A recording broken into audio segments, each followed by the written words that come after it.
trumpets. Start the rounds in the gauntlet. Get down or lay down when we stop it. This the clash of the titans. In a dimension where infinity gauntlet is a mere toy compared to the intellectual prowess build and destroy the cipher. Intellectual sword to slice you or whatever device you. Peace and power, family. I'm King J, and welcome to the very first episode of King's Chamber, brought to you by yourself, King J, and the Titans Debate League. This is the space where sharp minds meet, where philosophy, theology, science, history, and much more come together for positive builds and healthy discussions. Here we elevate, we investigate, and we challenge ideas with respect and clarity. And let me be clear, if you come up here crashing out, acting wild or off code, I will boot you from the chamber. This is a real space for disciplined dialogue and powerful thoughts. So sit back, tap in, and welcome to King Chambers. Let's build.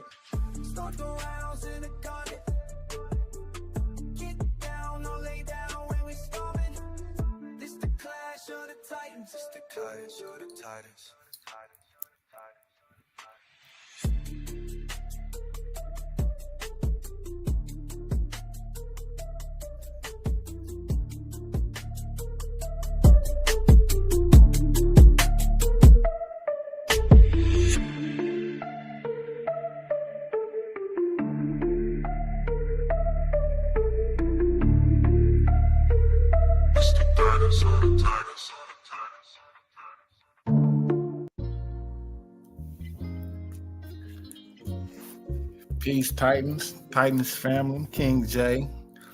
Got the keys to the chambers today. So we're here talking about a topic, presentism.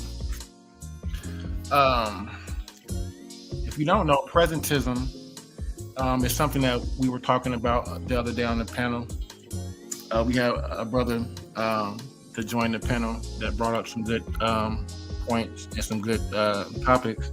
So we're here today to expound on them and delve a little bit deeper and see both sides of the argument. So I'm gonna show a couple of videos. I have a PowerPoint presentation that I want to share with you guys. So it's an open panel.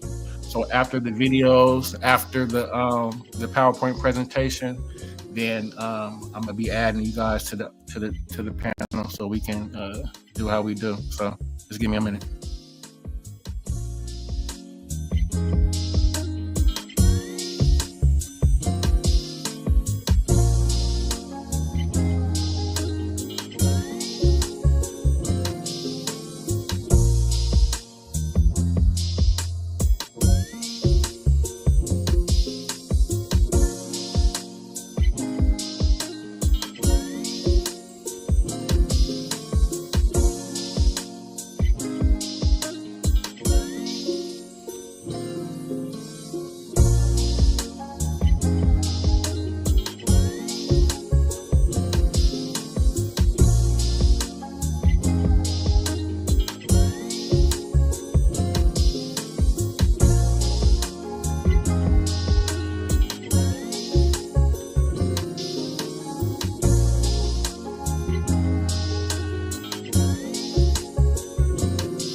Let me give you a moment of background and then a moment explaining what I'm not going to be doing this morning. So as far as background, I think I said this. At this point, I'm tweeting, posting, tooting, spouting, whatever it is, I'm doing all of them.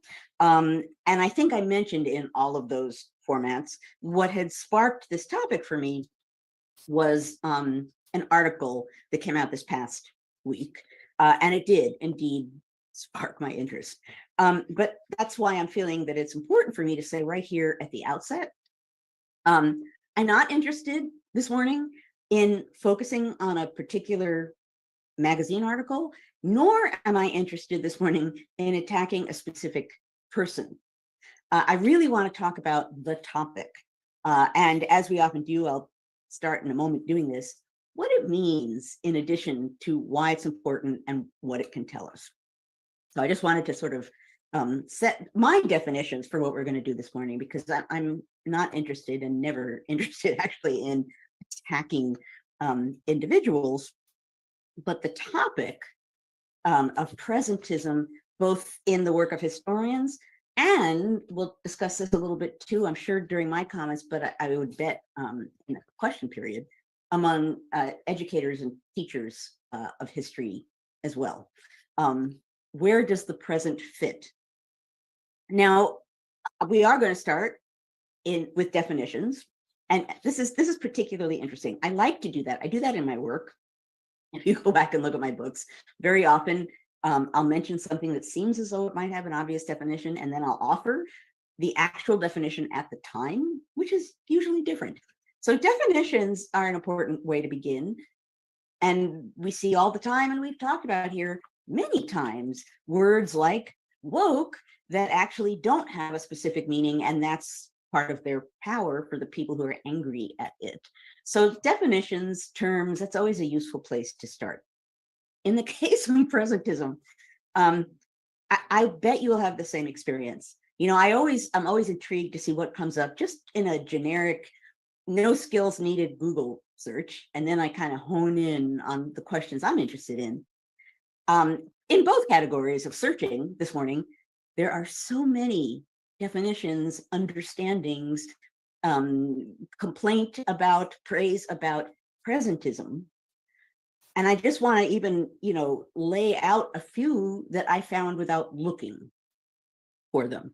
And I think this is, as with so many other things, and I suppose you could say as with woke, part of what's happening in what has been a long-standing discussion, right? So this is not new to the present. What role, particularly for historians, when people who are producing historical scholarship, where does the present fit? And the added bonus of the particular moment right now of in what ways do current crises shape how we're looking at the past. But some by presentism mean actually activism, right? So for some people, presentism, they mean people who are just addressing the past purely for the purposes of the present and aren't interested really necessarily in understanding the past, even in service of understanding the present. So some people mean activism. Some people think, well, presentism is like being focused on current politics, public policy, right? That's presentism.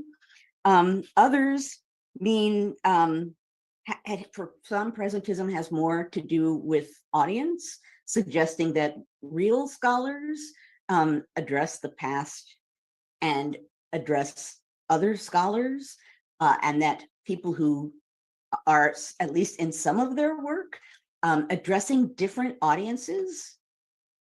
Is their work scholarship? Is their work historical scholarship? That's another question people toss around. I have strong feelings about some of these, but I'm just laying them out here at the beginning. Some people by presentism mean judging everything in the past according to present standards and values. I have a whole list here. I can't even, there's so many that I'm going to skip over some of the ones that I copied down. But here for this particular week, I was struck when I was doing the research for it by the sheer, number one, the sheer number of understandings of it. And number two, there are many forums in which historians either write essays. There's apparently a recent cluster of books by scholars addressing this topic. I think, I believe it's mentioned in the Chronicle of Higher Education. Lynn Hunt, historian of the French Revolutionary period, wrote a very well-known brief piece on presentism in 2002. So we're also not talking about something that's brand new. Historian David Armitage wrote a piece. I think it's called In Defense of Presentism. There's a lot about this. So if you didn't know that before, now you do. There's a lot. And that's because it number one, because it matters. Number two, because as historians, our job supposedly is looking at the past and understanding the past, and that leaves a big open space for how we're supposed to address the present. Part of what I'm going to suggest this morning is that there's a pretty wide spectrum of things that I would consider to be the teaching of history or historical scholarship. So perhaps part of my answer to this question is going to be imposing limits and standards that suggest only one thing counts is not a useful thing to do, and rules out a lot of other kinds of insights we can get from different kinds of history, reaching different kinds of audiences. Another thing I want to do, setting terms here towards the start of this discussion, is, in a sense, we always bring the present into the past. How can we not? We live in this moment. We understand certain things in a way that perhaps people didn't before. We have questions that are different from questions that people had before. We're sensitive to different crises and different words and different factors and different phenomena than people in the past. We always bring the present into the past. So first of all, even that alone complicates what we mean when we say presentism. You know, when you are training, I was about to say grad students, but I also talk about this in my undergrad courses. When you are teaching students how to address a work of historical scholarship, one of the first things that you do is either ask them, when was this book written, and then discuss how might that have shaped what the book's about, what the book concludes, what questions the book is asking, why the book was written, when it was written. The first thing you do is say, okay, and what role did the present, when this was written, shape this piece of scholarship? It's always there, right? We write in our present, and it is better for us to acknowledge that fact, and that no one is entirely divorced from the present when they're doing historical scholarship, than it is to somehow pretend that you can divorce yourself from the present. I don't think you can. Doesn't mean that we should only look through a modern day lens. But again, part of the problem in my rummaging around this morning and looking up definitions and thinking about this is there are many attempts floating around out there to draw lines in the sand, right? This is history, this is not. This is the right kind of history, this is not. These are historians, these are not. This is scholarship, this is public policy addressing. There are all kinds of attempts to essentially create a right and wrong way of doing history, which I don't think are useful to sort of impose that, because I don't think that kind of clear distinction exists. And also because I think it does something that we should not be doing, probably ever, but particularly now, which is closing off the voices of some historians and teachers who are addressing things in a different way. There should be many voices addressing many audiences about history in a purely historical, as much as you can say you're looking at the past and not the present manner, and in a way that perhaps does have something to do with our understanding of the present and how understanding the past might help us better understand the present. There are no clean lines in the sand in this topic, and that's part of, I think, what set some people off, including me, over recent days, was you can't say that addressing the public and not necessarily only addressing scholars means that you're irretrievably presentist, only addressing the present, have some kind of agenda. We want to think about what we mean, and we want to acknowledge there's no clear line in the sand, and we should have a lot of different kinds of voices addressing lots of different audiences right now. Now, I want to focus on a specific question, which I think is a great example of being presentist or not being present presentist, I need my coffee, and raised one more issue about what acknowledging the present does in helping us to look at the past. And then we will run out of time. We can open things up to questions. So, one way in which the first thing, of course, that I thought about, because how does one not immediately try and, if you're a historian writing about historians in the present, you think about yourself in the present, right? And every Friday morning, right, I at the end of our discussions here, I say, thank you for engaging in the conversation of democracy. A lot of the work that I'm doing right now is centered on helping people understand what democracy is, how it was created, and what it didn't mean, how meanings have changed over time, how it was conceived of working when people actually finally accepted democracy as the goal. I spent a lot of time in one way or another writing, teaching, lecturing about democracy. What is it? How does it work? And part of why I'm doing that, of course, is because of the current moment, because I do feel that people fundamentally don't understand what it is or what it means or how it works.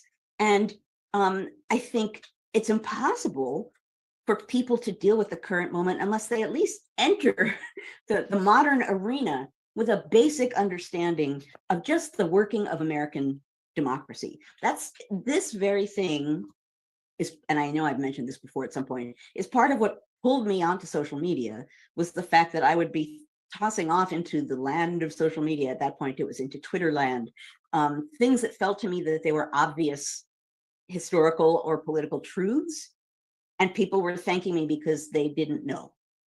3 branches of government, each with a different, as I sort of smilingly called it, superpower, right? 3 branches of government is pretty basic, and people didn't necessarily understand or know that.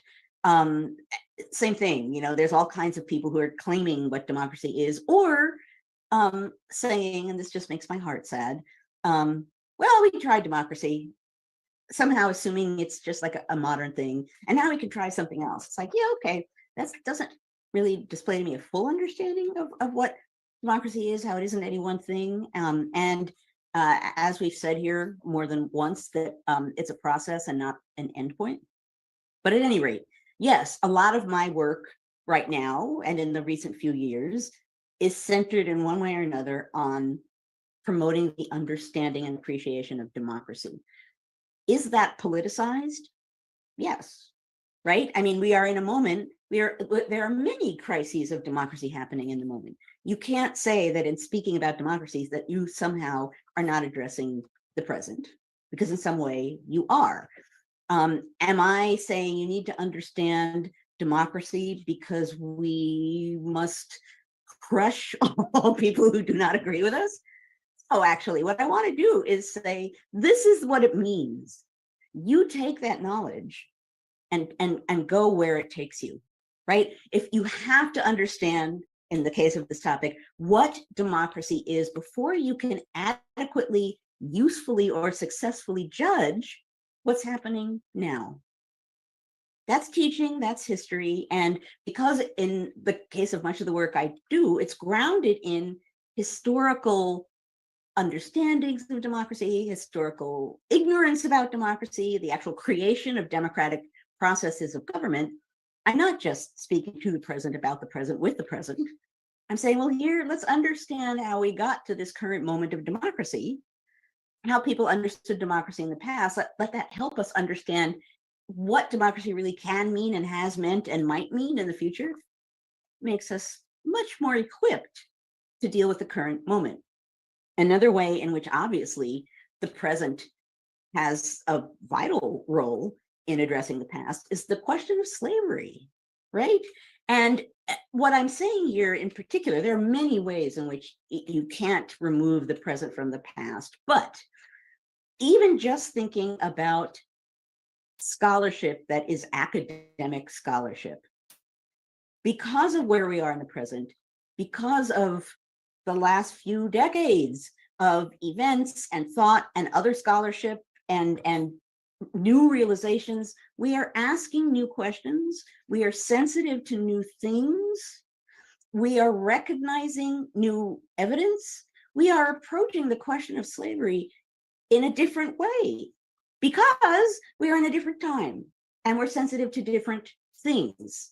You know, if you went back a certain amount of time, you would see a lot of scholarship about the institution of slavery in a general way and maybe slave holders and what their world was like. You know, we have work now that, like Manisha Sinha's book, The Slave's Cause, it's talking about how Black people were working and fighting against slavery, right? It's talking about Black protests. It's talking about a lot of things that people wouldn't necessarily have been either sensitive to or as interested in or would feel as immediate as it does now. So in some ways, you know, let me back up for a moment. Years and years and years ago, I went to an eye doctor and I did the deadly thing. He said, "What do you do?" And I said, "I'm a historian." And he was a very good eye doctor, actually the best I've had in a long time. However, when I said that, he said, "Oh, I hope you're not one of those revisionist historians." And I was like, how do I go into this?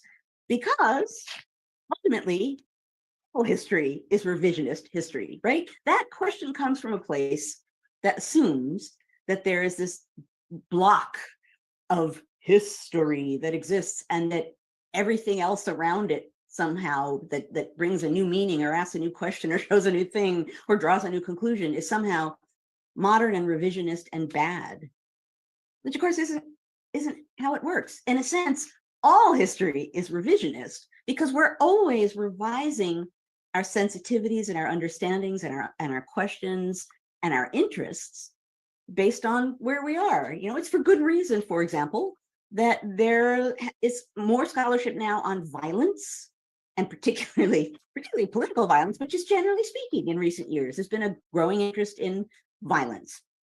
I wonder why that is. There's a great interest in scholarship, scholarly questions, new understandings of race in American history.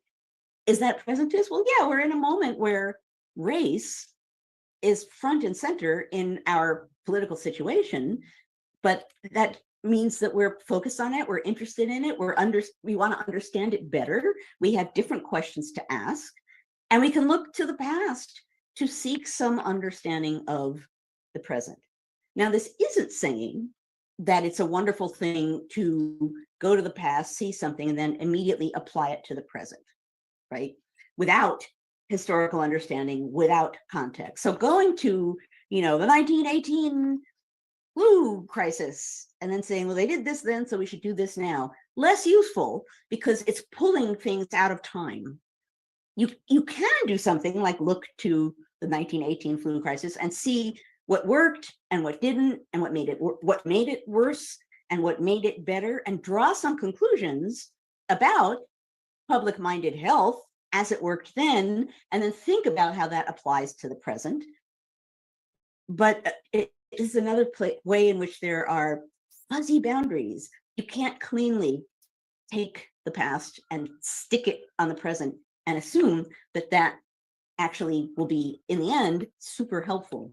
Right? It's the same thing with people who look back to the Democratic or the Republican parties of the mid 19th century and say, well, my party, this is my party. And we, you know, parties, I say this all the time when I teach and when I lecture, there are no straight lines in political history. You can't go from Republicans in one century to Republicans in another century, and the same for Democrats.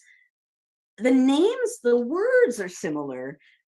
Everything around it changes, and what they stand for changes, and why they're important changes. So again, I think we are always revising history. We are always taking the present into the past. We can't help it. And I think in some ways, you know, am I teaching about democracy because I think people need it to address the present? Yeah. So you can say, oh, Joanne, she's so presentist. She's addressing a topic because of it's important in the present. I don't think that's irresponsible. nor do I think that isn't scholarship, right? One of the things that certainly historians train at, very often people will say, well, what's the difference? Why can't anybody write history? Well, anybody can write history. One of the things that distinguishes scholarly works is that historians train for years in context. They learn about a period broadly. They learn about evidence from that period. They learn about questions to ask or not to ask. They learn about what was normal and what was exceptional. All of those things shape how they understand the past. I was just writing about this recently and why some works, some popular biographies make a similar mistake. And that is they look at a character from the past without necessarily a very broad understanding of historical context in the past. They're looking at a person, and you can say people are people and accomplishments are accomplishments. But what they do is they analyze that person in isolation and then praise that person for things that seem extraordinary, which, if you know the historical context, actually everybody was doing, and don't praise them, or at least acknowledge that they were doing things that others weren't doing and that deserve attention. So in other words, if you are judging the past purely on the basis of the present and claiming that that's scholarship, that's less helpful, right? You need to understand the past in some way based on historical evidence, and then decide who you're addressing, how you want to address them, why you're doing this. All of those things matter. So I see that we're almost out of time here. Let's see if there's more that I want to say. No,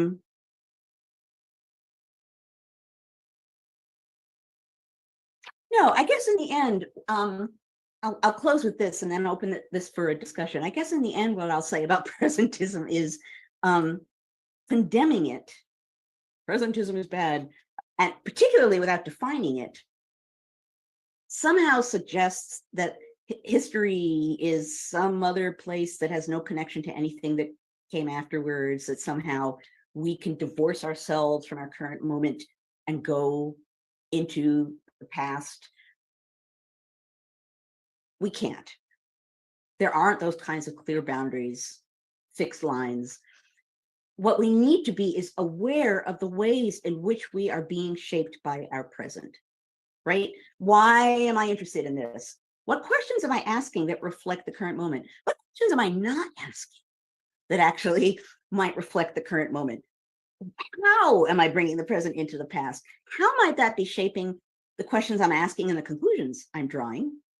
And then once I understand that, I will have a better grip on precisely what it is I'm studying and what I want to say about it. Really, it's awareness of where you are and what you're bringing to your teaching of history or your study of history or your writing of history.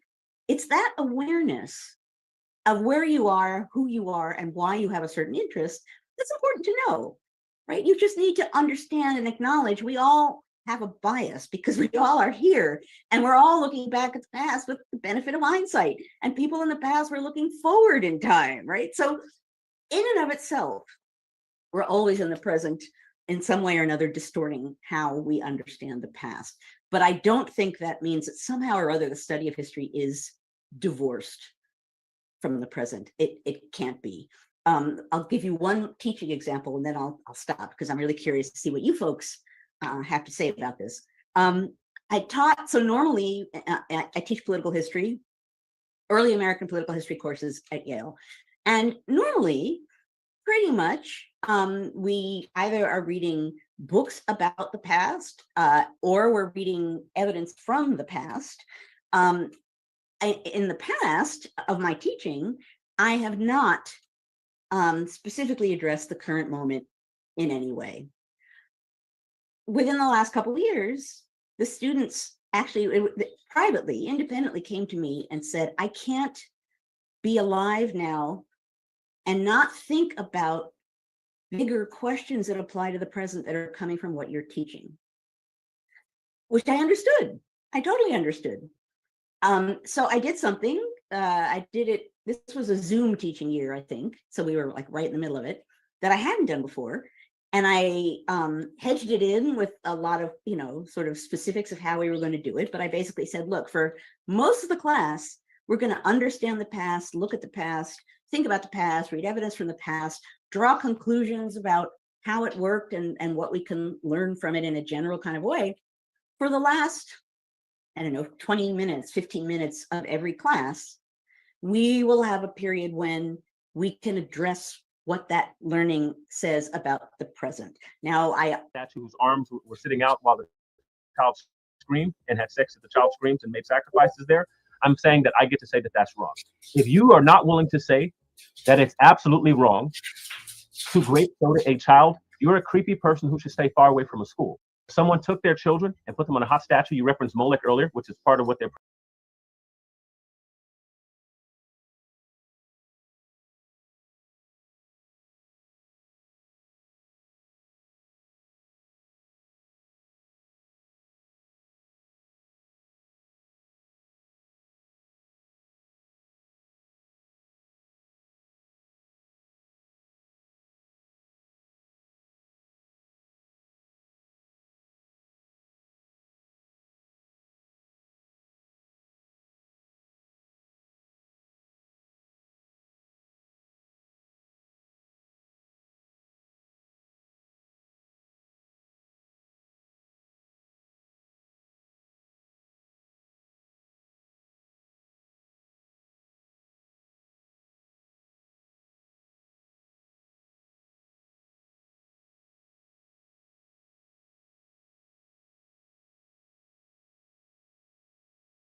So yeah. So the purpose of that video was to give a brief history introduction to what presentism actually is and actually was. I wasn't too familiar with it myself, but I just wanted to familiarize you guys with that. 1 second, I have something else I want to share real quick. Give me 1 moment.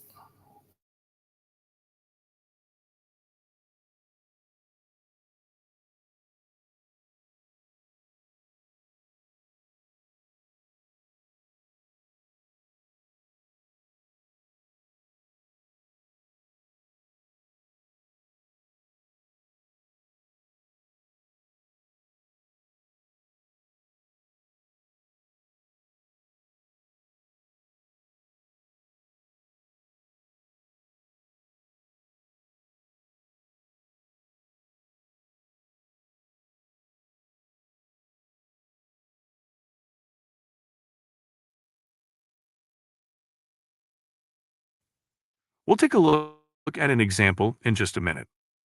Historicism is a different approach. It considers the context within which historical events occur.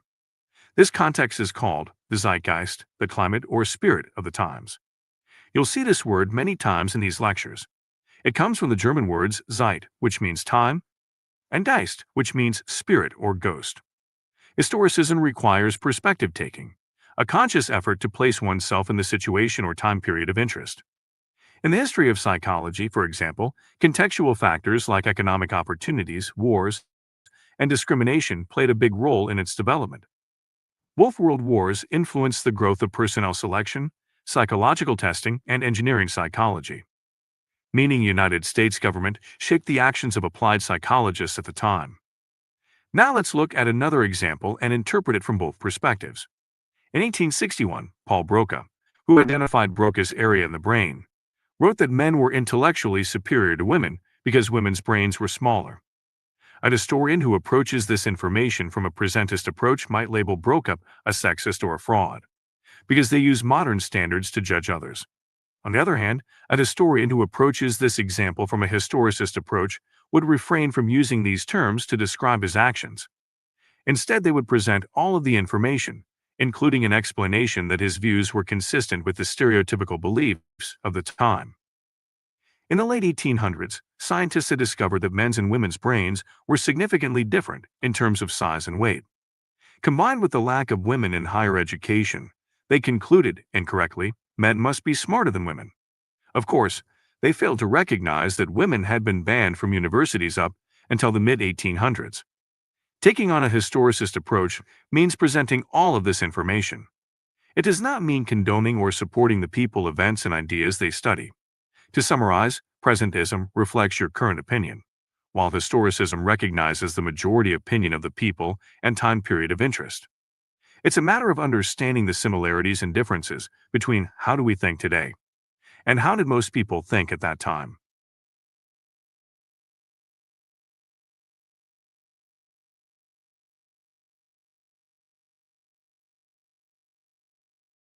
What are internal and external histories? To learn about a person or event, historians collect both internal and external histories.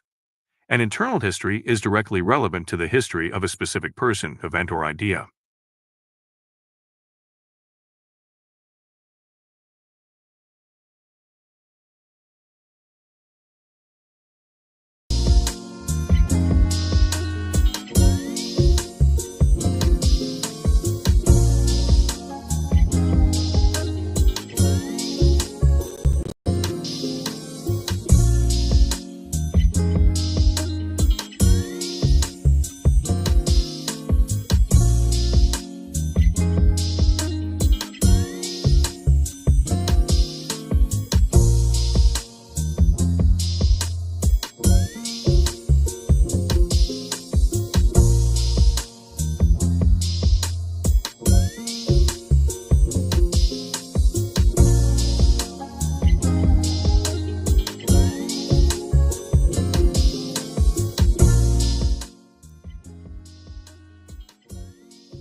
All right, Titans family. Now that we're kind of familiar with what presentism and historicism is, I want to go over this little brief PowerPoint with you, just to familiarize you with my argument. And here we go.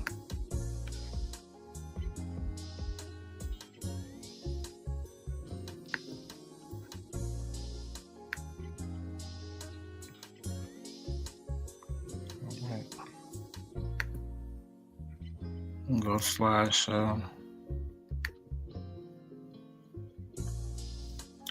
what is presentism? Presentism is an introduction of contemporary ideas, values, and ethical perspectives into the interpretation and depiction of the past. Simply put, it's judging historical figures and events solely based by the moral standards of the 21st century. So what happens when we do this, right? When we look at things in the past from our viewpoint and from our morals and our moral standards of today's time, what happens when we do that, right? It says we treat history not as a subject for understanding, but as a moral stage for condemnation. What does that mean? History is not a moral ledger. What does that mean? What does that mean to me? It means that we risk contextualization, right? We take it out of its context, right? If we look at it like a yellow brick road, right, and we're at the end of the yellow brick road, right, then we're looking at it like we're the end of the moral standard. Our moral standard is supreme, is the highest. They were damn near barbarian, but we can't hold them to our thinking. Like, and when we do that, we risk not understanding how they lived, why they did it, and that's more of the important reason of not what they did, but to understand the historic time frame of why they did it, right? So here we go. The methodology and anachronistic errors. A flaw in the fundamental process used for investigation. Presentism is a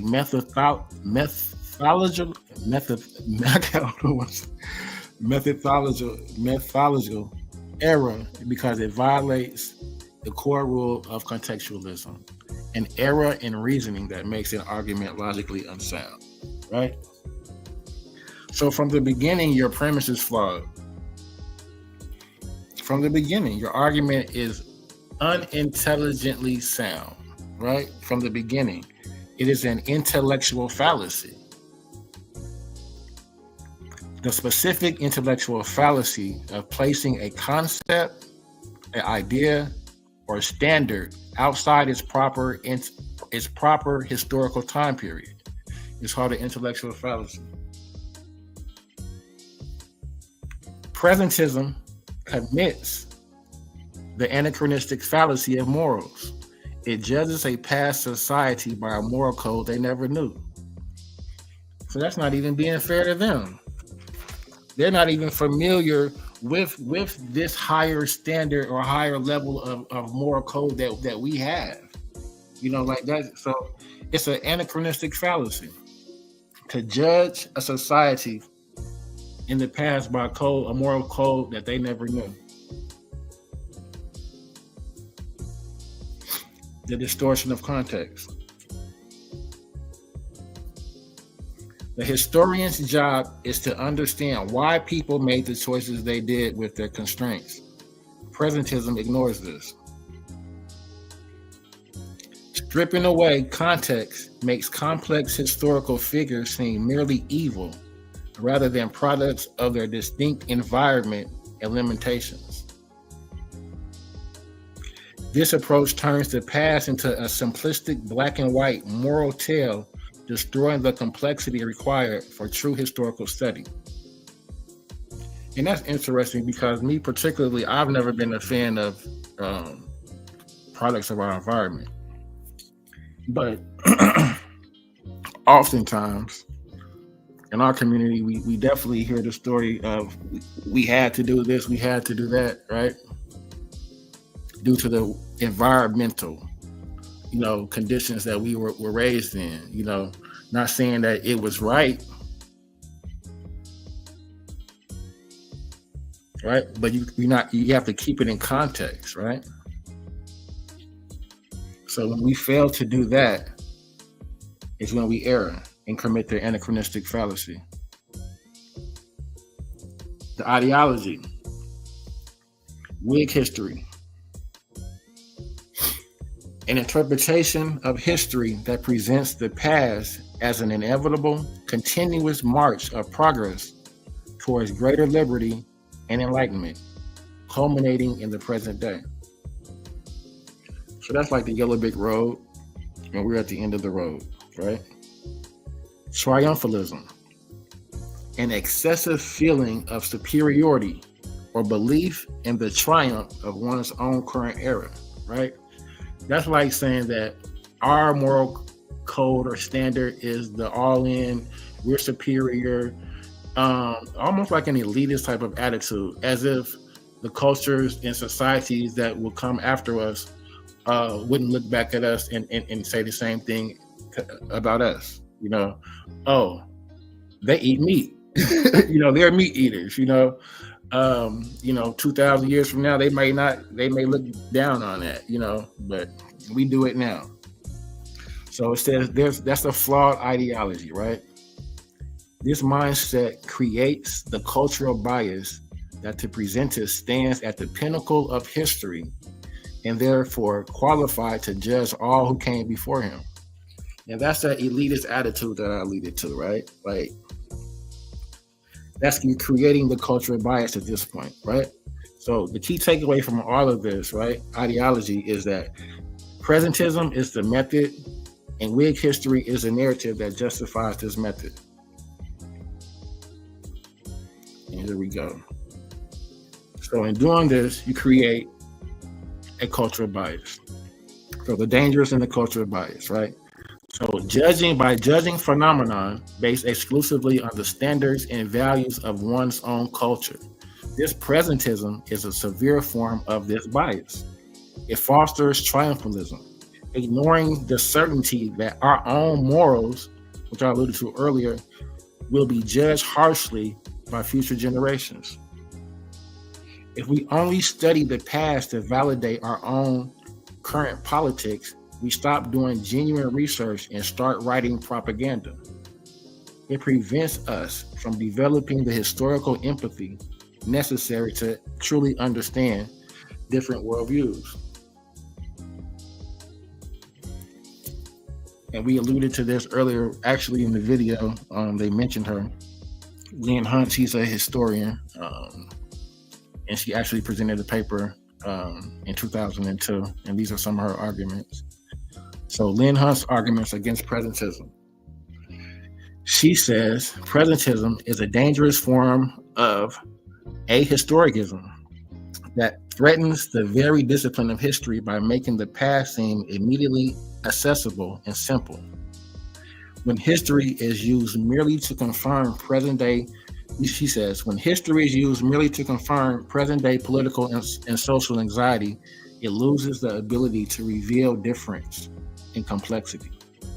Hunt argues that historians' duty is to show that the past is a foreign country that must be understood on its own terms, a process that presentism actively undermines.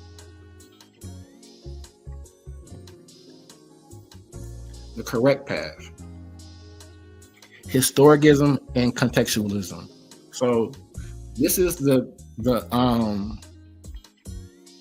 stance that I would take in the debate if the brother or if anybody actually would want to debate me in this topic. I would take the stance of historicism because I would argue that you have to keep contextualize history, right? So the methodological standard requiring the past to be understood on its own terms, to see the past as a foreign country. The belief that any historical phenomenon can be truly understood when its environment, unique circumstances, and original frame of reference are fully taken into account. Knowledge and explanation. The historian seeks to explain what happened and why it made sense to the people living it. And that makes sense. And as a historian, when you're keeping things in its proper context, that's what you want to do, right? You want to look at history from an unbiased point of view, without judging and without inputting your own anything into it, right? So a totally unbiased point of view. The historic contextualist perspective describes and explains the presentist judge. It's okay. So it says the historicist contextualist perspective describes and explains history, while the presentist judges and condemns it, right? And it judges and condemns by putting our own morals and views and standards upon a society that knew nothing about it, right? So the final conclusion, the failure of anachronistic judgment, right? Why judging? So this is an example of ancient marriage, right? That was used, right? So it says, why judging ancient marriage is wrong. That's the focus, right? The social norm. In the past, early marriage was a social norm, driven by different realities: short life expectancy, clan stability, and economic necessity. It was a functional necessity, not a moral choice viewed through modern lenses, right? So the core flaw, right? So when you say by today's standard, well, a father may have given his daughter to marry at the age of 10, the age of 12, of 13, whatever that culture's social norm or standard was, for us to judge that during the 21st century by today's modern standards is when we commit the anachronistic fallacy. You cannot impose 21st century morality, which values individual choice, prolonged education, and late financial independence onto a culture structured for immediate survival, right? So why is it wrong to do so? It says this is the anachronistic fallacy. This is the anachronistic intellectual fallacy. So this is an intellectual fallacy. In its clearest form, it says, judging actors by a moral code that did not exist in their historical context. You want to judge somebody by something that they knew nothing of. That's very interesting. The key takeaway from this, it says, the goal of history is to understand the world as they lived it, not to condemn it. It says, not to condemn them for not living up to the standards we only invented later. And then here's some an example of the historical practice that I mentioned in regards to ancient marriage. So the present day anachronistic fallacy would be that that ancient marriage practice was immoral and wrong because it violates modern child protection laws and education. So when you contextualize it, the contextualist understanding is that early marriage was a social norm driven by short life expectancy and was an immediate economic necessity and was considered essential for the family and the clan to survive, right? Another example would be pre-19th century medicine. It says doctors, the anachronistic fallacy would be doctors were cruel and incompetent for using bloodletting instead of modern day antibiotics. The contextualist understanding and argument would be that bloodletting was considered the leading scientifically accepted treatment based on the dominant medical theory, humoral pathology of the time. So we see here both stances in regards to the presentist and the historicism. So in the argument conversation that I'll be having with the brother, I will be taking the stance of the historicism in this conversation. So share that briefly. Give me one moment.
Loaded question or complex question is a type of fallacy where a question contains an unproven or controversial assumption. Right? Can you move the little thing? Making it impossible to answer without appearing to accept the assumption. And that's what I'm saying. And see the example, common example. Again, do you? When everybody practices, even the Israelites, like, Okay, so before I answer your question, right, I'm going to get to your question. I just want to say that when I'm done, I want you to answer this question. My question is, are you on drugs? And when I'm done answering your question, someone took their children and put them on a hot statue. You referenced Molech earlier, which is part of what their practice was. And they had sex in front of the statue, and they burned their children alive on this hot statue whose arms were sitting out while the child screamed and had sex at the child screams and made sacrifices there. I'm saying that I get to say that that's wrong. If you are not willing to say that it's absolutely wrong to grape soda a child, you're a creepy person who should stay far away from a school. Someone took their children and put them on a hot statue. You referenced Molech earlier, which is part of what their practice was. And they had sex in front of the statue, and they burned their children alive on this hot statue whose arms were sitting out while the child screamed and had sex at the child screams and made sacrifices there.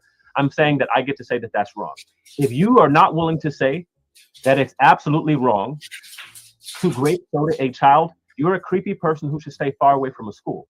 Someone took their children and put them on a hot statue. You referenced Molech earlier, which is part of what their practice was. And they had sex in front of the statue, and they burned their children alive.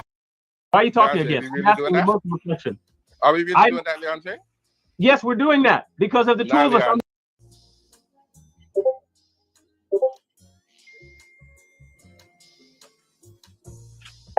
So when we talk about social norms, we have to talk about how they evolve over time with technology and value, and the needs of the actual societies that they are talking in regards to. So that is so the brother, I believe he's you're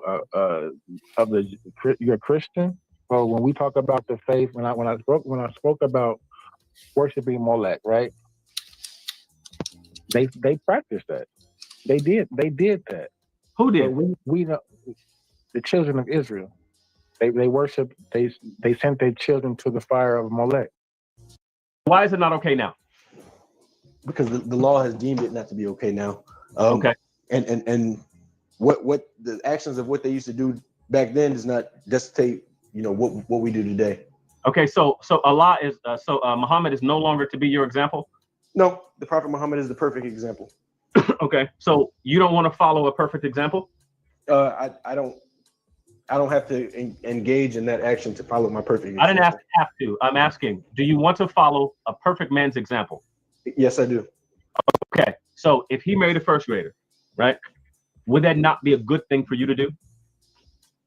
It would be appropriate in those times, not today. If you lived in a country right now where they said it's okay to marry a first grader, would that be okay to do? Like for a Muslim to do that today? I respect the actions of the Prophet Muhammad. The actions of the Prophet Muhammad were 100% correct. Just yes or no? You're doing double speak. If you live in a country today, if you live in an Islamic country today, and that country said today, right? Let's say that there's a caliphate that's established in the United States tomorrow, right? Muslims come in, they take over, and they were to establish, hypothetically, an Islamic state right here in the United States, and they said it's now cool to marry a first grader. Would that be morally acceptable? Yes. According to your religion? Yes. I appreciate your time. Thank you. Why is it not okay now? Because the law has deemed it not to be okay now. Okay. And what the actions of what they used to do back then does not dictate, what we do today. Okay, so Allah is Muhammad is no longer to be your example? No, the Prophet Muhammad is the perfect example. Okay, so you don't want to follow a perfect example? I don't have to engage in that action to follow my perfect example. I didn't ask have to. I'm asking, do you want to follow a perfect man's example? Yes, I do. Okay, so if he married a first grader, right, would that not be a good thing for you to do? It would be appropriate in those times, not today. If you lived in a country right now where they said it's okay to marry a first grader, would that be okay to do? Like for a Muslim to do that today? I respect the actions of the Prophet Muhammad. The actions of the Prophet Muhammad were 100% correct. Just yes or no? You're doing double speak. The actions If of you the live prophet. in a country today, if you live in an Islamic country today, and that country said today, right? Let's say that there's a caliphate that's established in the United States tomorrow, right? Muslims come in, they take over, and they were to establish, hypothetically, an Islamic state right here in the United States, and they said it's now cool to marry a first grader. Would that be morally acceptable Yes. according to your religion? Yes. I appreciate your time. Thank you. Why is it not okay now?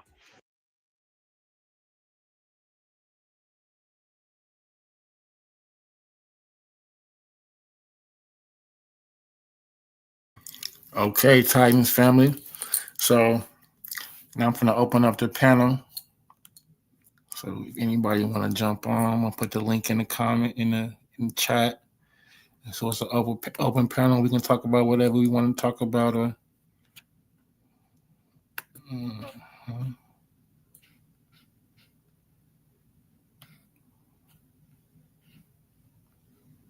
me grab the link.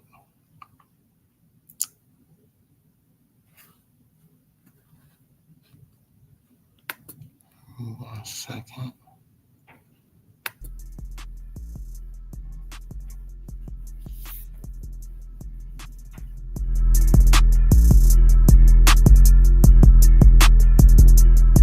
This is an A1 exclusive.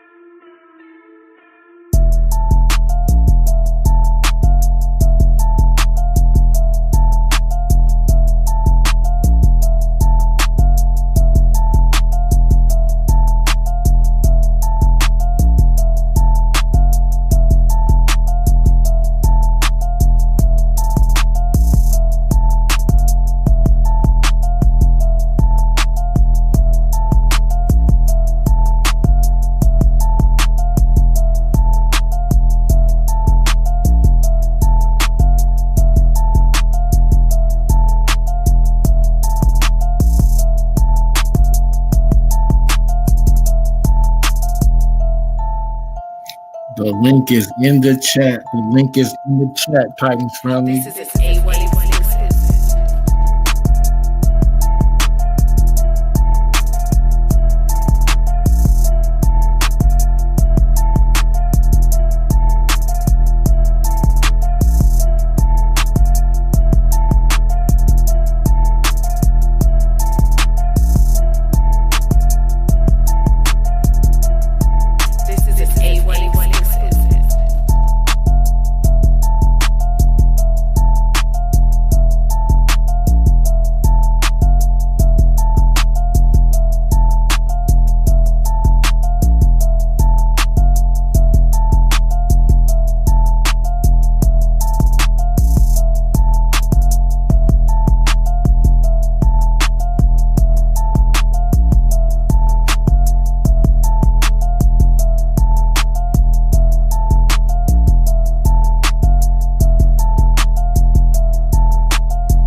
This is an A1 exclusive.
Peace, peace, peace, Titans. We have Sterling to the panels. Anything you want to say? Anything you want to add or build on? Go right ahead. Thank you. Yeah, thanks for having me. It's an interesting topic and discussion. Like I listened to most of what you said, and I was not familiar with the term historicism or presentism, or I think I got that right. You know how you say it? Mm-hmm. And it sounded like, I'm sorry, go ahead. No, me neither. Not until I actually delved and researched the topic and found out it actually was, two different, takes on it, viewpoints on it. Right, and it sounded, and correct me if I'm wrong, but it sounded like you were coming down on the side, you were agreeing with the side of historicism, right? Yeah, very much so of contextualism, right? Okay. Of looking at history in its proper context without judging it or applying modern day standards or ideologies to it, right? Just basically understanding it for what it is without, judging it. Well, I guess like I would probably come down on the other side, presentism, a little bit more. Mm-hmm. As far as what Yeah. you would take the affirmative. Yeah, like it sounds like that's what I would agree with is presentism, and and certainly for the sake of this this panel, I could lean into that. But I do feel like genuinely I do agree with presentism more. Although sometimes like these labels, like it might be a false dichotomy, right? Like it sometimes sometimes it can be implied that you have to be one or the other. And I'm not sure if you can't be a little bit of both. What do you think about that? A little bit, and I definitely agree that, and there is a term for that that applies both of them. I think that's what it leans to say what we should be, right? Would be to understand it for what it is, without. Because if we look at the video that I played, the lady even said, she said, it's so hard for us to not do that, right? To not look at things from a modern lens, right? Right. Right. Well, I mean, like that's the only way you really can look at it. It would be hard to tap into 18th century morality or someone else's brain and their Muhammad's way of thinking. I heard that I heard that one earlier. So I feel like using your present day and your own personal morality is the only way that we can judge what's good and bad, whether that's in the present tense or in the past. And I feel like it's important to judge the actions of society and people and put that on some sort of like morality scale as far as like how much you agree with it. And right. Yeah, I think that's important. And So that's the point. So is it the consensus of the time is what's going to dictate or determine what is appropriate? And that sounds like that would be the historicism viewpoint. But like to me, and I mean I'm just hearing about this for the first time, so but like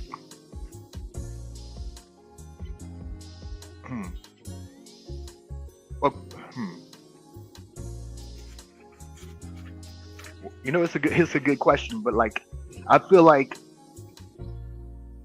that's the only way we can grow as a society is if we pass judgment on the past. And like, and what if okay, I remember what I was gonna say. What if it happened today? If something, in my opinion, if something's immoral today, then it was immoral yesterday and last year and 100 years ago. You know what I mean? Not necessarily so, because if we look at it, it's called a Whig theory, the Whig theory, and it looks at history as like a yellow brick road, right?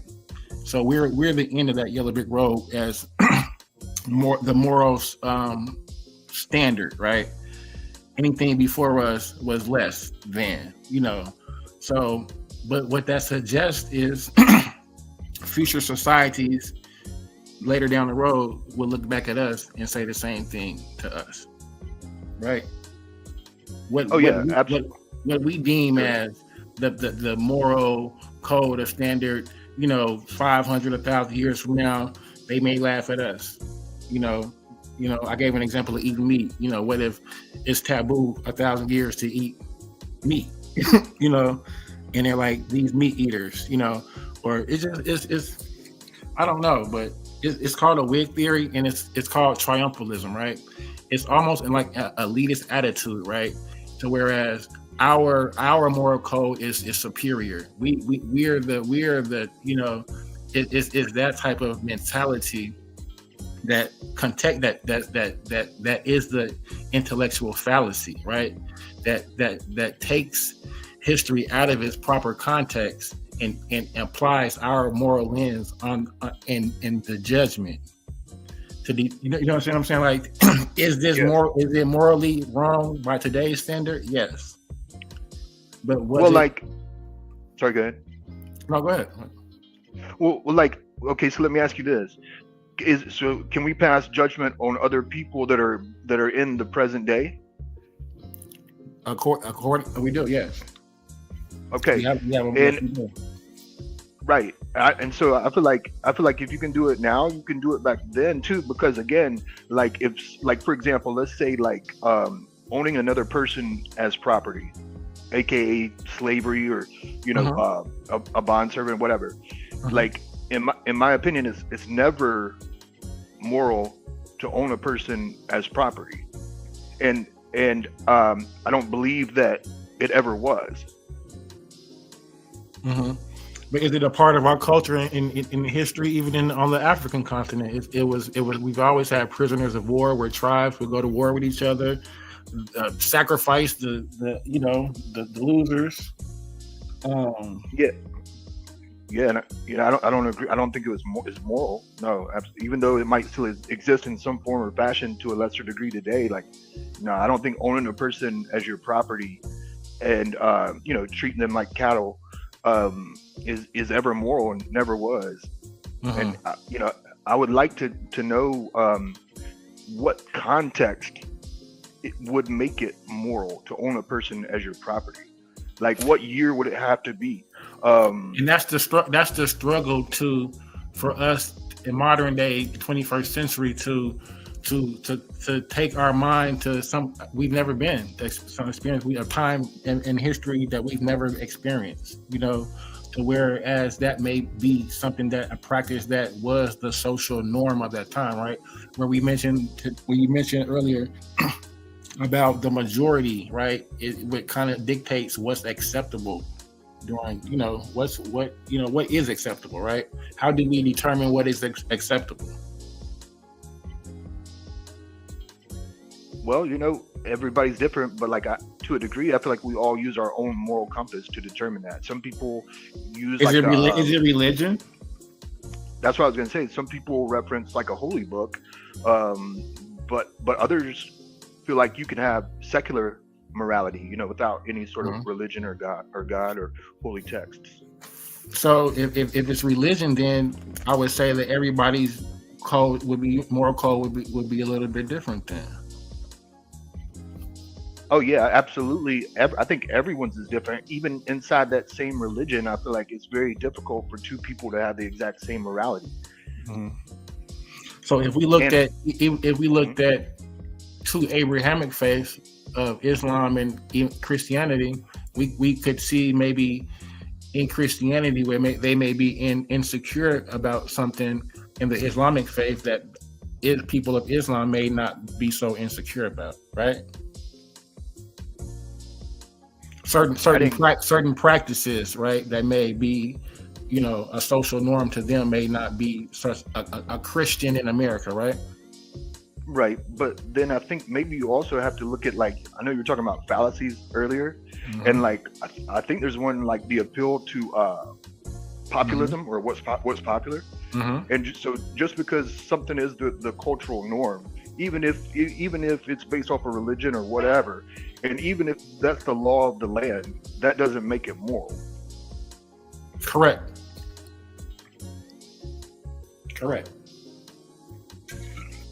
But the argument of the historicism is not about what's right or wrong. It's about keeping the contextualism of history without imposing our modern day norms on it, thereby changing it, right? Because at that point we've changed history. Like you said, we're revisionists, right? Because we're looking at it and we're giving our opinion on it from today's standards instead of contextualizing it from how they, even if it's by today's standards it would be what we would deem good or bad. We have to contextualize it for what it actually is without changing it, right?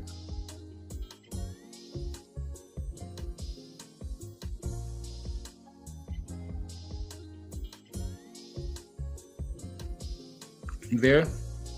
Oh yeah, sorry, I was just thinking about what you said. But again, I feel like, you know, if your morality is based on what is, if you have a solid foundation. Do you think 2,000 years ago they had the same mind? Like they even went through the same things that we like conditioned, like consciousness, like thoughts. I'm sure it was different. But that doesn't excuse it, and it kind of sounds like this historicism thing wants you to look at the history of it, put it in context, and then not judge it. You know what I mean? If you're going to judge it, you have to judge it from that time period. Sure, but what I'm saying is that you understand what I'm saying? If you can judge it, and that's the hard thing to do, is to take yourself, put ourselves 2,000 years ago in ancient Israel as a sheep herder, you know, and go from there. You know, what practices are, you know, like that's hard to do. So that's what you have to do, because anything outside of that is the intellectual fallacy. Okay. Well, but you know, even if I could put myself in that position, you know, in that mindset, in that time period, even if I understood it, like I feel like some things are never moral, and you know, whether they thought about it or had the capacity to think about it, I agree with that. I agree with that. I do think there are some universal moral things that are universal, right? Like we know we should never, you know, the child thing, the unaliving things, right? You know, those things we should be, you know, I think universal throughout any, you know, society, even to come.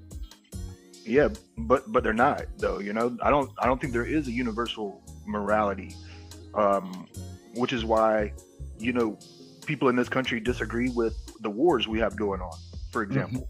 Well, and so so I was gonna play a video on that in regards to this country, like justification of like Hiroshima, right? Japan, we, you know, like what happened there?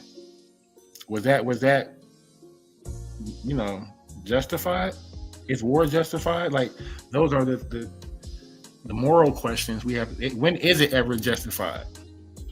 Exactly. So yeah, if it's not moral to take someone's life today, then it wasn't then. And if it under certain circumstances today it would be okay, then in certain circumstances it would be okay there too. But they don't. What about preservation? Like if you have situations where there's warring villages, and you know one village is coming to destroy your peace, right? Do you have the right to defend yourself? Is that the same thing as? Good question. I would say yes. You do have a right to defend yourself. You know, and I feel like that's the sticking point, which applies to today and yesterday, and you know, World War II, and you know, on and on and on. I agree with that point. But yeah, so I just there's 2 points: presentism, historicism. So like I said, I'm taking the I guess the negative. Would that be the negative in this one? Maybe so. I'm not good with this like debating terms and stuff like that. I'm not sure. This is new to me.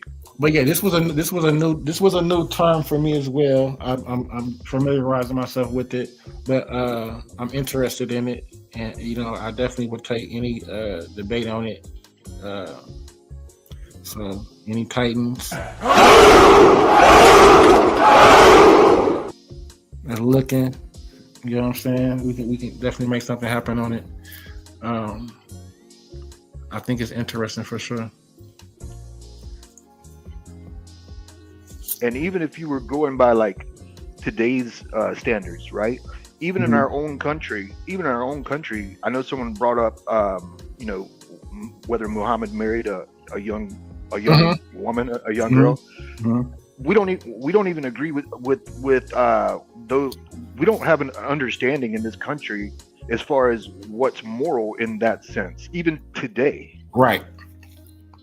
Because it's state by state as far as what the age is, which I don't really understand that. Like why in one state it could be 16 and the other state next door it's 18. You see what I'm saying? So I feel like it's healthy. No, I'm gonna cut you off. But it seems like back in those ancient times, it was more like whenever the woman or the female matured. Whoa.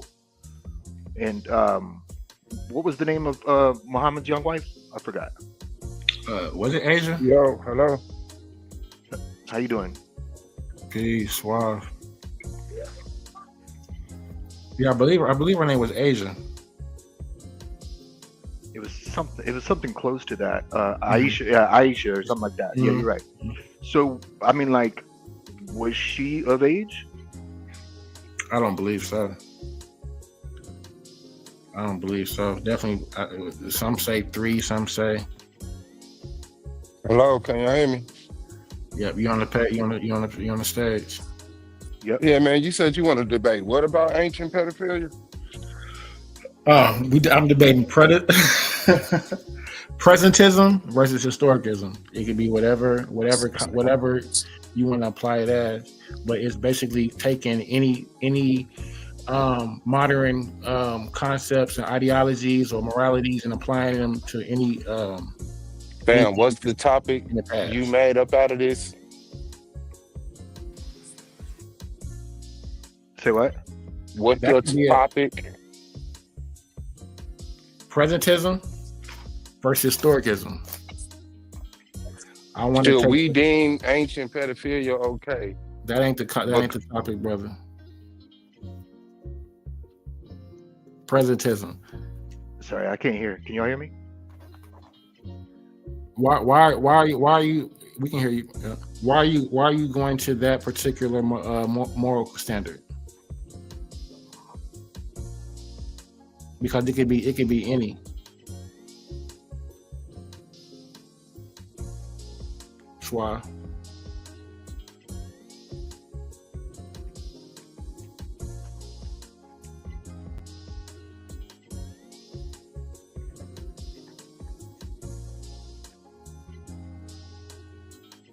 You want to jump back on and come?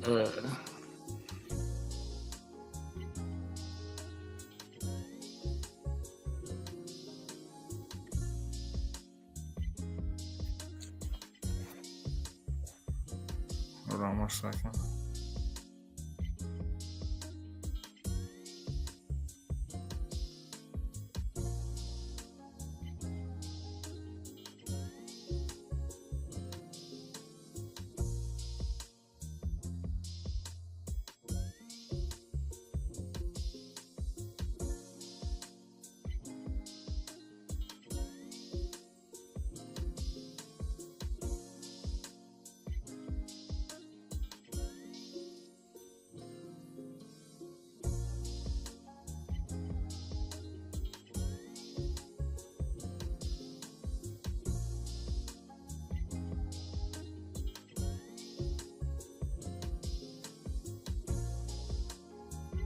Yeah, my bad, man. I got a phone call, brother. All right, so what was you saying since you say I took it out of context? Peace to A1. Good. What's good, God? I'm gonna show you.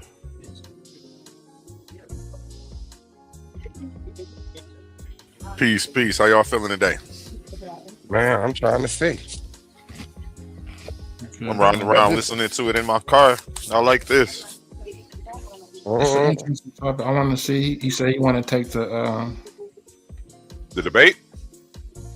Man, I want to know what he act like he don't know what he want to debate now. What's the topic? You said historianism versus presentism. Okay. Colons. Now, what comes after that? I'm showing it. I want to get the definitions clear first so we can see what presentism is. We know what presentism is. Well, it's different. It depends on how you applying it, right? So we're talking about historically, and so we'll just go. Let's just go over. It's.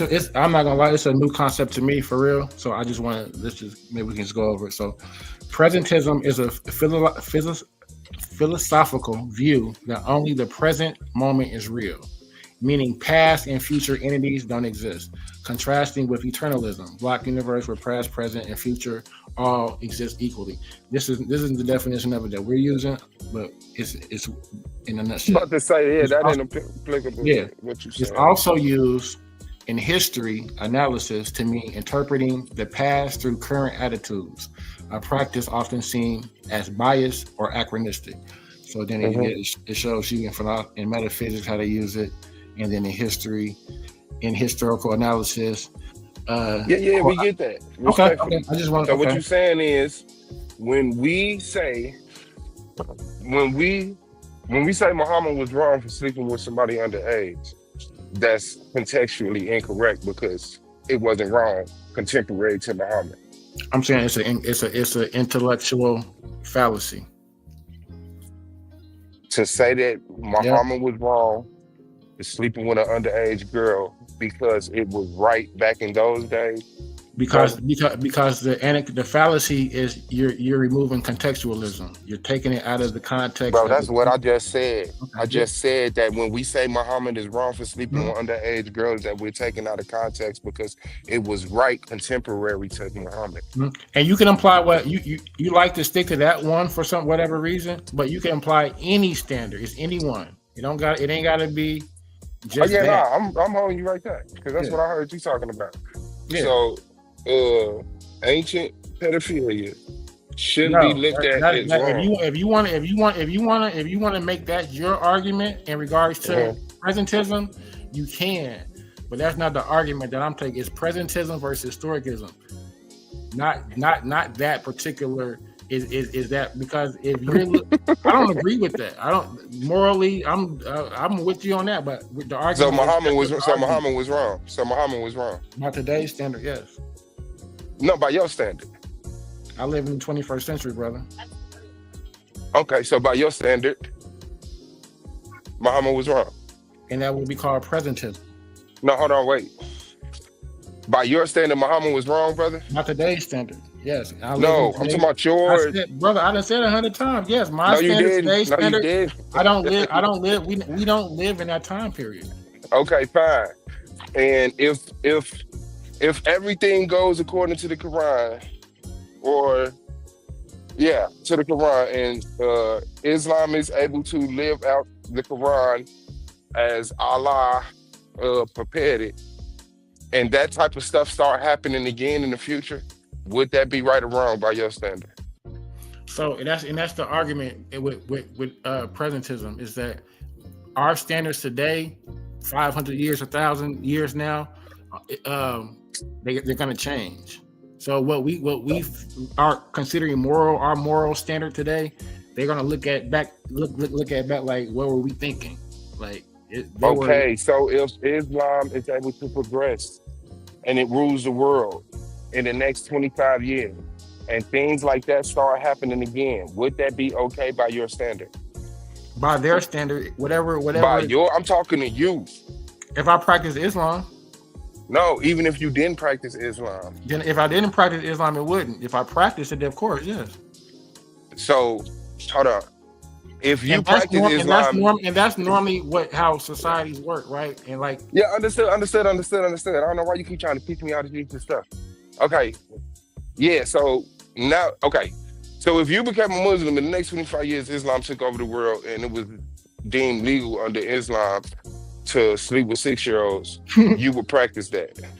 Honestly, I think even to right now, whatever it hasn't changed. I don't think the You tenets would of Islam has practice that changed. as a Muslim. You would practice that. Do they practice that? I No, don't know if you have any. man. I'm Listen, not a brother. Muslim. He asked, would you? Would If I you? was if I was a Muslim, Yes. I don't know. Not by today's standards. No, that's not. We don't sleep with little kids. But the question No, that you not asked fuck was- today's standards. By but your the own That is standards. The crazy. question that you asked was, is Islam? What is if that you was in the acceptable today? land that Hold it on, hold was on. okay? No, we're talking about today. If you were in the land that was Yes, I said okay, in the We're last talking about- 25 we're years. talking you were about- hold on, Muslim we're talking about today. today. Yes, today. Yes, if Islam is still, it hasn't changed. That's what I'm saying. If you look in the Quran today, you still can find that. The Okay, brothers- so today, Quran ain't do changed. you deem the, I'm not a the Muslim. people? So okay, But you can, do- but Muslims will argue that, will have that argument as far as you can ask them about Muhammad and Aisha and her being 3 and whatever. uh-huh. That's their argument. They'll have more understanding than that than I would. But Are you religious? no, Okay. you can look at Christianity and find people who practice Mormonism and they'll find a way to have 3, 4, 5 wives and base it off the Bible. You can look in religion and justify anything. I'm not religious, but my point is I'm talking about history, right? And contextualism and not what we're doing on the panel right today and applying our whatever we deem moral standard today has no relevancy 2,000 years ago, and probably won't have any relevancy 1,000 years from now. Okay, but I have a question because It's called- you it's talked called- about one of the barbarians, right? And you were basically trying to say that you were trying to say that he had fallacies because he was trying to say that it was morally wrong what he did. And are you trying to say that he shouldn't say that because that standard is by today's thoughts? Well, he took the stance of presentism, which is the stance of applying 21st century standards to ancient events, right? And so that's what he did, and he used the example of the early marriage as an example. So we can talk about that because that would be the intellectual fallacy.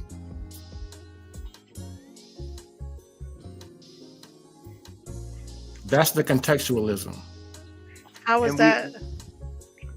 So do you know Okay, so that? let's Do you look up know? definition. Actually, know if it was okay. Did you know? Do you know if it was actually okay, and if that was the actual practice of the people back then? Because by all historic counts, it wasn't. By all historic counts, they didn't marry people under 10. It seems that even through like Semitic language groups, that was a practice that they practiced in like the Levant area. Levantine practices, maybe is how I could describe it. Yeah, they did. It was more hebephilia though. It was more teenage, right? Somewhere between the age They of say 12 when and 16. the word they used But he was mature. marrying somebody 6. Was what? The word they He's used marrying was somebody 6, and that's not even normal for that time in that area. Well, that's true. The word they use is mature. So generally, we would assume, whenever a young girl may have her menses, is when they, but it may have occurred earlier in some instances. I'm not. But that's the whole point of contextualization. We don't know why they did what they did, and the historism. Would it matter? It does. Would it matter?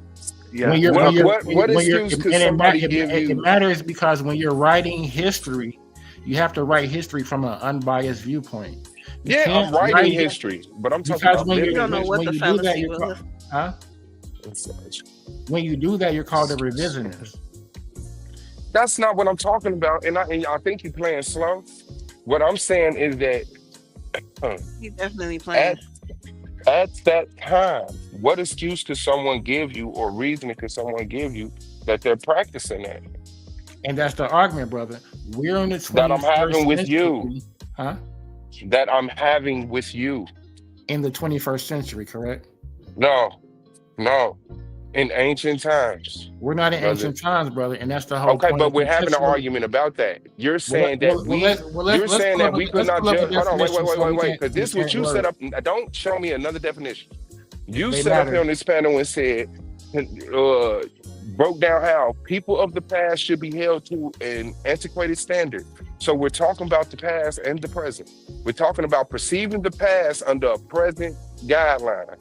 So I'm asking you, when we look at the past, people who practice that, brother, what reason could they give you that it will be okay?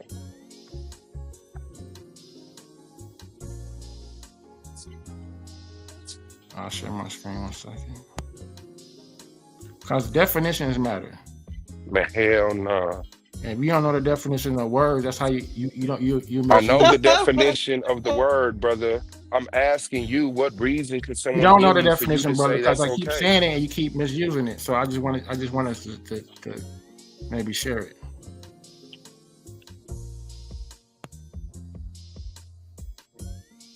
Shit is crazy, man. Contextualism, right? And this is the problem you seem to be having, right? Contextualism in history is an approach that insists historical events, ideas, and texts must be understood within their specific time, place, social structure, cultural environment, right? Rejecting universal ahistorical judgments to reveal their true meanings and significance. It's Okay. about viewing the past through the lens of those who lived it. Okay. Considering And now I'm factors asking you through the lens of people in in the which past, nobody what on this excuse could panel they has give the you? ability to do. What reason do Who did don't you have an find ability that to you're do saying that? it's okay? Yeah, that's crazy. So you used to be a historian because they don't have the ability to. But No, you don't what have the ability reason? The to. people who've been writing history, I'm not a historian, so let's talk about it. It's about viewing the past through the lens of those who lived it. Considering Brother, you just factors made the like remark. It prevailing depends on why attitudes, they did it. You language. just made that remark. You're, that, You that's But just my made thing that is remark. that you're trying to The why tell is the question. African Americans to try to tell us that we Right, and I at can't something even think through of the any lens of reason people like when that we it would be when we look morally at things through the acceptable lens to of our offend someone ancestors as a all the prophet, time. Yeah. It's crazy. for example. Yeah, you can. Well, but like even in Because even But we for do. one, I'll answer that. You can't because you're speaking English. You don't even know what your language was that your ancestors spoke, or you would be Man, what speaking the it. fuck? That's for one. You sound Honey crazy Clark, as your name hell, is- but your name not is you're Clark, your trying name to is- act like Your you're name trying is- to. No, that's your not. name is Clark. My name is that's Your the name is that you're Honey going to call Clark. me, right? Your name is Honey That's the Clark, name that I put up right? here. Yes, Okay, so that alludes to. I named myself same that.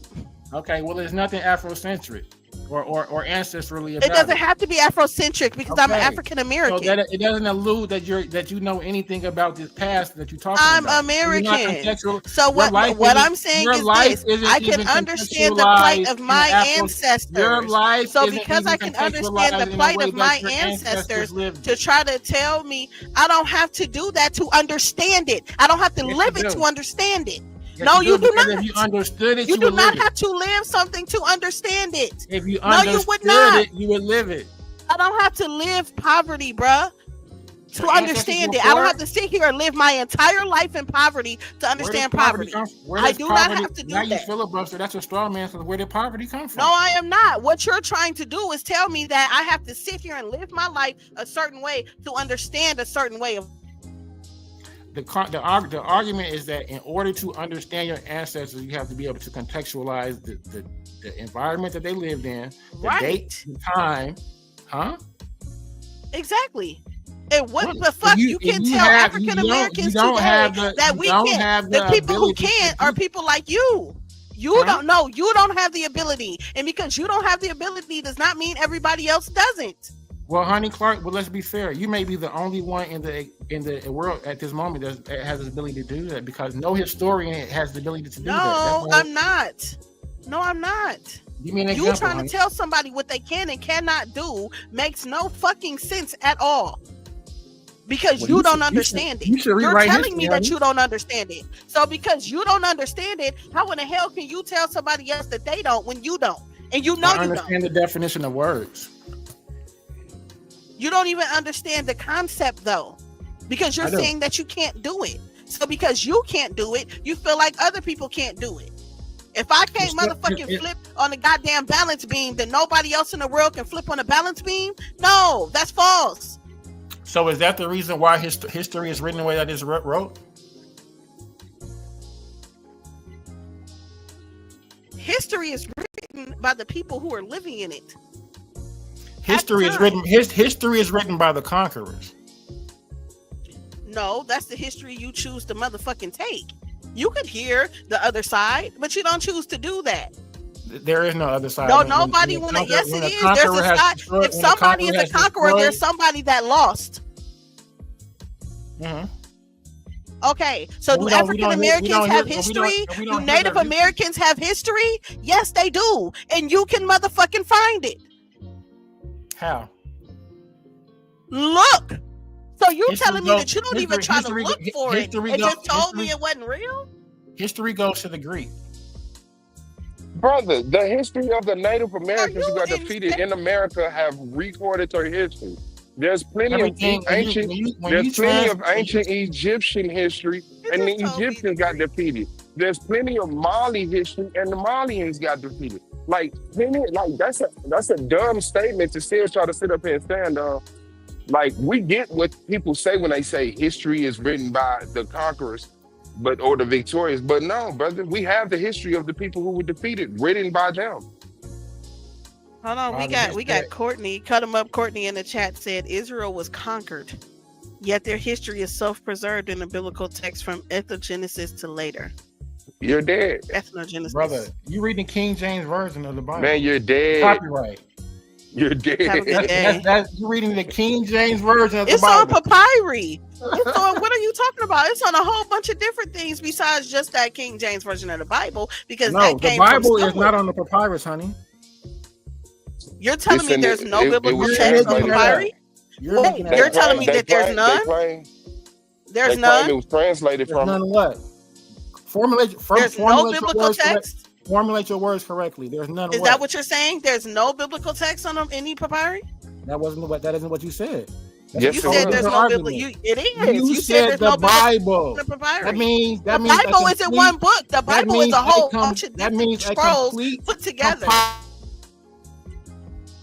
We all know this. Are you slow?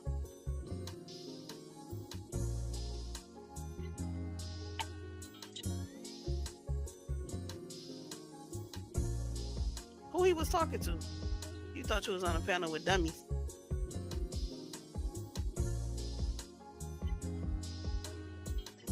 Some wild topics y'all throwing around. He Googling. It on papyri? I could have swore it was made up. Freak. It's not. Not the whole thing. I ain't even a Bible believer. Here you go. We got King Naga in the chat. He said, I just brought out the history of the Seminole and Maroon Wars. Once again, people who lost. Damn, did we lose him? Come back, Jay. Come back. Big barbarian energy. What you want, Silky? Titan energy. Suave up here. Tightening up. Yeah, I see him trying to hit y'all with them trick questions. Get the like up, y'all. Tighten up. Yes. Y'all got some wild statements getting tossed around. Absolutely. His history will be remembered on this panel as the loser.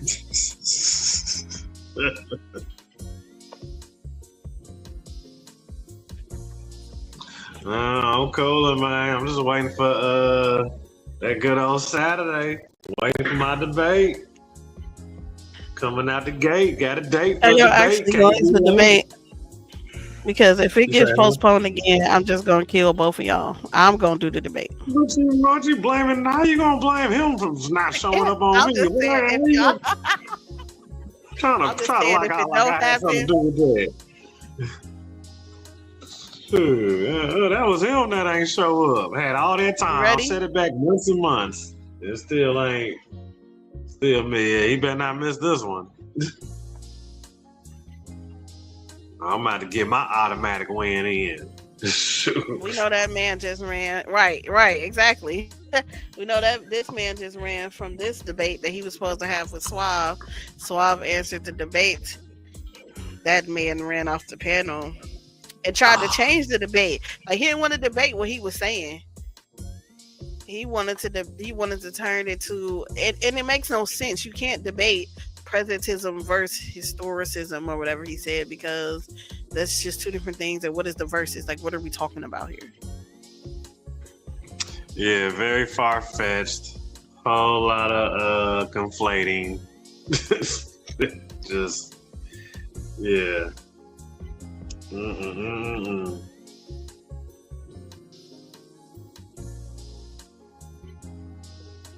When really he came here to stand up for his pedophile statements. And the other one that Leandre was trying to, he basically was trying to get them to denounce like the things that Muhammad was doing and keep saying he's perfect, but yet he was, he married a child, a young child. Right. And it was like, you should denounce that. You should denounce that, like, pedophilia. You should denounce what he did. And they were trying to be like, but it's okay because of the times.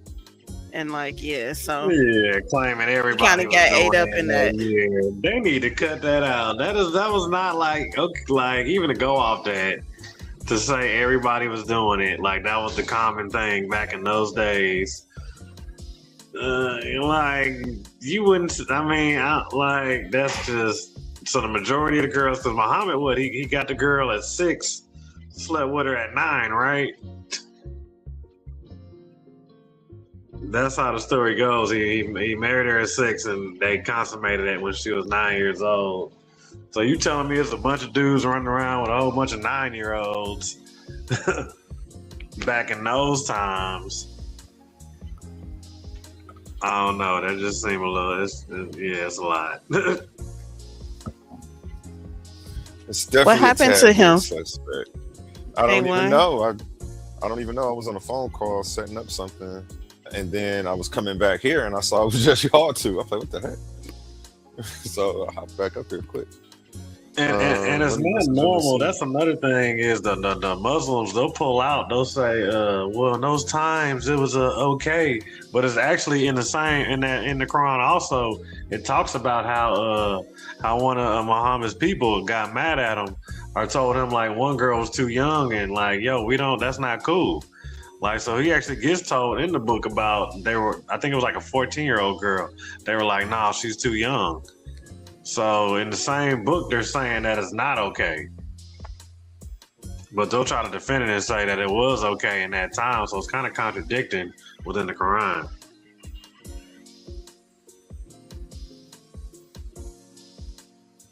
That's what I was saying to him. Like they say that it wasn't even okay in that time.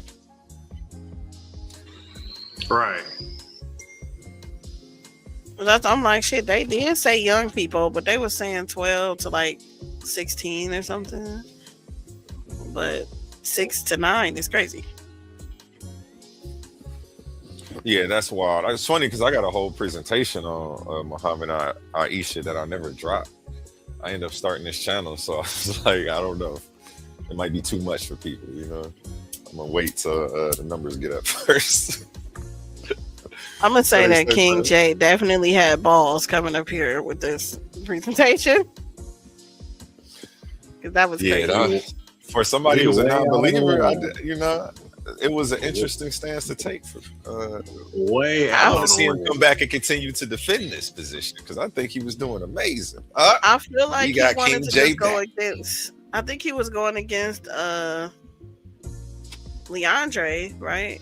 Which is kind of crazy because he definitely has a degree in this story, and he was trying to tell him about it, but it was like he just wanted him to be wrong about it. And it's like, you can't really, just because people didn't think it was wrong, then doesn't mean it wasn't wrong. And that's the elitist, triumphalist viewpoint of modern day society that you're exhibiting right now, which is the actual anachronistic intellectual fallacy, Honey Clark.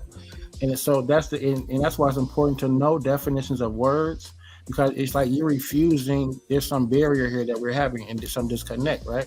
So my argument is that whatever 21st century, right? That's the time that we're living in now, right? Our viewpoints, right? Our standards, our cultural norms, right? When we try to take that and apply them on what they did in the past and judge them, that is the problem. That is when you're changing history. That is when you are, Honey Clark, are a revisionist, right? Because you're looking at the world through the modern lenses, and so this is why I take the stance of the historicism, because it's so hard for you not to be able to look at the world through unbiased, the ancient past through a modern lens. It's hard. So I understand. I have not changed anything. So to say I'm revising something is insane.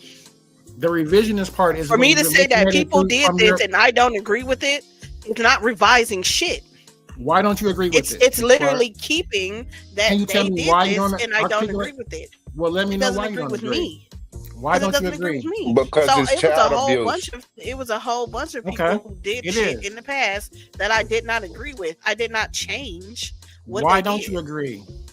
It's child abuse. Because it doesn't agree with it is. But why don't you agree? What the fuck is wrong with that's you? based on our moral standards of today's society. No, it's based on mine. I'm not fucking talking about a society. I said I didn't agree. I didn't say we. But we're talking about I didn't say 2,000 years ago. Doesn't agree. So that's why the argument is called shit that goes on today. Oh, so now we're talking about 2,000 years ago. But when I tried to go on the past, you said we weren't talking about the past. That's I think the whole you have to presentation come is back about in. Contextualism. King J, can you come back in? And historicism, right? Taking a viewpoint from the present and applying it to. Oh, he can't hear us. I can hear y'all. I was gonna say, can you come back in on the correct email? Because you're not the admin. Oh. I must not back off. Okay. I think you came in on your other one, correct? Because you couldn't add yourself to the stage. I didn't see you do it. I'm on the stage. I mean, but I brought you up. I didn't see you bring yourself up. I did. I cammed up though. Okay. Yeah, I'm the admin. Yeah, I'm listening.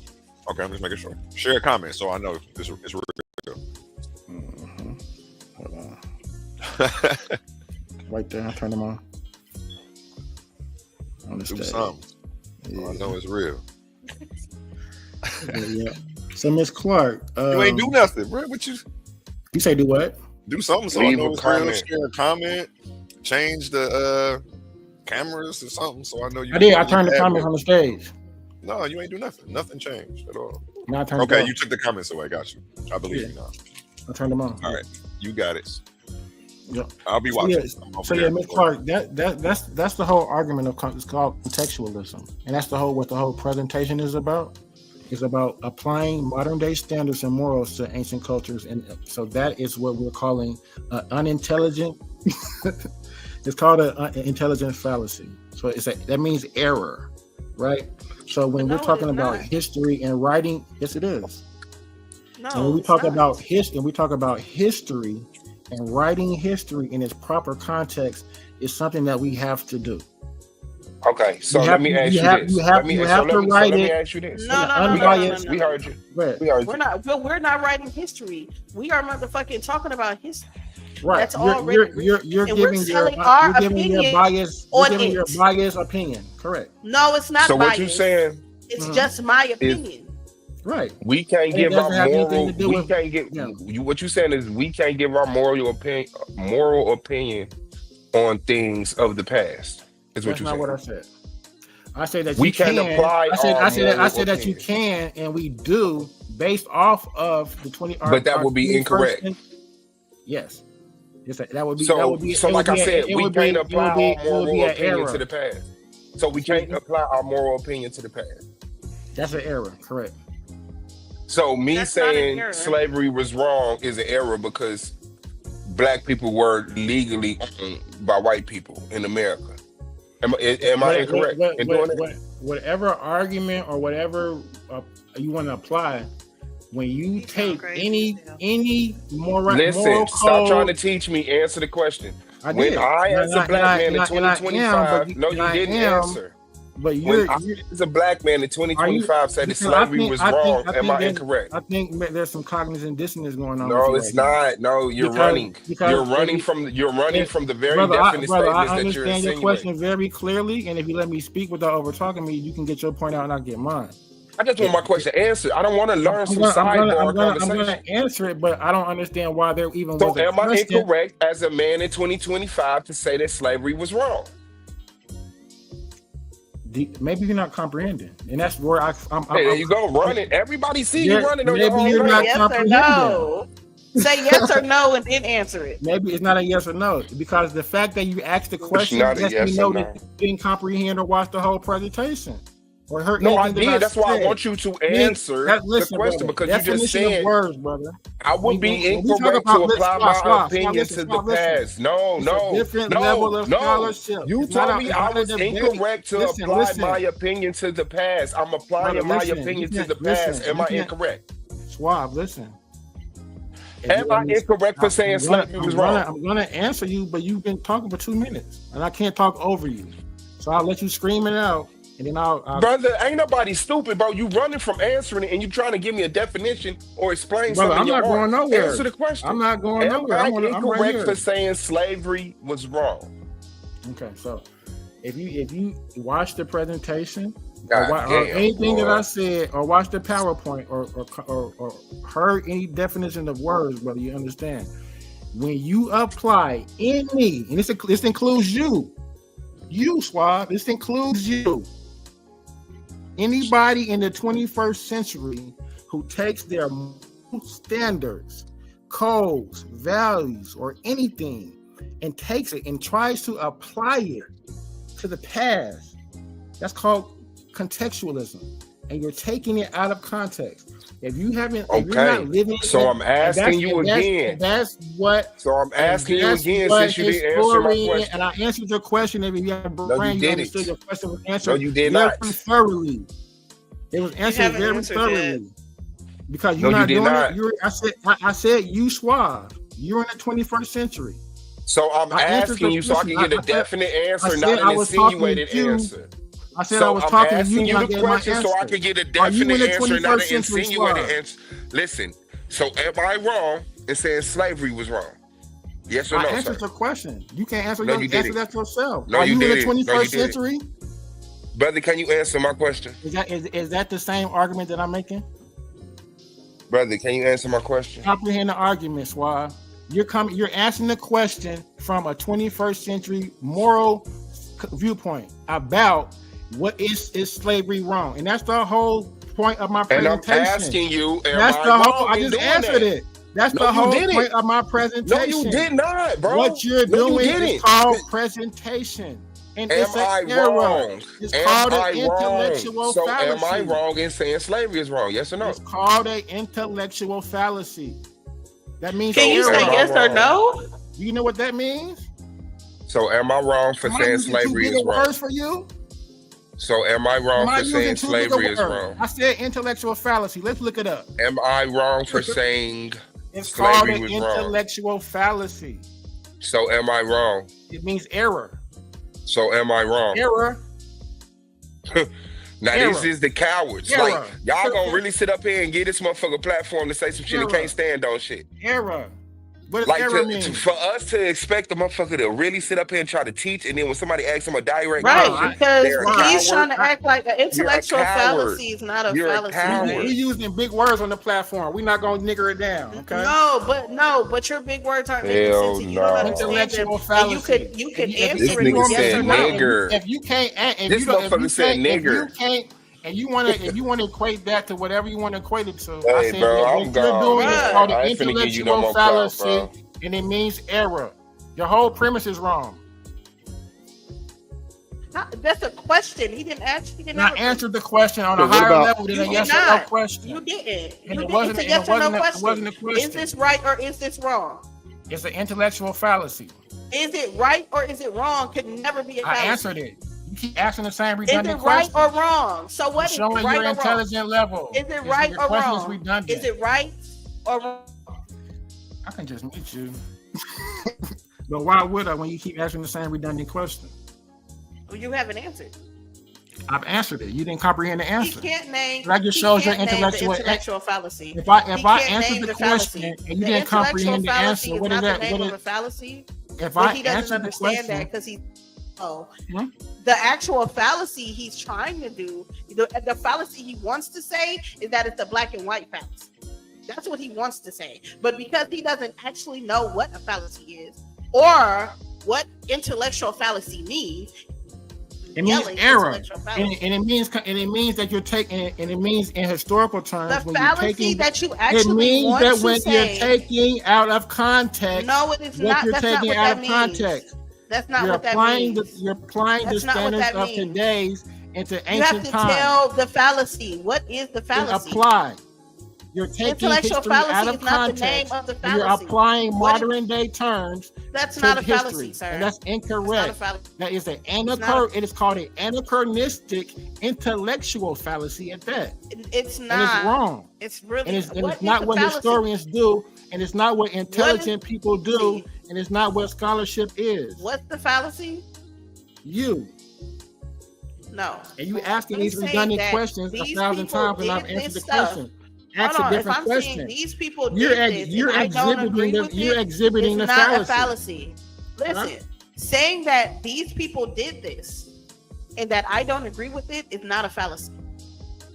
Saying you that can disagree slavery all you happened want. and I don't agree with it is not a fallacy. You have Me the right saying to that it disagree. is That's very not moral. that's not the argument. Me saying it's wrong to kidnap people and take them somewhere else is not a fallacy. That's not the argument. Stuff is not a fallacy. You're Yes, making it up your is. own That's what your argument. argument is. You're making Your up your own argument argument. is saying So he's listen, trying to say honey. You're anachronistic. trying to win an argument instead of actually and that's not real. learning. You're not, and so I'm not trying to out-argue you. Learning what? You because don't even know what you're definition saying. the definition of words don't change, right? So let's do that. Let's actually look up words. Bro, and they don't what and they you're don't change doing because is and they retarded. don't change because of your opinion. You're exhibiting the fallacy. No, I'm not.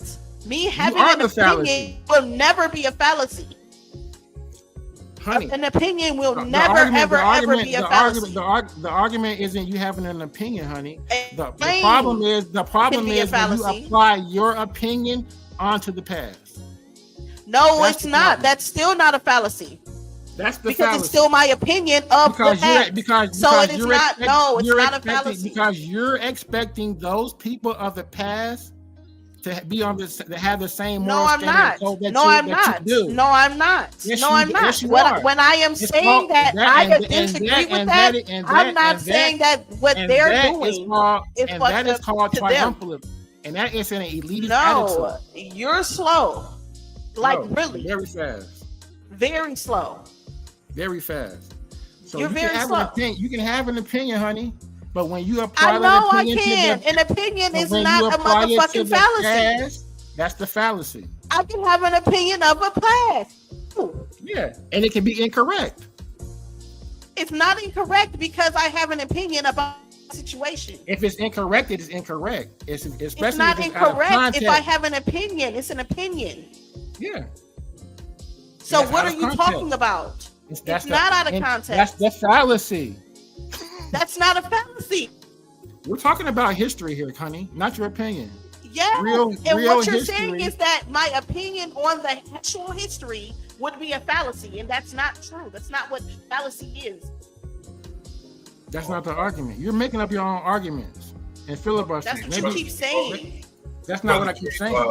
This Laurel, man. Are you saying that that history isn't opinions? And in some points, it's a revisionist.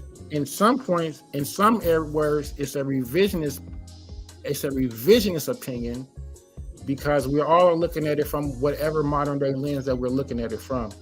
It's only when we have the ability to look at the history, the archaeology, whatever facts from that time period through their lens, whatever political environment it may be, of the times, what are the social norms of that times, what is acceptable, what isn't acceptable of that particular time period. If you're able to do that, my friend, then yeah. But So what you about gotta go like back in the time machine to do that, my brother.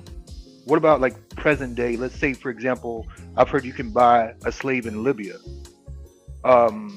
Is that moral? So let's just understand this. The questions you're asking are coming from a 21st century viewpoint, correct? Right. I'm talking about today though. Like current time Libya, you can buy a slave. Yeah, I don't have any problem with whatever the standard is today, and even and you just make an example of if it's something that's going on, right? Somebody's practicing that, right? So to them it is correct. I'm not practicing this shit, so to me, so that's not even something you should ask me. But to the people who are practicing that, to them it is correct. I would imagine. You would imagine The slaves or the owners? Yeah, Which people are you talking about? The slaves or the owners? The people practicing it. The slaves are part of that practice. We're not talking about the slaves. We're talking about the people practicing Why not? the practice. Because Why that they're wasn't in the his question. practice? That wasn't his question. Are you here to filibuster? No, he just asked, "Are the It seems people?" like you're here to. It seems like you're They're here to both filibuster. people. That's not a filibuster. That's a question. The slaves or the owners, because they both are people in that Are situation. you having a comprehension issue? Because he understood Are what I you? was talking about. Did you not understand? No, what you did was do what you just said history was only listen to the conquerors and not listen to the conquered. I guess what I was getting at was like, okay, so if we can't judge morality of the past, can we judge it for current day? And that's Right. what I was trying to. Yeah, Right. that's So, what. so that's how we got to where we was at in regards to I'm asking you, the people who are actually practicing it, to them is okay, right? Right. But can you have an opinion on that? So that's a practicing that's going on today during today's that is a to them that more people practice slavery with the Bible and people practice slavery. Hold on. Your slave masters or people who were a slave of the translated slave slavery practice slavery, enslaving you with the Bible in their hand, justifying it morally. Correct? Yeah, but we can't critique that. Correct. So to them, right, during that time period, to them, it was justified, correct? Yes. Okay. Yeah. But from your own words, you said that history. And that is the whole point of contextualism, right? You said learn the from your words, own- definition of words, right? But when You we said talk from about your- contextualism, you won't understand what is going on during the climate of that time if you're not there. We're looking at it back from now and from a modern lens. 2020 is hindsight. Yeah, we can look at it now and say that's something that maybe shouldn't have happened. Just like 50 years from now, 100 years from now, they're gonna look at people from down the line and look at what we're So doing what now you're and say, hey, saying isn't we making might be sense. wrong for That's stuff just that like- we're doing now. Listen. This is the reason why I'm saying it's not making sense. Hey, You're when mixing, you- like, it's like you're mixing stuff in. You're taking somebody's opinion about something being wrong and saying that they're misrepresenting something in it, and they're not. Right. So but today in my understand- group, we were understand that talking your about, opinion- hold on, listen. Today in my group, we talked about the Bible, right? Whether you think it's history or not doesn't matter. We were talking about a story in the Bible with Lot and his daughters, right? Now, Correct. in all senses of the word today, that is incest, Correct. right? Okay, but then it was not incest. And not only was it not incest, they thought that they were the only people alive. And the only way that they could fucking do anything in the world and continue their bloodline is to mate with their father.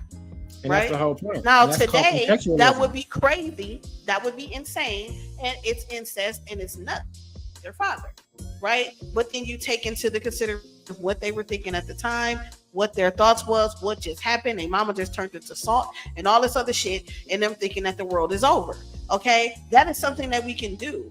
Us saying, "Oh my God," That's called that's contextualism. incest You is different. contextualize. But the- what the- you're the- saying is that us having What an are you opinion on talking it is about? bad. Now you just made my You just said argument that for we- me. No. Now you just just said made we my couldn't argument do for that. me. Thank you. Go ahead. What you just told me is that we can't do that. That no historian made can my do argument it for and you. no person can do it. So you're wrong. Okay, so you made the argument for me. You made the No, argument what I that did was prove you you made the wrong. argument that you understand that how what do you call it? The daddy just slept with his daughter. How that was okay during that time frame, correct? You just No, said what that. you said is that people No, can't you. do I'm it. talking about what you just said, honey. You No, just I gave can an prove to example. you that all Now, honey, hold men on. I'll do let you go that. What uninterrupted. you Now, said was that nobody let me can. just But you just repeat asked what me I a heard question. from you, baby. Can I just repeat what I heard? And this is what I heard from you. I heard you say that in your class today, you spoke up in regards to Lot and his daughter sleeping with him or whoever watched the band, right? And how during that time frame, keeping it contextualized, it was okay. That's the whole argument. That's the whole argument. The issue is that That's what the you're doing whole is trying to make argument. something okay that wasn't okay You at the just time. contextualized That's one. it. And said that two, it was you kept okay. telling us that historians and people can't do that. That was your whole argument with me, is that I can't do it and nobody else can, and no historian maybe can. you heard one Oh word no, and you ran said with it very Maybe clear. you heard You said one very word and clear ran that with we it. You can't said do it so and much. historians But can't now do it. that you've clarified it, and now that you actually agree with me. No, you said people can't do that. Okay, well, we found out they're doing it, right? So now that we have acknowledged that they're doing it, you agree with me. You are a slow bitch. You agree with me. She said all of that just to at the end to agree with me. To say in my class at church today, we went over how the daughter slept with the daddy, and how during that time period it was an acceptable practice. She just said that. Would it be acceptable in your opinion today? I don't get it. You keep saying the same thing. You keep saying the same talking points. What are you not understanding? Well, I want to deal with when I say 21st century, I want to deal I want it with. to be understood. I want to comment on the fact that you said that history is opinionated, and then you had said that she was making a fallacy when she used her opinion. So how doesn't that automatically make the history invalid because it's opinionated? And so that's the thing that historians try when we look at history. We want to look at. I'm not a historian, but historians, I would assume, are coming from an ambiguous point of view, right? You don't want to incorporate your own viewpoints. When I'm wrong or you disagree, you stop me, okay?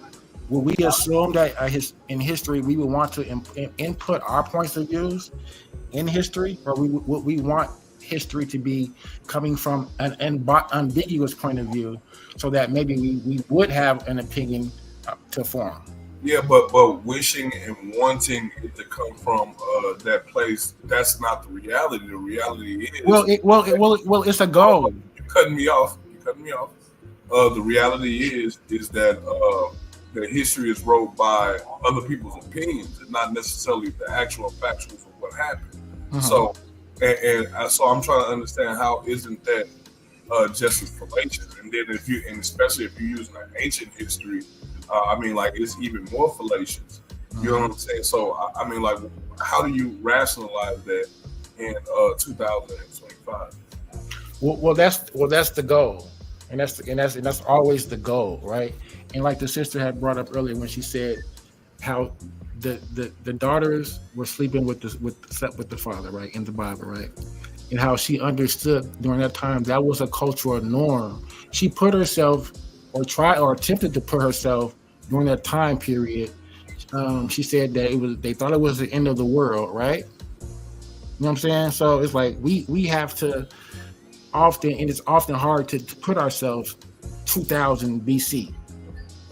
Understanding, the practices, the culture is hard. So even historians, when they're writing history through a modern lens, they try hard to be ambiguous in their or have an opinion. Again, right? you still keep saying try hard. Because when we're reading, it's trying hard when they whitewash the history. Like even right now, they writing in the history books. And there we go, right? Hold on. This is what I'm saying. Even right now, they're writing in the history books that it wasn't slaves; these were immigrant workers. Mm-hmm. So like they're changing the word and the history right in front of your face, and so like how does that pan out to your logic? Because there we go. That's the revisionist in it, right? That's their viewpoint. That's their moral compass. That's their justification. They're writing the history based upon their moral lens, right?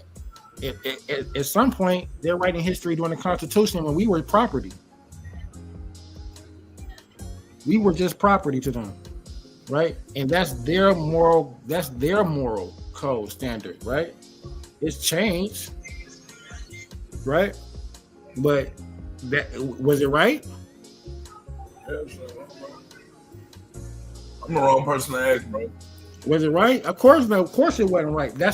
So when we asking questions like that, it's all coming from a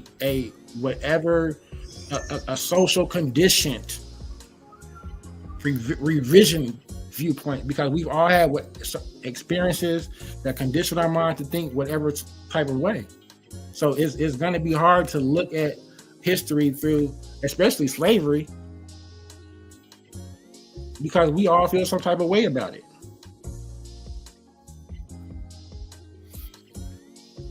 So I mean, and that's the thing, you know, having an ambiguous, unbiased opinion when writing history. Because if we're writing history from a viewpoint where, or the slave owners, then we're getting their viewpoint, and that's oftentimes what we get, right? So when we look at it through it, or historians write from an ambiguous point of view, where they're telling actually what happened, what occurred, then we have to ask the questions of why. And that's something that presentism doesn't do. It's ask the question why. It often judges, right? And that's the thing.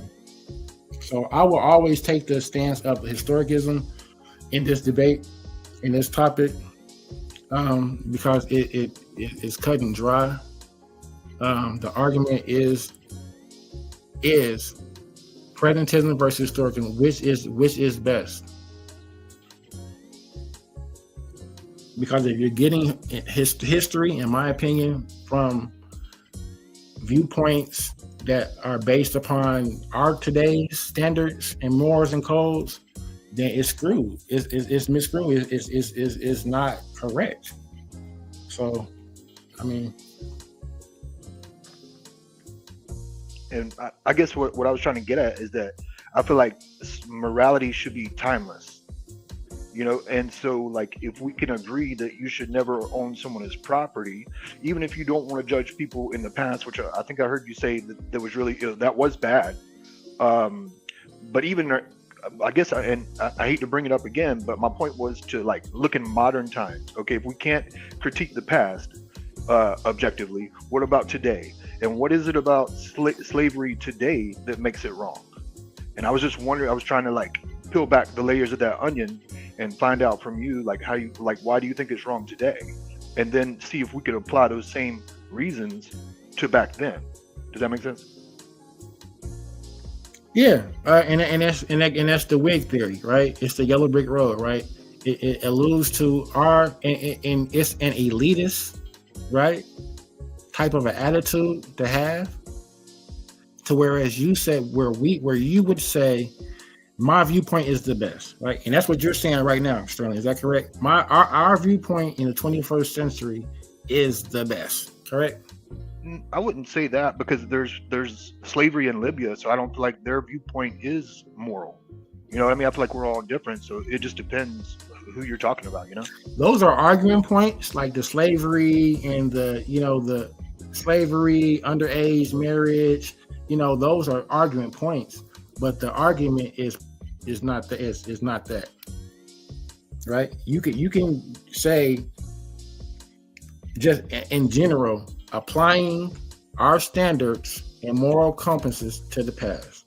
That is the error. However, whatever arguments you want to have to justify your argument is that. But I don't think you have a leg. I don't think anybody has a leg to stand on in the argument, because you can't help but to impose your viewpoint.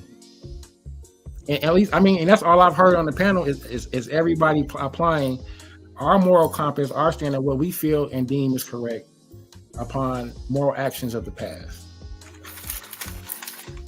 Or as I keep trying to do, the actions of the present, which I still haven't heard from you, like why you think that slavery is or isn't bad today. Because that's a different argument. I'm just asking the question. Okay. I don't agree with slavery. I don't agree with slavery at all. I'm not for chattel slavery. I'm not for chattel slavery. I don't understand indentured servitude, because I didn't live amongst that time. Now that's a good question. I would ask you, how do you feel about indentured servitude? Never being a slave, never being indentured before. Like, is that something that you've experienced? No, I don't know a lot about that topic, but I mean, would you be opposed to being an indentured servant? Well, let me clarify what that means. If I'm an indentured servant, like I sign up for a period of time, like 7 years, for example. Mm-hmm. And can I leave? Can I quit during that period? I don't know. I don't know. It depends on what you sign up for. Okay, well, in those times of indentured servitude, like, did the servant have rights? You know, I mean, I'm sure they have some sort of rights. I'm sure whatever agreement you agree, you know what I'm saying, what it would be, you know what I'm saying. But you know, imagine working for 7 years for somebody just to get a woman.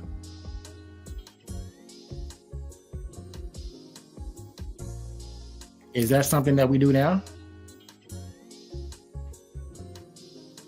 No, not that I'm aware of.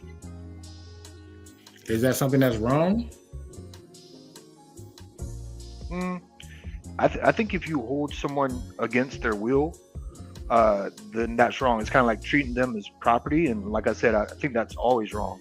Today, well, in the Bible, he tricked him a couple times, right? He worked for Rebecca, I believe, and then he didn't even give him the wife that he wanted. He tried to give him the other one, right? Yeah, and then he made him work another 7 years or something like that. Mm-hmm. Yeah. So those are examples of indentured servitude, to whereas it went wrong, I guess.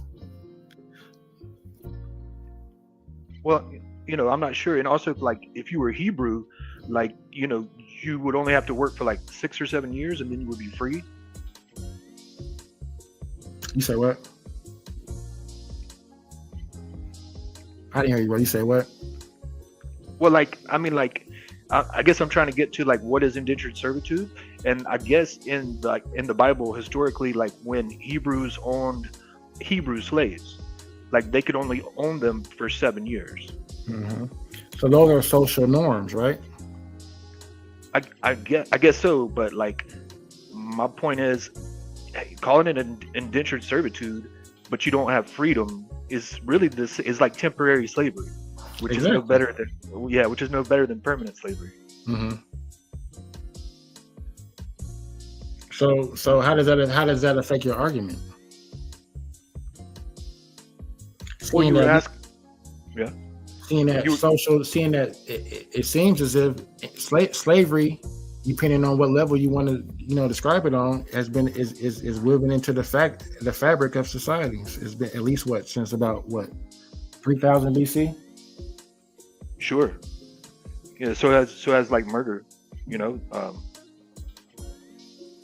that don't make it right, because so it's been going on, right? Huh? So it's been going on then. Oh yeah, what, like slavery and murder? Yeah, that don't make it right though.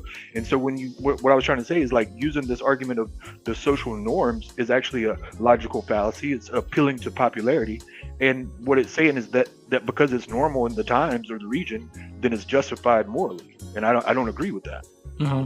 I don't agree with that either, and that would be taking it out of context, right? Because we would have to understand the context of the day, and if that is the practice of that day and time, then then I mean, like, we don't. You know, I don't know. I mean, we don't. It's hard to understand a society 3,000 years ago. You know what I'm saying? And their practices, and that's the whole thing about history and keeping it ambiguous, right? I would assume that historians would be able to do archaeology, make discoveries, and report this. So, for instance, right, when we talk about like Zawas, right, the Egyptian archaeologist, but he's like, I think he's Arabic or whatever. For a long time, he refuses to report that he's finding Negroid people, right? And those are cultural biases, right? Those are cultural biases based upon, like, even the argument that the Egyptians are white, right? And it was based upon white archaeologists making the discoveries, right? And they're looking at history through their cultural biases. And this is the argument that I'm making. Like, and so through their cultural bias, Egyptians were white. Because how could Black people be capable of such high society, right? So it could, of course, they attribute it to themselves, but that's through their own cultural bias and cultural lenses, instead of actually doing ambiguous, unbiased discoveries and reporting what they actually saw on the walls, which was Black people. Do you understand that point? Yes, I think so. And how that is an example of historicism and keeping things into its proper context. And that's what we do. And that's what you've been doing.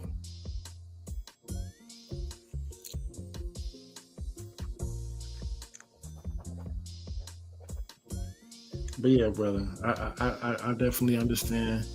But a lot of times it's just when we talk about 21st century and opinions, our opinions are going to be based upon what our modern day experiences. You know what I'm saying? It's going to be hard for us a lot of practices. I was looking at early some stuff in regards to Africa, people eating baboons and stuff like that. And it's like, how could they eat? You know what I'm saying? It's like, how could they? Like, it's hard to grasp certain concepts, you know, unless you're in that actual culture in day and time, you know. But what's wrong with eating baboon? Nothing to them. Okay. What about today? What's wrong with it today? Well, a lot of times we grocery stores, right? We're lazy. We have our food processed for us. Like, if we saw the process of our food being prepared, we probably wouldn't want to eat it. You know what I'm saying? So, I mean, I don't know. I think eating a baboon, you would have to be to the point to where that may be all you had to eat. You know what I'm saying? Like, I'm not, you know, wanting to eat that unless that was something that was around and that's all I had to eat. So that's what I'm saying. You have to consider the reason why these people are doing it. You know, is it for survival? You know, you look at in the Bible where they practice incest. Well, if they're the only people that are around, what are you going to do? So, by today's standards, if it was just you and your daughter, would it be morally right to procreate with your daughter? Well, that's the example that the young lady Honey gave before she left, was that the two sisters slept with their father, right? And it was a necessity for them to do so, right? So they thought, right. And I'm asking, are you asking me, is that right by today's standard? Not back then, but what if it was a current day situation, hypothetically, and you know, it was not you, let's don't say you, maybe like just a person and their daughter. Would it be moral for them to, you know, have intercourse if they thought they were the last people on earth? So understand, every time you ask that question, every time everybody asks that question, that was a fallacy. Asking that's the fallacy. How? I thought we could put it in modern day terms and it would be okay as long as we don't apply it to them back then. Yeah. So you're saying, well, what? So okay. So the question you're asking, is that acceptable now? Right. Hypothetically, if The if practice, it was the practice then, is it okay now? That's the same thing. right. Would it be okay now? That's the fallacy. Assuming that the same moral code would apply is a fallacy. Do you understand but that? The assumption that the moral code of today would apply to the moral code of ancient is the fallacy. No. Well, hang on, because I'm not sure that I'm being clear.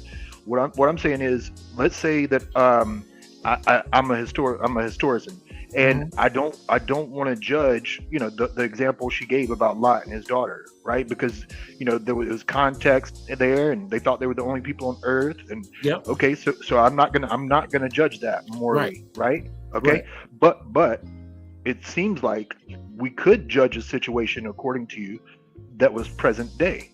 So I'm trying to ask you, present day, would it be okay? Or do we do we have a moral code and standards already set in place 21st century?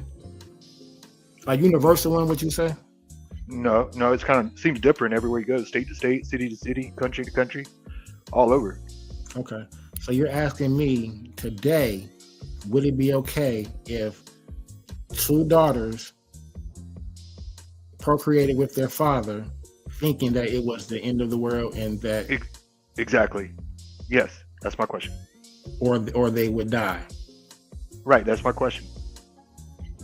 And so there we go. I would have to put it's contextualism. I couldn't put myself in that. I couldn't grasp that thought. But it's present day standards though. What's the standard? Your moral compass, like, is it okay? Like, I don't. Well, so it wasn't okay for the father. It was so. Let's be clear. It wasn't okay then.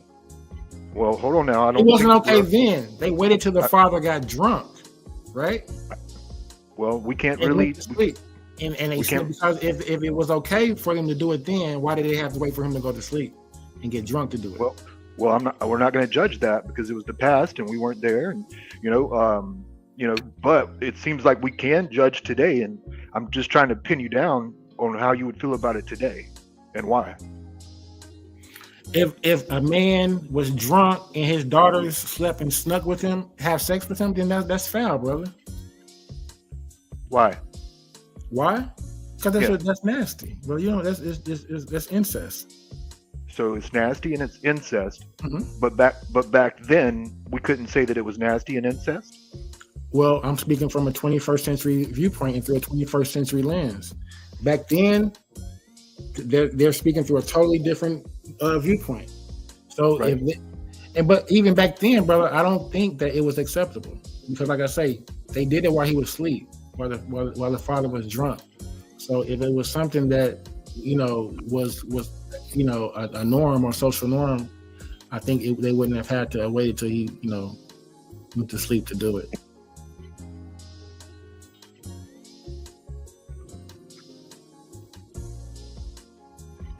Peace to the chat. What's going on with y'all? How you doing? I'm doing great, man. What y'all up here chatting about today? Historicism versus presentism, if I'm not mistaken. Mm-hmm. That sounds interesting. Mm-hmm. Like, what is it like? Version, like, what's the It has opposition? a lot to do with contextualism and dealing with things in its proper context and proper time period. And when you take things out of its proper context, especially within history, how you distort the history by doing so, right? Yeah, we were just talking about like whether you could pass moral judgment on things from the past if you weren't there and you weren't in that time period and whatnot. Mm-hmm. Oh, that's a good question. I don't think so, because you don't think what now? I don't think that you well, you could do anything you want, but like I don't think it's a valid assessment to pass judgment on like things that happen in history. Because like even just looking at my life, you know what I'm saying? Certain things that I've done when I was younger, you know what I'm saying? Knowing the environment and the situation and the circumstances that caused incorporated with my submission to all of that, you know what I'm saying, is what created that happening, you know what I'm saying? So somebody on the outside looking in wouldn't have a total understanding of what made me who I was in that moment. You know what I'm saying? And me not being that now, I can have that grace to that. And I would say I will offer that same grace to history in itself, you know. Mm-hmm. Yeah, it's hard to understand what somebody else goes through, especially in contextualizing everything. You know what I'm saying? Like the proper, you know, they may have felt like they had to have done it. If you're not in that person, like in modern day times, if you're not in that person's shoes or at that present moment, it's hard to say what you won't do. It's hard to say what you wouldn't do or what you shouldn't do or what you or what they had to do to get out of that situation. You know what I'm saying? Like it. So imagine applying that same print to 2,000 years ago, trying to figure it out. Right. So that poses a question to me. What really are morals and like a moral code? Like what does that really mean? You know what I'm saying? Is that just like a personal standard that you hold yourself to that should just be kept to yourself? You know what I'm saying? For yourself, and you know what I'm saying? Like is everybody entitled to their own moral understanding of how they should operate in this world? That's a good question. I feel as if we all probably have our own, you know, moral codes, but there is, I mean, it seems to be a universal one. Is, I mean,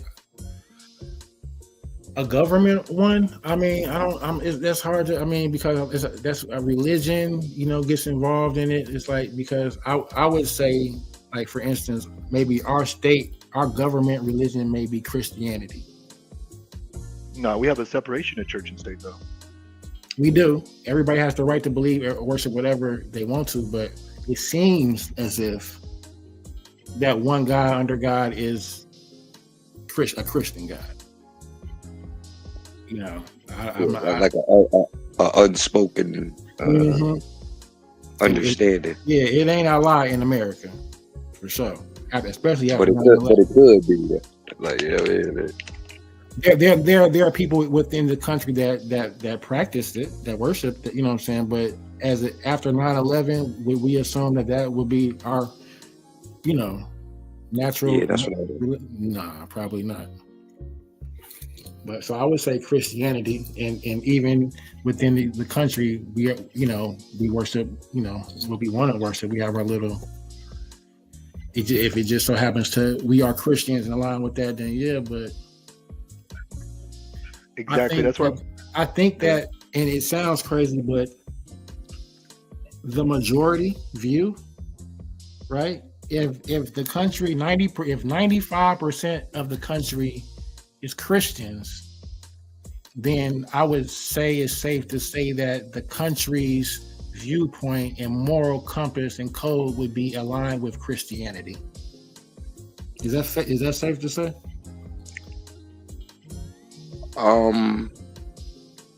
No and yes. I would say that idea is what's perpetuated, but in reality, America doesn't live up to 10% of the ideologies that it pushes on the world and the people that exist within it. Right, of course.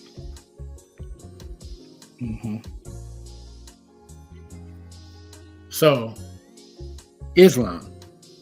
If the majority of people, the government was Islam, that would be the. So it just depends. So that's what I'm like. It's the consensus. Like does the moral code of the, when we're talking about the time, right?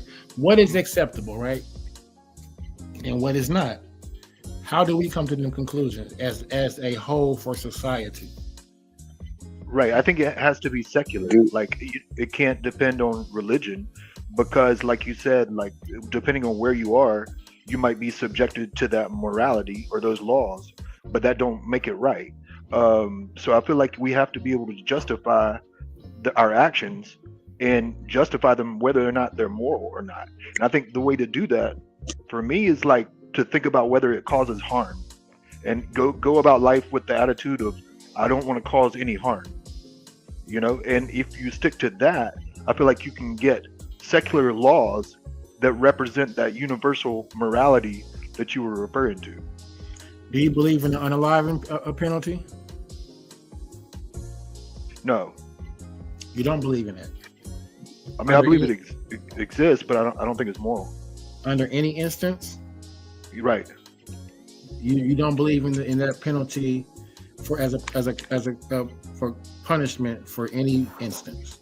I think it's immoral. I don't think it should exist. I think it's savage. At all?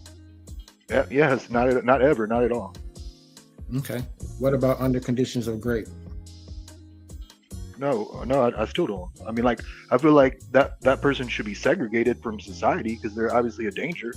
But like, that should be the goal, is just to separate them from society, not to eliminate their life. Isn't that a form of death? Well, giving up your rights is, I mean, is it a form of death? Not really. I mean, it's a punishment. I wouldn't want it. As far as like giving up your exiling them from society, you mean like prison? Yep, could be. Yep. Oh, okay, I thought you meant like get out Australia? of here, like you on your own now. Okay, figure it out. Peace. We got a new brother to the panel. How we doing, gentlemen? Good. Peace. Good. What's going on with you, bro? How you doing? You got anything you want to add? Anything you want to say? Well, what's the topic? What we on? We still on the same topic. We're talking about presentism and historicism, basically applying modern day principles to the past. Right now, we were just talking about today standards and applying it to today, essentially. So we're talking about the death penalty. Do we think that it's moral or under any circumstance? They say things that were moral yesterday are immoral today. So, eye for eye. Does that ever transcend generations? Or, you know what I mean? I don't think nobody ever disagree with an eye for eye, especially if their eye was taken first. You know what I mean? A life for a life. That, I mean, I don't know what people believe, but many faiths kind of hold that to it. You feel me? A life is equivalent for another life. Forgiveness, now that can be a whole nother matter, and the weight that could carry on the karmic scales. And so from a social standpoint, from a Western standpoint, I would say it's kind of dying out. But if you look at Eastern cultures, I would say no, they are trying to act like they shifting away, but at the same time, don't go over there acting crazy. So I would say it's a concept that it just depends on where you live. A lot of folks, like I say, eye for eye, and that's universal. But Western cultures tend to want to eject a moral superiority. So The concept of killing another human being, or the concept, let me say, that a human being is beyond redemption. Sometimes in the West is a rare take. Mm-hmm. I don't really agree with the eye for an eye thing. Like if someone does something to like my daughter, I don't want to do something to their daughter. You know what I mean? It seems like the eye for an eye thing is just revenge, and I don't feel like we benefit from taking revenge. But that doesn't mean that person should be absolved of guilt. Like they should be held accountable. But I'm not sure in the exact same way. If that makes sense? Well, in the eye for eye sense, I don't think it's to be taken literal. It's more of a metaphorical sense. But I agree with you. Like, what would be an equivalent, I would say, ramification, or if somebody want to make amends, what would be satisfactory to say, I'm sorry for I harmed your daughter, or this is their debt that they pay for harming your daughter? What equivalent would you accept? So that's where that moral argument come in at. Would you accept servitude? Right. Would you accept them being a servant for you for a year, 5 years? They got to work for you? Well, that's the indentured servitude that we talked about. I wouldn't like that. No, I would just want them to be. No, I wouldn't like that. No, because I don't want them like around me at all. Like I don't want them around my house or my family or friends. I want them segregated from all of society to protect all of us. So you cool with them working, but just not working for you. Say what? You cool with them working, just not working for you. Well, yeah. I don't want to own them or be their boss or manager. No, I don't want that at all. I want them to pay the price and be separated from society so they don't hurt anybody else. But I don't want revenge. So let's say prison is the punishment for whatever the crime is, right? Yeah. And then that person goes to prison, and then for those crimes that he committed against your daughter, somebody kills him in prison. Mm-hmm. Isn't that like, you know what I'm saying? Like he was essentially sentenced to death. So you think that he deserves to die, be unalive? Me? That would be on the victim or the parents' call, I would say. Mm-hmm. Well, that's crazy because a lot of people are dramatic, and then if you like leave leeway for that, then it's like, okay, well, what about a stolen car? You feel me? Like, is it up to the victim to determine what should be the punishment for that? Because they might say, okay, XYZ, but then you say, well, damn, I had to miss X amount of days of work, and you know what I mean? So it might be worth less to you what the punishment is.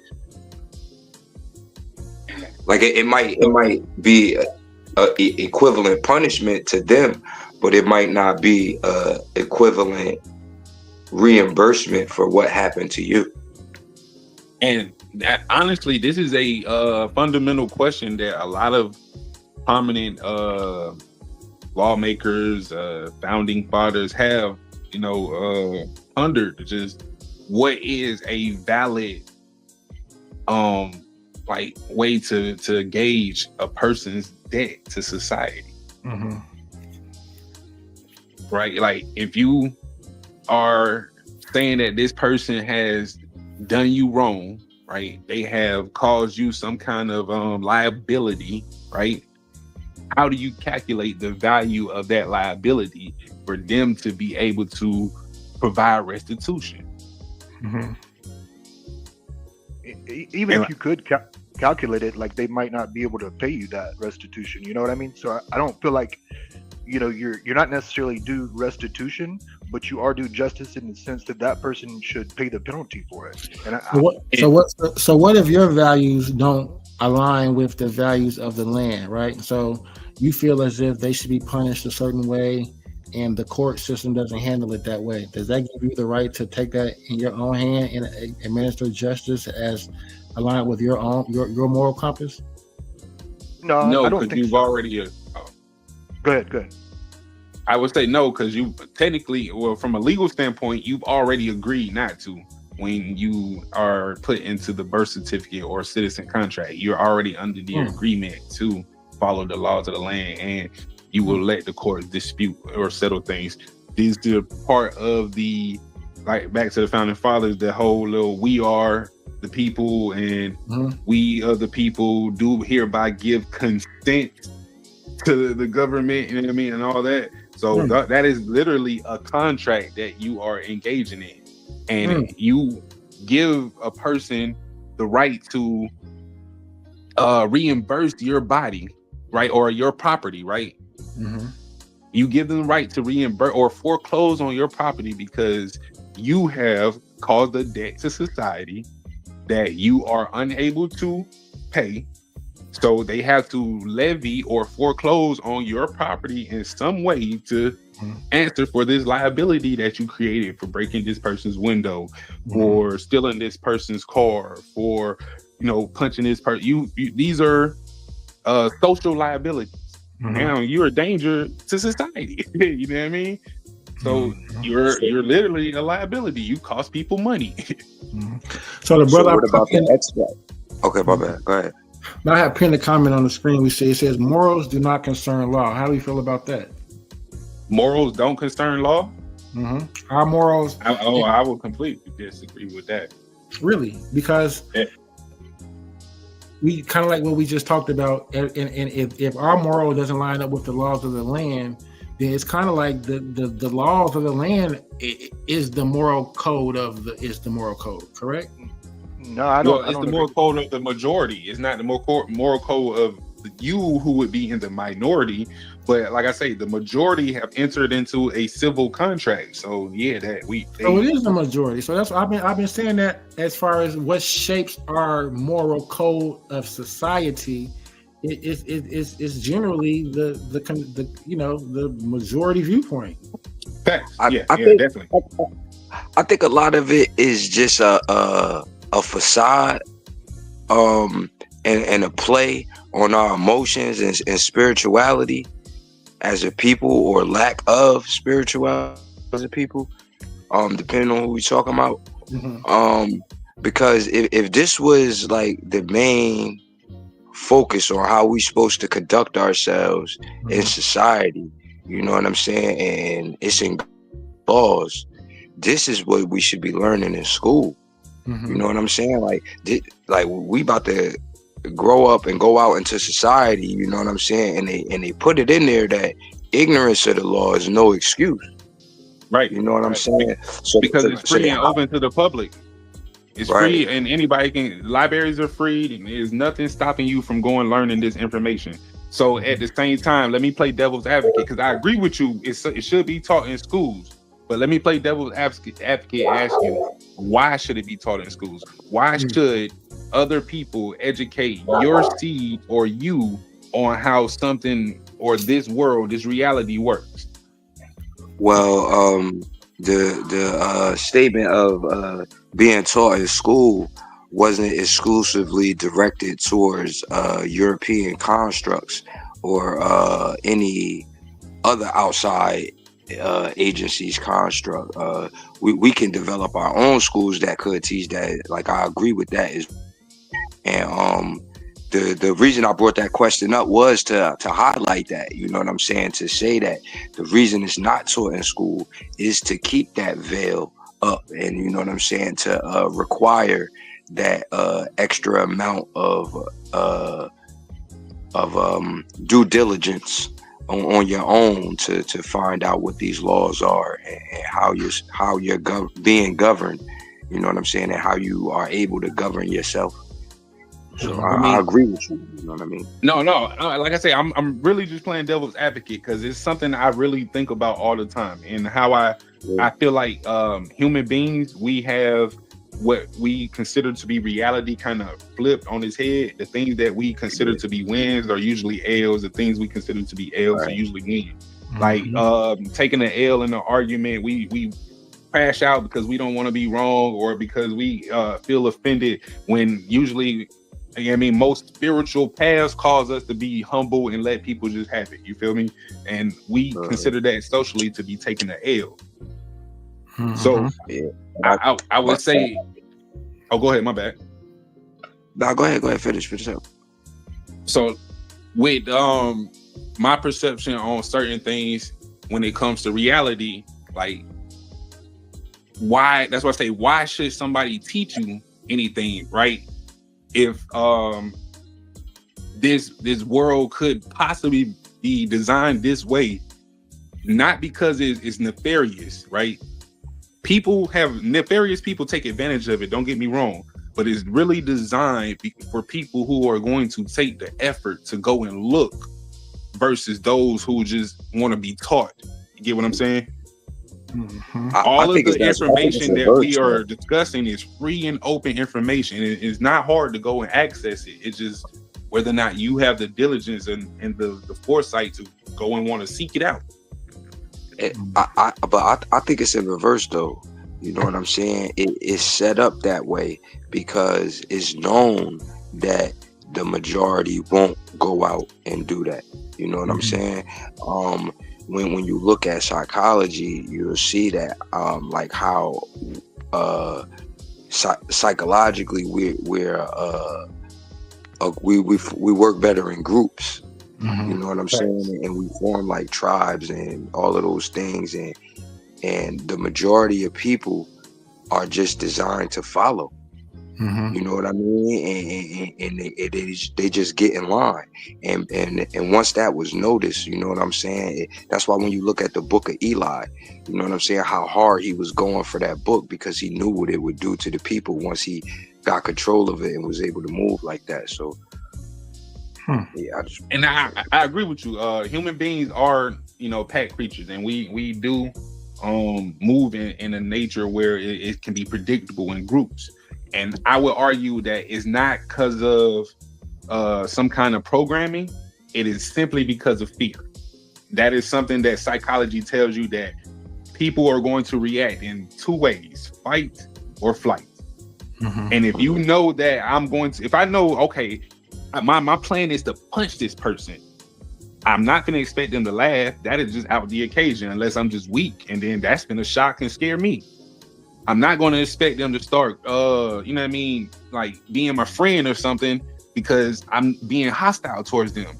It's only so many expectations you're going to get from this interaction of me going to punch this person. It's going to either be a fight, or they're finna cower out and and act like, or what I do, bro? You feel me? It's only so many situations that can come out of that. And I think the people at the top just understand that in human nature. Right. And they understand that they know that happens, and that they can program that into people. So fear is a program. So like if you was born, like from the time you was born and you was getting the idea that this was something that was needed to be feared, you feel what I'm saying? It's going to put that fear in you that wouldn't have existed without that programming. You know what I'm saying? And then from that fear, you're gonna operate a certain way. And they understand that science. When you're in fear and you're in flight mode, you're releasing different chemicals in your brain, and what those chemicals do to the rest of the body over time. And you know what I mean? So I definitely agree. You feel me? But at the same time, what can you do about it? Besides be brave. Be brave. That's what bravery is. I'm afraid, but I'm finna change how I feel to get over this flame. You feel me? We just gotta be brave, bro. You feel me? Right. Learn new shit. They told themselves that. They said ain't nothing to fear but fear itself. You know what I'm saying? And once we get over that, you know what I'm saying? And then in certain situations, we don't even understand that we're operating out of fear. So it might look like I seen it a bunch of times, like, you know what I'm saying? We in a certain situation, and the person's reaction is something that on the outside it would look like something that's brave and full of like something manly to do, but the only reason they did it is because they were scared. You feel me? Do you Like believe that. Do you Go ahead. believe that if we taught this information to everybody, that everybody would come out grasping it and moving with the type of leadership that, you know, this type of understanding inspires? At first, no. I think it should be taught and cultivated in small groups of like-minded individuals, and to create small tribes of individuals who think the same, and then from there expand out and connect those different tribes together to create bigger empires. And from there, that the gravity That sound like of the that Illuminati, mass- bro. You just sound like a good version of the Illuminati. You just, as long as you well, not stepping on folks.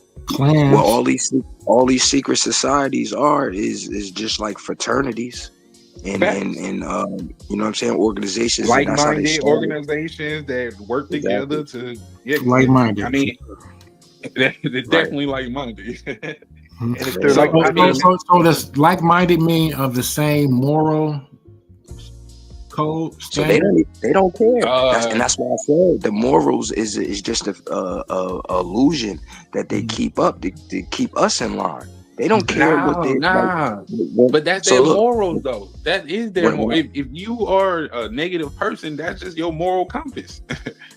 So it's certain people that hold the idea that there is no moral compass. You feel me? Like in the moment, it just is what it is.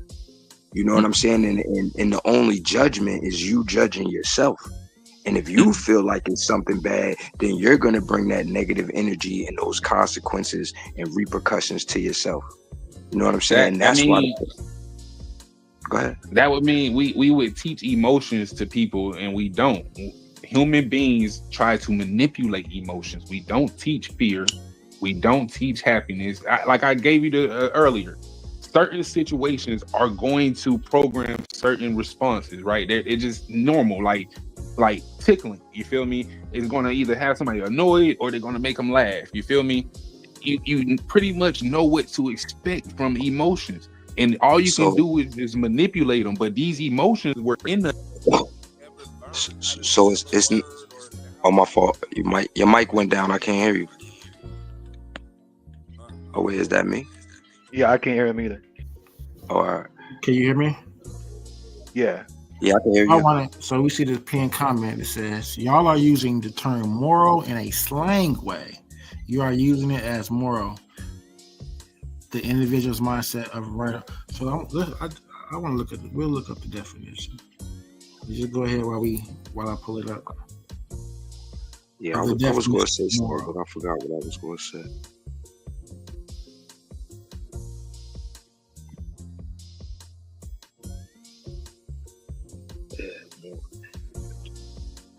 I think it's gonna have multiple definitions, you know?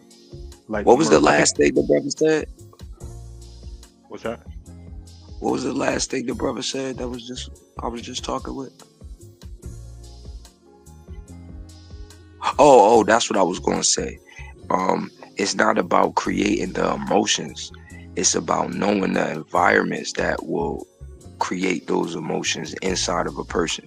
You know what I'm saying? So setting triggers and anchors that will bring that person back to those emotions, because they know when they studied it in psychology to know what will produce this in certain people and not in other people. You feel me?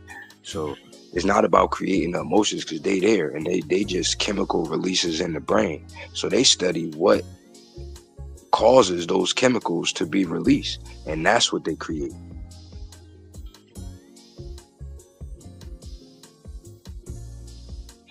Sorry about that. I had a call from my son, but yeah, I just caught you. Yeah, I agree with you. They manipulate those chemical reactions. It's up to us to be able to defend that. Like my whole point was that you can't like. So it's like a computer, right? Can y'all see the screen? Yeah. Yeah, it's Yeah, small I for can me see to that. hold my It's phone. more. I I can mean, zoom in. Hold on. you got people that are going to attack you, right? What are you going to do about it? Defend yourself. Yeah. Right. And then everybody's not going to be able to defend themselves, right? Even if Right. we taught this to every kid growing up in school, some people just not going to be caring about it. You know, if you got that So it's reference like, from the Matrix, where the dude wanted to go back into the Matrix, where he missed the state and he was Mhm. willing to trade on everybody just to get Mhm. back in the Matrix. yeah. You got some people who going to be just cool with being docile. Mhm. So let's take the school analogy you just gave, right? Everybody don't gotta beat the bully up. Mhm. You feel me? It just take one person to stand up to the bully. You know what I Right. mean? And really put a whooping on him. And then, you know what I'm saying, that bully won't get in line now. You feel me? And then once he start messing with another kid, if he see that other person is in alignment with that other kid, you feel me? He gonna think twice. You know what I'm saying? Because he know what happened to him last time. So So now that's what back to the moral code now, right? The bully you would say this type of person, they, you know, doing what they want, just trying to get whatever rouse they can out of people for whatever satisfaction they can. They don't have a moral code, right? You agree with that? yeah. Do you think that this person was born like that, or something that they may have programmed in themselves, or may have been programmed over time? Yeah, that's everybody's running off programs. I think So they that would be would- wrong. I think they would be wrong if they know that what they're doing is wrong. It kind of like sounded like you were saying they're just doing it for their own kicks and they know it's wrong. So But therefore, it's the idea. Okay, my fault. I ain't. yeah. But now It's if a that little same if that same person like they felt justified for some reason like self-defense or self-preservation, then that would be a different story as far as whether or not they acted morally, in my opinion. What about a serial killer who admits that he's doing evil, but he just got addicted to the thrill? Where would you do that person have a moral compass if they can actively acknowledge that they are evil, even though they still willingly participate in it? But if they believe they evil, do they believe they doing anything wrong? Yeah, like I done seen people actually admit that they know what they doing is wrong. They know they going to hell, or you know what I mean. They admit that they are bad people. But that admittance, right? Is it saying to you? Like, yeah, like all right, yeah. Like, all right, you hold these ideals and these morals and these standards, and you're projecting them on me. So in the essence of the definitions that you given, yeah, I'm a savage. No. More so in admissions of their own belief, where they don't want to die too quick because they know they're going to hell. Where, you know, they acknowledge that they are, you know what I mean, a bad person because they believe in God, but they just got caught up in a lifestyle or was introduced to something that they chose to be bad. You feel me? I've and seen they still like, do it. Yeah, So- you know, like, but especially just say for instance, what's his name? The young rapper that got killed. They say he was a demon. King Von, right? I mean, he had a little one of the little thing where he admitted that he, you know, what he knew what he was doing was wrong, and you know what I mean. But that's just the lifestyle that come with where he grew up and the folks he was around. You feel me? Why do you think so real quick, to answer the question on the stage, it says confirm what field of study covers the subject of morality. So that would be ethics, right? So should we be having a conversation about ethics instead? Because is it not the ethics what our ethics is what determines what we consider good or bad? Would not that be our ethics, or what do you think? How much of that is just semantics? Semantics. Well, it says so in regards to his question, it says ethics is a major branch of philosophy that investigates what is morally good and bad and morally right and wrong. It deals with fundamental issues of practicing, decision making, and standards by which human actions can be judged. So ethics is the product of morality. Morality When I'm is the looking up product the definition, it says similar. So there's you know what I mean, pretty much the same thing. Morals, morality, principles, ideas, credo, your ethics. Okay. And that's why I say morals is tied into belief, because a lot of people morals come to some kind of spiritual. I mean, almost everybody I've met believe in what goes around comes around, or some kind of karmic return, right?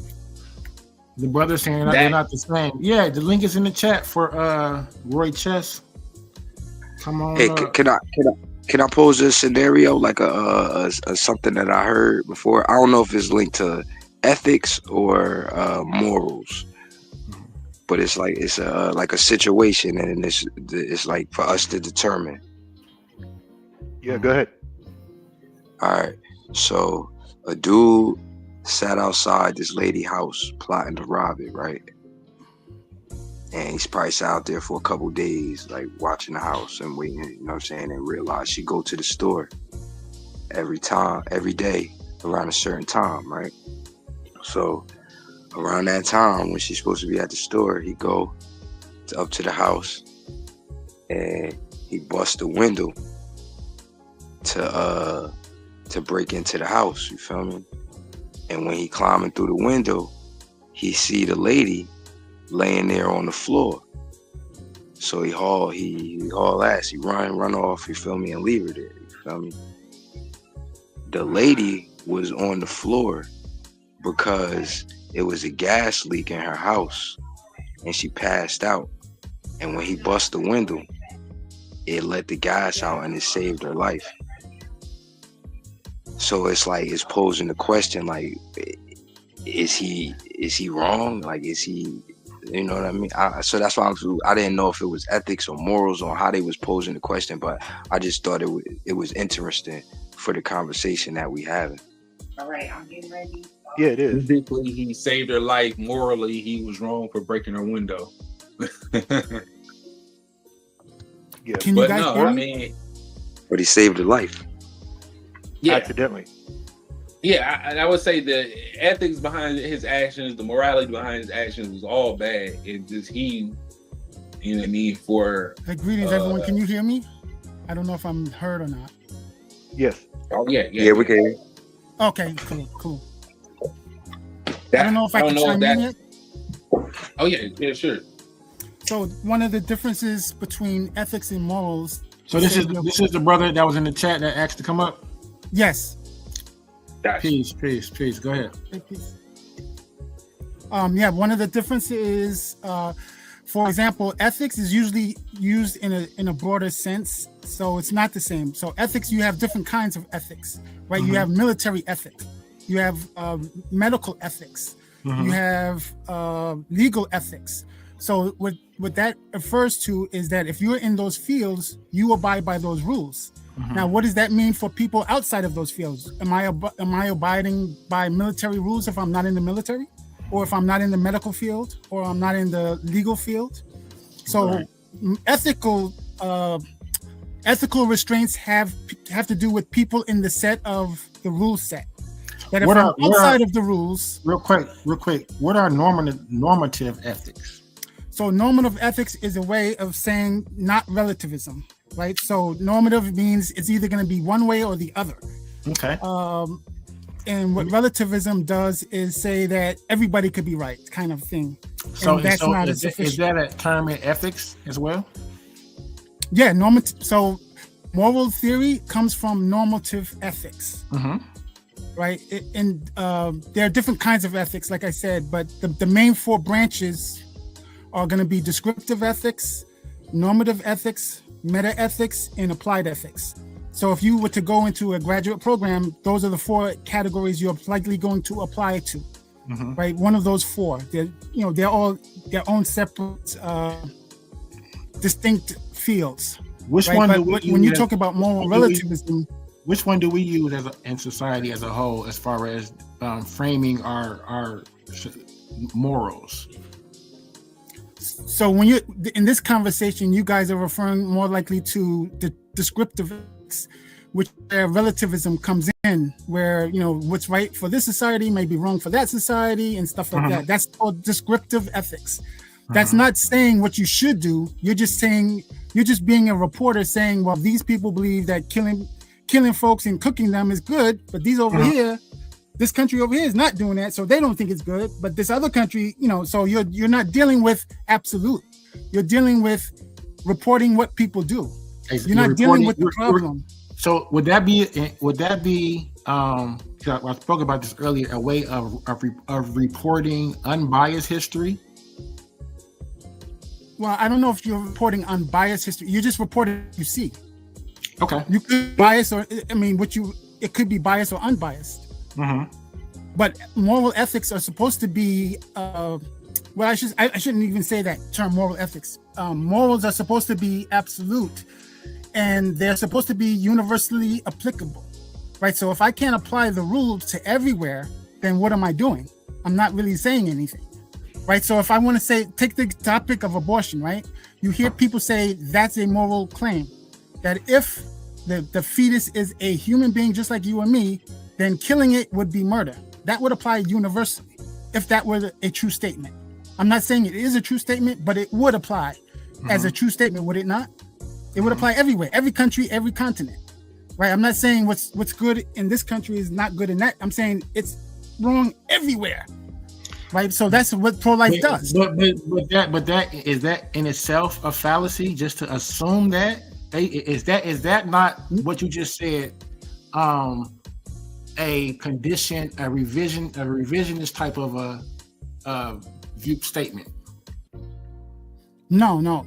So there's no authority in morals, right? So I want to make that clear. So it's not like a king is over everybody and say, well, these are the morals I want, right? Morals have to deal with being consistent no matter who you are. So if I were the king or you are the king and you're making up just rules, you have to be consistent. So the minute you're not consistent means you've already messed up. Does it change? Right? So if over I say time? no, it cannot change over time. It's an absolute. Right. So if I can prove to you that a human being is, and I say that this fetus is a human being, then that will never change. How would it change? How would I change 5 times 5 is 25? So that's an absolute. So you're taking the universalist type of a viewpoint, and I probably would take the relativist. Well, you're dealing with descriptive ethics, and I'm dealing with normative ethics. So morals would normally fit professionally in normative ethics, right? So descriptive ethics is closer to psychology. Yeah. So Because some people confuse psychology with philosophy because they see some topics in psychology deal with morals, but they're not qualified. Because I would take the stance that right or wrong is in most instances is something that is taught, right? Not discovered. Well, that's the slang usage. Yeah, that's the slang usage. But the problem with that is you're dealing with an authority, a dictator. You're dealing with somebody who's making it. Right. So if you're a father of your household and you'd be like, well, this is my house. These are the standards in my house. You're the dictator. Exactly. Right? There's nothing to do with morals. Well, so a perfect example of that would be, so I lived in San Antonio, Texas, right? Played with all the little Mexican kids, went to the schools. They came over and played. Well, I played with them every day until they came over my house one day. And they played, and they saw that my mom, was black. I never played with them again. I seen them at school. They said, my mom said, I can't play with y'all no more. You know what I'm saying? So it's just like, I understand how like that can be taught. Kids just gonna play. We don't know what racism is. We don't know. You know what I'm saying? Like, we just kids playing. Like, it was the parents who taught them. Yeah, so that is an appeal to authority, right? You're respecting the authority in your life. Exactly. Right? But you can't say that, it's moral, something is moral because I say so. Right? Donald Trump say like, I don't want anybody from Somalia coming to America anymore. It's immoral. You'd be like, what? I don't want anybody from the continent of Africa coming over to America as to apply for citizenship. Right. He said something crazy like that. You'd be like, what? Right? So you can't use that and say that you mean moral there. You're a dictator. You're an authority opposing your will on people who are subject to your rule. So morality is not about rank. I'm not pulling rank when I say something is immoral. I'm not saying my views are better. I'm saying my rules are my statement is more accurate. So it's not about right or wrong per se. It's more who's more accurate. You're saying you're saying it's necessary. Your view is more necessary. Yeah. So if I deal with true statements and I can prove my statements to be true, then the conclusion must be true. Right. So there's no room for there's no wiggle room for it to be a possibility, maybe this and maybe that and maybe something else. Is your viewpoint socially conditioned? Socially conditioned? So you mean like applicable to society now? The opinion, the conclusion that you would draw. Right. So the conclusion draw, if I can prove my statements to be true, the conclusion would have to be true as well. True. There would be no way. There would be no instance of the statements being true and the conclusion being false. Exactly, and that's why when I heard earlier that morality was taught and that morals were taught, I kind of disagree with that because, well, I mean they are taught, but that doesn't make them right. And if you, like you just gave in that example, if you're able to prove that something's right, then you can stand on that as opposed to what you may have been taught. And therefore you have your own morality. You came up with that yourself based off of, your own experience. So you don't have your own. You don't have your own morality. There's no such thing. It has to be universally applicable. But if you were taught one morality and then you came to change that over time based off of your experience, you can't change it. That means you made a mistake. So morals don't change? No. Over time, even within society, its own society, morals absolutely cannot change. Absolute statements cannot change. And you have to say that because my next question would have been, well, if they changed, then that means was the previous standard incorrect? Yeah, that means one of the two is incorrect. Sure. You may not know which one. Right, so you can't stand on something that's 50-50 and say that you're right. Right? If I tell you the Baltimore Ravens are going to win the Super Bowl next year, like how do you know if it's true or false? You don't, right? You just have to ride it, and see. Mm-hmm. Right. Which so is why it may be an absolute statement and we're not aware of it, because if it comes out to be true, then it was true. Right? I don't know. Right. I don't have any proof of it. I don't have any way to demonstrate it, but it happens to be true. Right? If it comes true, then my statement was an absolute the moment I made it. Mm-hmm. So it's not about even me being aware of the statement being true or not. So that's deep right there if you think about it, because what we think of true and false deals with our awareness, and that's not the case. Are you familiar with the Whig theory? No, what do you mean? Like, can you spell it, or I don't know? Whig as WHIG. It's a theory that basically says that our moral standards are constantly changing, are all constantly growing. Basically, like our standards of today, tomorrow will change. So you don't agree with that? No, that would be under descriptive ethics, where he's saying. Well, it depends on, is this person a philosopher or is this person? No, I'm saying like now, me and you, right? So our moral code, right? Our standard of today's 21st century, right? We're the best, right? All ancient societies, we're more advanced, we're smarter. We say, so our moral codes, we're the best, right? So did it not progress from there to now, and gradually got better to now we're the pinnacle? No, I wouldn't say that's the reason why you were successful. You can't prove that if you would have chose some other option that this result would not have happened. Right? This result could have happened many ways, not just this one way. So that means not an absolute, right? You have 3 different ways of getting to the same destination. That's not an absolute. An absolute would mean there's only one way to get to the destination and only one way. So it's like moral objectivism. Yes. So morals are objective, yes. Mm-hmm. At least professionally in philosopher circles, that's the general consensus. Mm-hmm. What's your background? My background is in philosophy. Philosophy. So you saw the presentation earlier about presentism and historicism. No, I did not. Unfortunately, I came in late, so I didn't see anything quiet. Okay. Well, that was what the topic. That was on this stream. That was on this stream, or is completely Mm-hmm. okay? I would have to go back. Please do, and give us your opinion about what you think. And that's exactly what I took the stance of historic. I posted some of Lynn Hunt's work. I don't know if you're familiar with Lynn Hunt. I posted some of her work. Okay.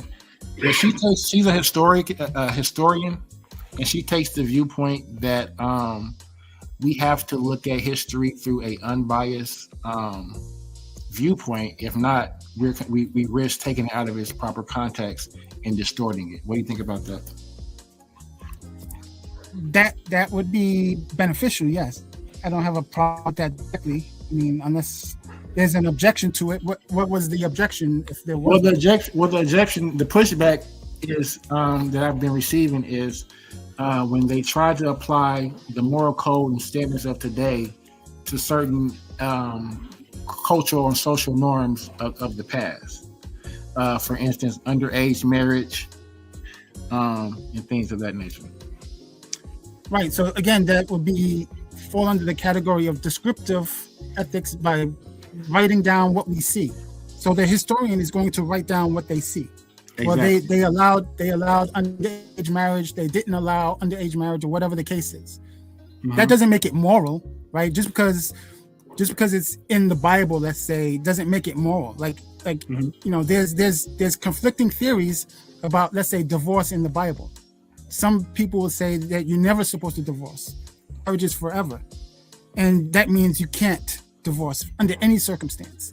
But then people say, well, God allowed polygamy and this and this. You're supposed to have one man, one woman, and the two become one flesh, right? So mm-hmm. that's a standpoint. That's an example of different viewpoints of mm-hmm. the same topic. Right.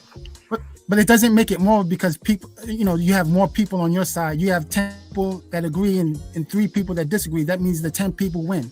That's how we do in society. I mean, that definitely happens. But that doesn't make it right.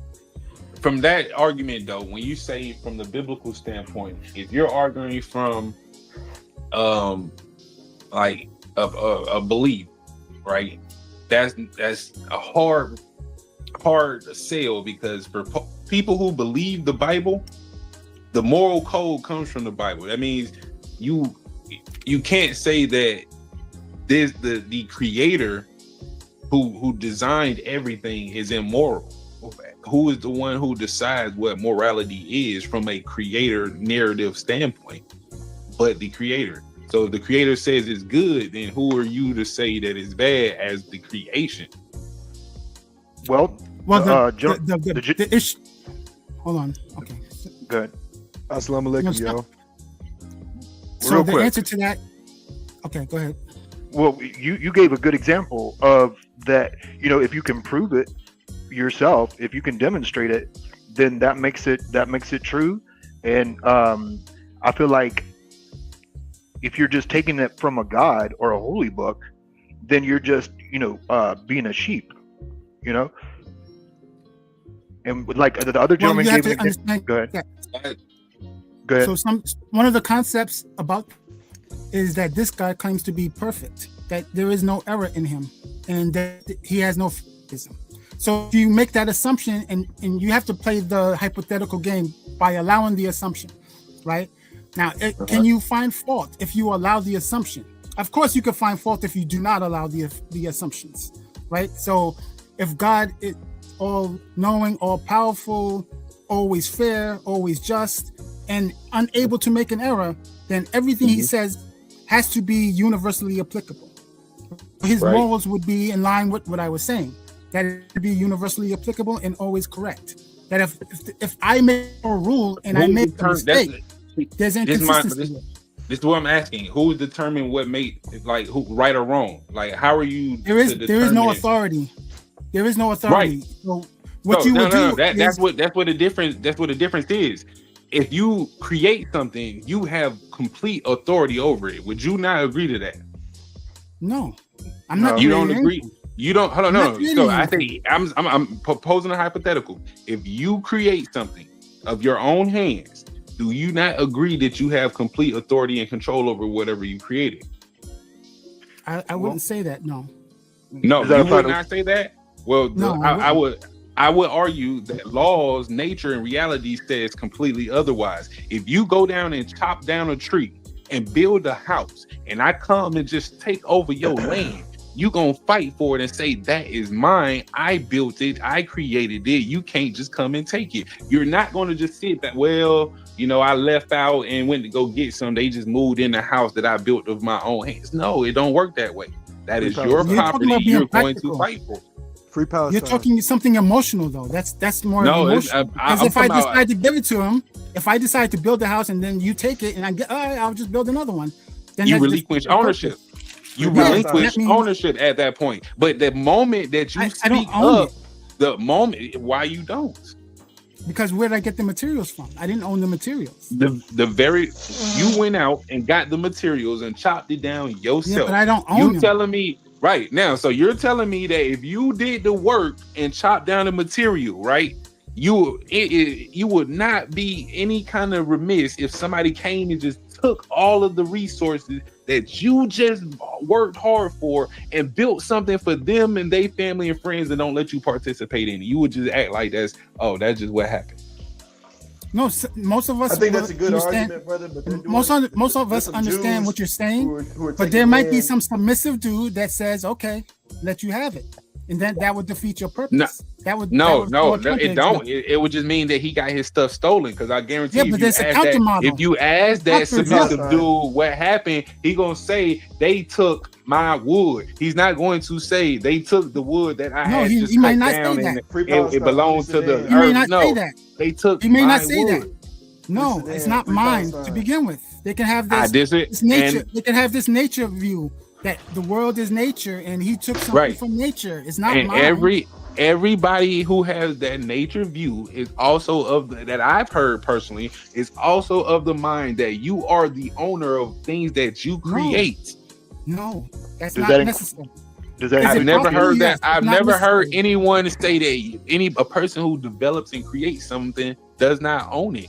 That you are just destroying the whole premise behind intellectual property. What is it? That's Branding. man-made. and, like Those are man-made creations. everything is man-made man-made. ideals. Everything is No, man-made if morals are that not. stands. But see, again, No, at the morals same are time, not. morals are not. No, Morals are not create. What? no. There's no authority If, in if moral. morals are not man-made, how is it that ownership is not man-made then? Morals were sent down. Because what you're talking about is authority. You're exuding authority on those materials that you build your work with. So you're still exuding authority, and morals have no authority. Morals have no morals do have authority because you get No, they punished for don't. breaking more. You get punished That's for law. breaking moral. No, That's that's where law. that's law.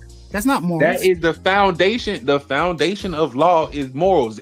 You No. did something to you punished me. You can't say that, punished me. especially as a Hold on, black no, man, you no, can't no, say no. that. You punched me, right? If you're trying to say that it's immoral because you hit me, right? Do you agree that that is an immoral act to violently attack somebody? Yes. If you can apply it universally, yes. For no reason. If you can apply it universally, what Yeah, universal? that's what makes it moral. That's so what now, makes it moral. What do you mean when you say? What do you mean when you say universally? That means I can go to anywhere Universal. on the face of the earth, and that Uh-huh. rule. There's what land or So country you're or, saying that you can't go you know, nowhere on the society face of the I can- earth and find a submissive dude that'll get punched in the face and be cool with it? No. But there's a law that prevents that to protect Why? that individual. Why though? That Why? just I killed a don't know. The man-made people law. who- So now this is the people who counter made to that your law make it argument. that way. This is the counter to your argument. Yes, people can sit and be inactive if something happened to them, but that don't make it a definition of morality or immorality. No, it has If to I be choose, applicable if I choose consistently. not to act on something, it does not change the definition of something that is accepted. If you want to say universally, No. It's not. It has nothing to do with accepted universally. You're still putting authority there. If you have to accept it. If the statement is true, the statement will be true everywhere. You're still putting human authority into everything. Well, what about social conventions? Social conventions is an authority. You're just making some person in charge is making do as I say because I'm the leader. But that's more like bro. So what would be an example of this ultimate truth that everybody just cannot deny? Well, for example, women are human beings. How do you deny people that? can deny that? You How got people, man. You got a whole people, bro. You got a whole people that argue genders. You got a whole people that argue genders and sexes and you cannot take women out of the species of human. Some people can. Some people believe like there. Some people believe like there are so many different genders. You have to demonstrate that. How? Why? Why? That's authority, though. You're you're laying down authority, saying that they got to demonstrate something. No. You put down this restriction. You're justifying. They gave the statement, and now you're asking them to verify or claim their approve their claim. That is a position of authority, bro.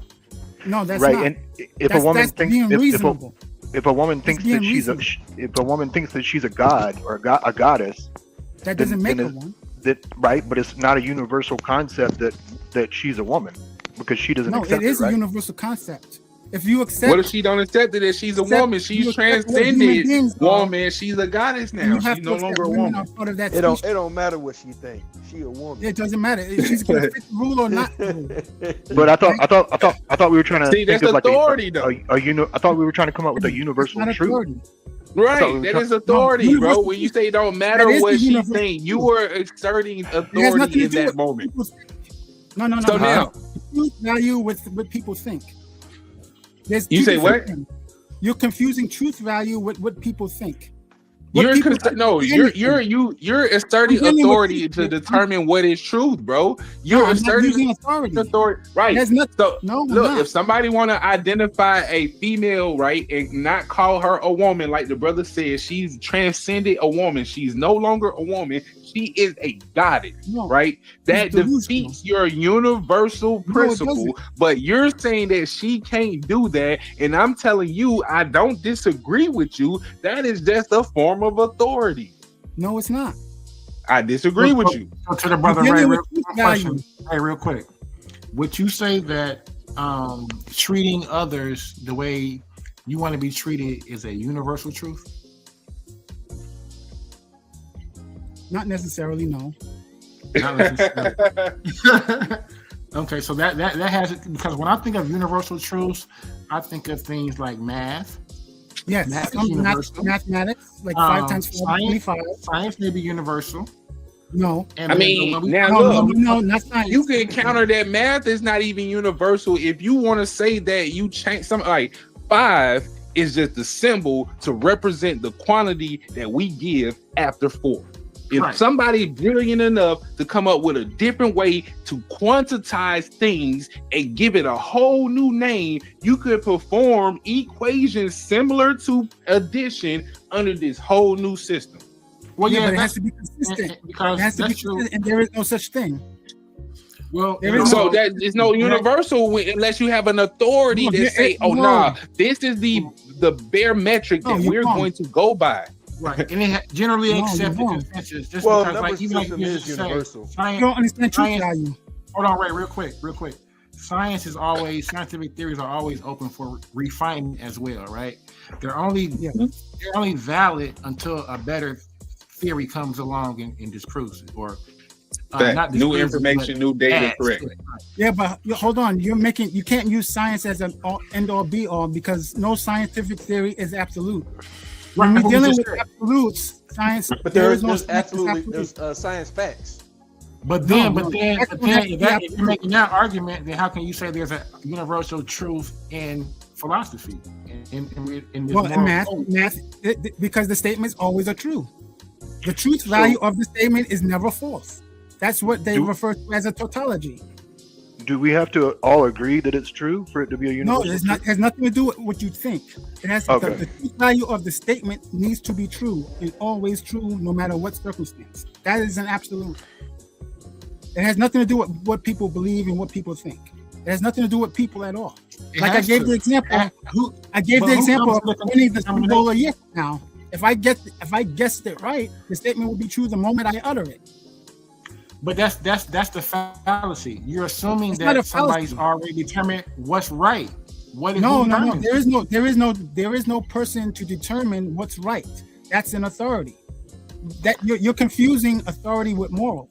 Who determines the truth then? Who determines Because the statement has to be true. So if I give you a statement that if I take 5 apples and I add another 5 apples on a different table and I ask you to sum them up, how many would you end up with? That's half. And I Right, but don't, it's still dealing with an absolute. Is a universal It's truth. still dealing with an absolute. That is absolute truth. Yeah, There is in no that. instance where in that domain that you're going to get a different answer. But when we're talking about Everywhere ethical- on earth, that holds. But will you not agree that So ethics you don't understand that some statements can be necessarily true or false? in math You're or thinking ethics, about what people it's think. right? No, you change. It's two Those different statements are going to be either true or false if they're meaningful, regardless of the subject. So it doesn't matter if it's a math subject or an ethics subject or a political subject or a biological subject. Statements are going to be meaningful or not, and they're going to have a truth value of true or false, regardless of what evidence you have. Okay, so now let me give you my counter to that, because when we're talking about universal truths, we have different types of universal truths. We have No, if it's universal, there's not Wait. different I didn't cut you, brother. Just let me go. Just let me go. You can respond. We have mathematical universal truths. They're called analytical truths. Those are different. So that math equation you gave me, 5 + 5, that's a math equation. We have ethical and moral truths. Those are called moral universalisms, right?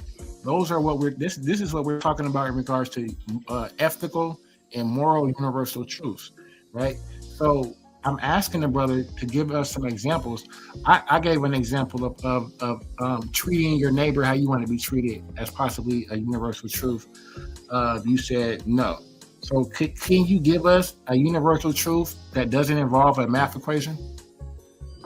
Well, I gave you an example with the abortion. If you can define what human being is, absolutely, then what the pro-life people would say is that it is murder. That would be an absolute if they could define what human beings are.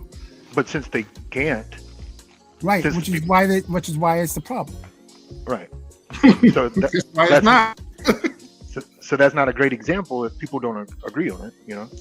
No, it has nothing to do with agreement. You keep bringing with the agreement to it. It has how nothing do to do you with determine agreement. a universal truth in regards to morals if there's nobody can determine what it is? What's the standard? No, you can't. You can determine what something is wrong, right? If I tell you something, if I give you a list of attributes of something, if I define something and you can give me a counterexample, that means I am wrong. But see, that's where you don't understand. You're exerting authority because you're trying to make people who are I'm not actively exerting telling. authority. Hold on. People are actively telling you we don't accept your definition. And You're using the telling word them accept they- again.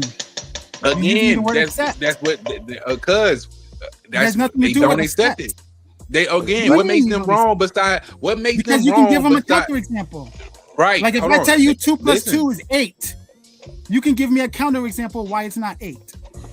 Because Now, again, why are you telling them that it is wrong? Because it's universally accepted that 8, right, No. is a specific quantity, and when you add the quantity of 2 with itself, it's not going to reach the quantity of 8. That is universally accepted and understood. But what we're telling It's you is impossible to they're reach not 8 as a universally matter of accepting the definition of woman. It's not being accepted by everybody. The moment that somebody have to sees be. is It's not about acceptance. right, You it keep don't adding have a to human be element because to the it. majority is It's going not to about force humans. the keep majority making it a is going to human thing. force its authority to continue to move with whatever we had decided or practiced, regardless of what a small minority are standing up and screaming. Hey, we don't want to go by that definition, but we saying you wrong. We don't care. We finna do it. That's authority. That's not authority. That is authority. What is it? And I don't know if a fetus is a human being is, you know, a universal truth, because No. I mean, I'm saying if you have to define human being first, right? So they're not exactly. defining human being because nobody can. Exactly. Nobody can. Okay, so No okay, tribe so can. so then you can't make the point that a fetus is a human being. No. What I'm Universally saying- true. I gave a hypothetical. If we can agree on a definition, which they What have you're not saying, done. what you're saying is, if we all agree on something, then that's a No. universal truth. But we're It's not asking about for an what- example. It's not about agreement. Again, you keep making it a human element. Take humans out of it. If humans were not around, there would still be these theories. These Well- concepts would still exist without humans. So No, they you would. keep adding the human element, and I don't understand why. I guess it's just training because people are raised that way. How would the concepts exist without? How would moral concepts exist without humans? I mean, because an act would be right or wrong depending on if it violates a rule in a consistent, universal manner. But if people disagree, then how can it It's be? not about agreement. Not about agreement. It's about whether the rules or the statements being made to foundation to make the rule. So You need if to- if it's only me and you, I'm not cutting Who you off. made the rules? It's not who made the rules. It's if anybody makes the rule has to meet certain requirements. If you make the rule, it was still to be universally applicable and consistent throughout the planet. So it does not matter who makes the rules. If you violate either one of those principles, you cannot succeed. You cannot proceed to do what you want. You have to obey those rules because then you would have justice. Without that, you have a dictatorship and you're going to have imperfection.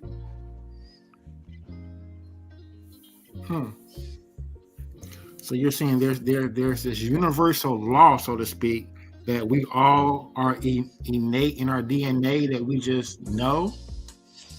It's not that you know. No. You become aware of it, right? Born knowing this. You have to take classes to become aware, right? That's why I asked in the chat what subject covers this topic, and it's usually taught in philosophy, right? So you would have to be deep in philosophy, kind of, not just take one or two courses. Well, brother, in philosophy, is not truth relative? No, it's not.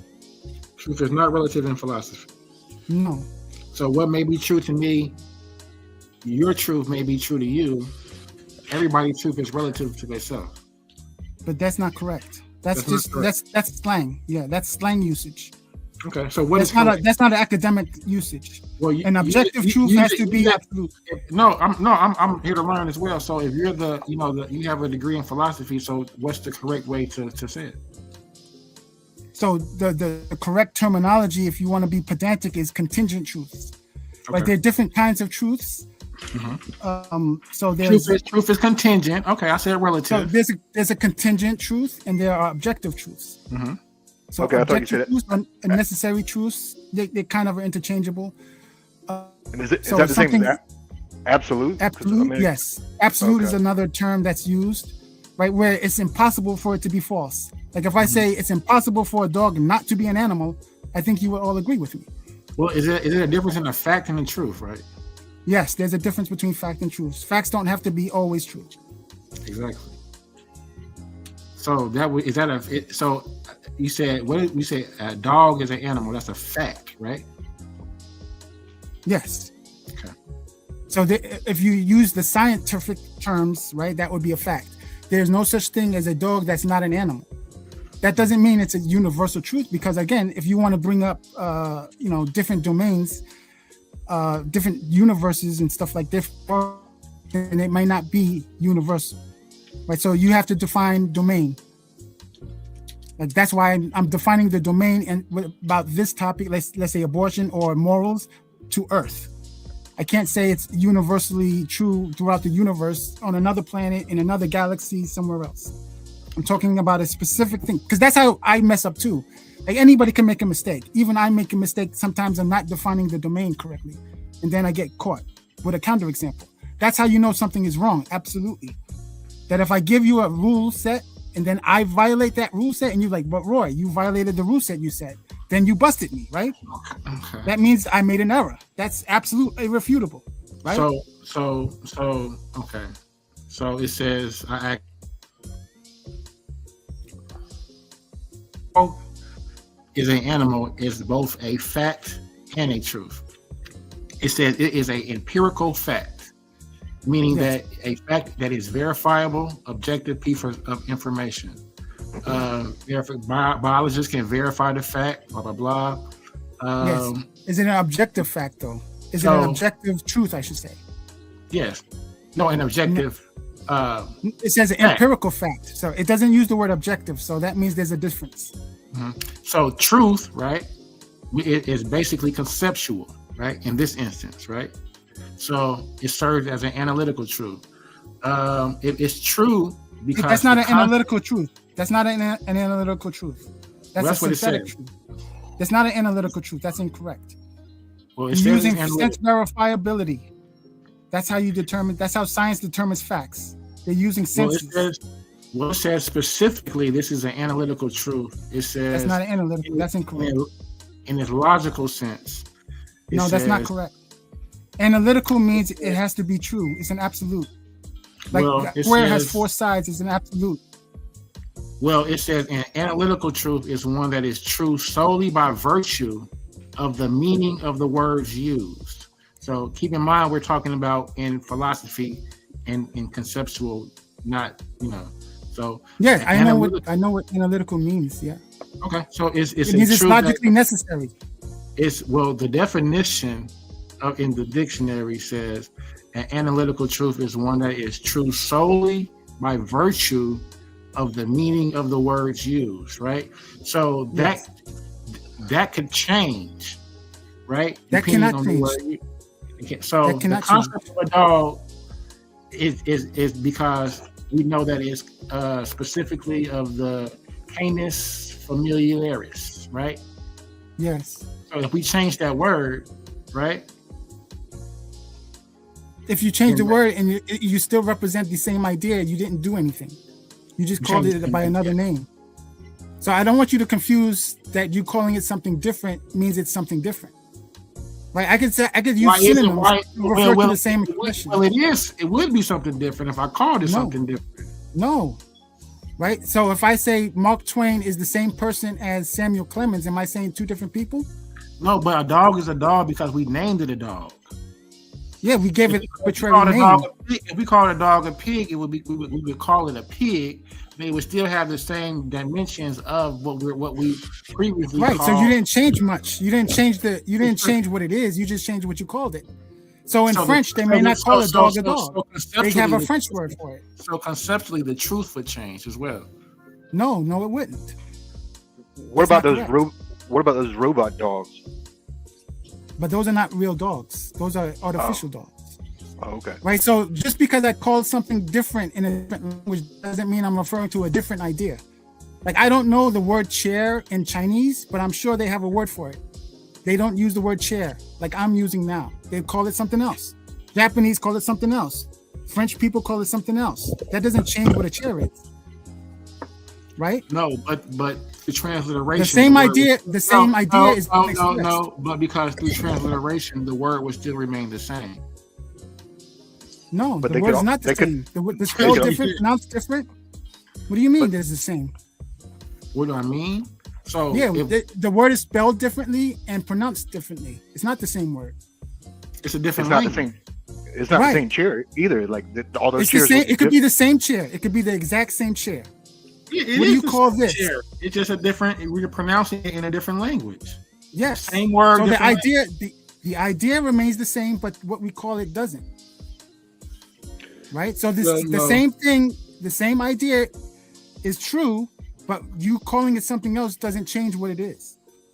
I'm not changing the word from dog to cat. Right. You could if you wanted to. It's still gonna be, if I'm using the word in French for water, I'm still gonna use the same word in Spanish for water. You know what I'm saying? I'm not gonna change it. What I'm talking about is changing the entire word, right? To give it a different meaning, but it's still retaining the same thing. Right. So let's talk about this, right? So it says a truth is logical and conceptual. In a physiological or logical sense, the statement as a truth specifically is an analytical truth. Now you have a problem with that, right? Because it says no, your context of using it was wrong. You used a bad example. So it says analytical truth is one that is true solely by virtue of the meanings of the word used to describe it. Yes. So depending on the words that we use to describe it, we will change the. No, you can't make that. You can't make that conclusion. I just explained to you why. Because I can use the same object and call it something different in different languages.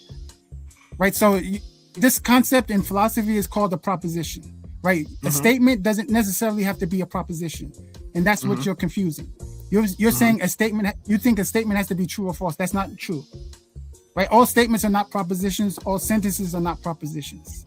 Proposition is the idea of being expressed, what you're talking about. So if I have a picture of my cat, and I go around the world and say, what do you call this in your language? It's the same cat. They call it something different. Chinese people call it one thing. The Japanese people call it something else. The Indians will call it something else. The Mexicans will call it, but I'm referring to the same cat, right? So that would be a proposition. This is a cat. It's either true or false, but what you people call it, what these other people call it, doesn't matter. I'm referring to this cat. In that statement, the proposition, I should say, is either true or false. So the words don't matter there. So it depends on the context, right?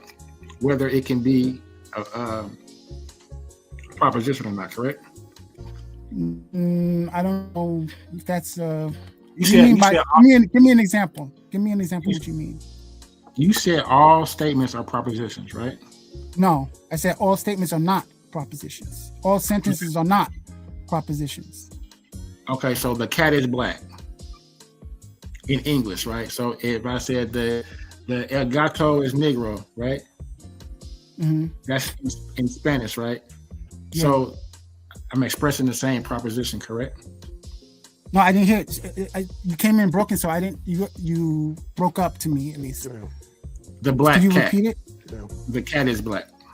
Yeah, the cat is black. Now, is that a proposition? Is that a proposition you're saying? Yes. Yes. If you're saying you're describing the cat and the cat has the quality of the color black, yes, that would be a proposition. It's either true or false, right? But then again, so I see what you mean by context now, because if you are vague with this statement, the cat is black, or you mean all black, or does it have other colors on it, right? So yeah, so I guess context could clarity would matter, right? So if your statements are clear, then context would not matter. But if we're playing rhetoric games, then context matters. Your statement has to be declarative, correct? No, statements don't have to be declarative. In order for it to be a proposition, it does. I would say so. No, well, statements don't have the property of declarative. Sentences are declarative, right? There are declarative sentences and interrogative sentences and different things of that nature, but statements don't have that property.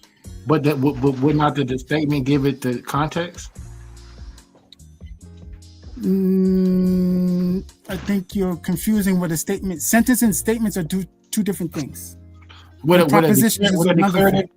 declarative statement give it the proposition the context that it needs to be that it needs? No, I would. So if you're arguing semantics here, there is no such thing as a declarative statement. Sentences can be declarative. Correct. Statements don't have to be sentences at all. So there's no such thing as a declarative statement. So you do understand statements don't have to be sentences, right? There's no such thing as a declarative statement. Right. I would say so, yes. That goes to sentences.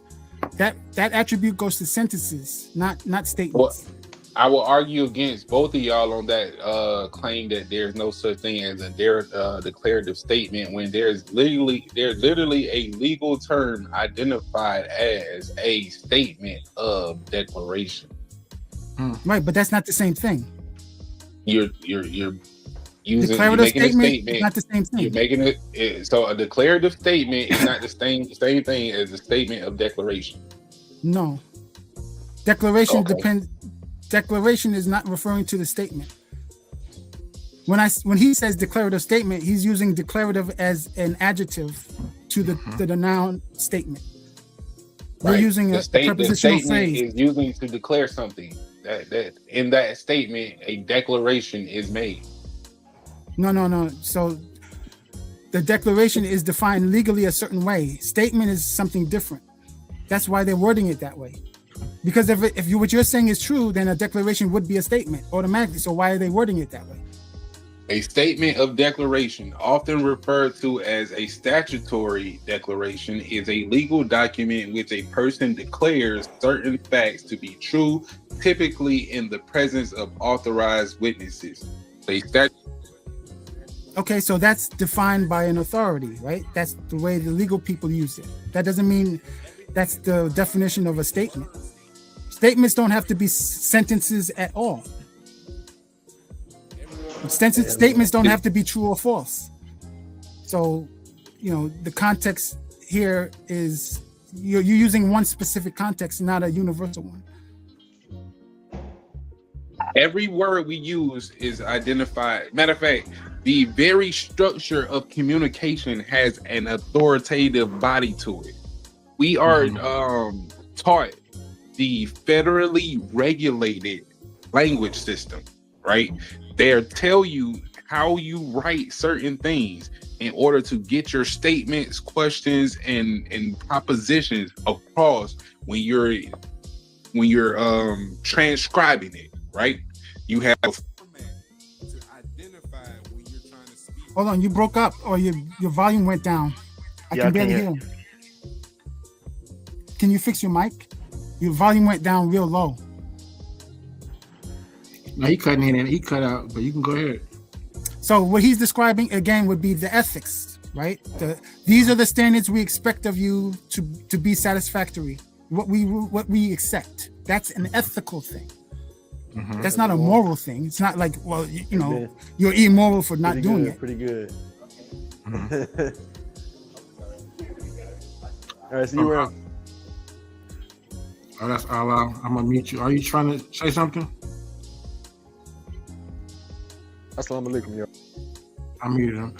So Brother Ray, so what about in regards to declarative statements adding the word and, right?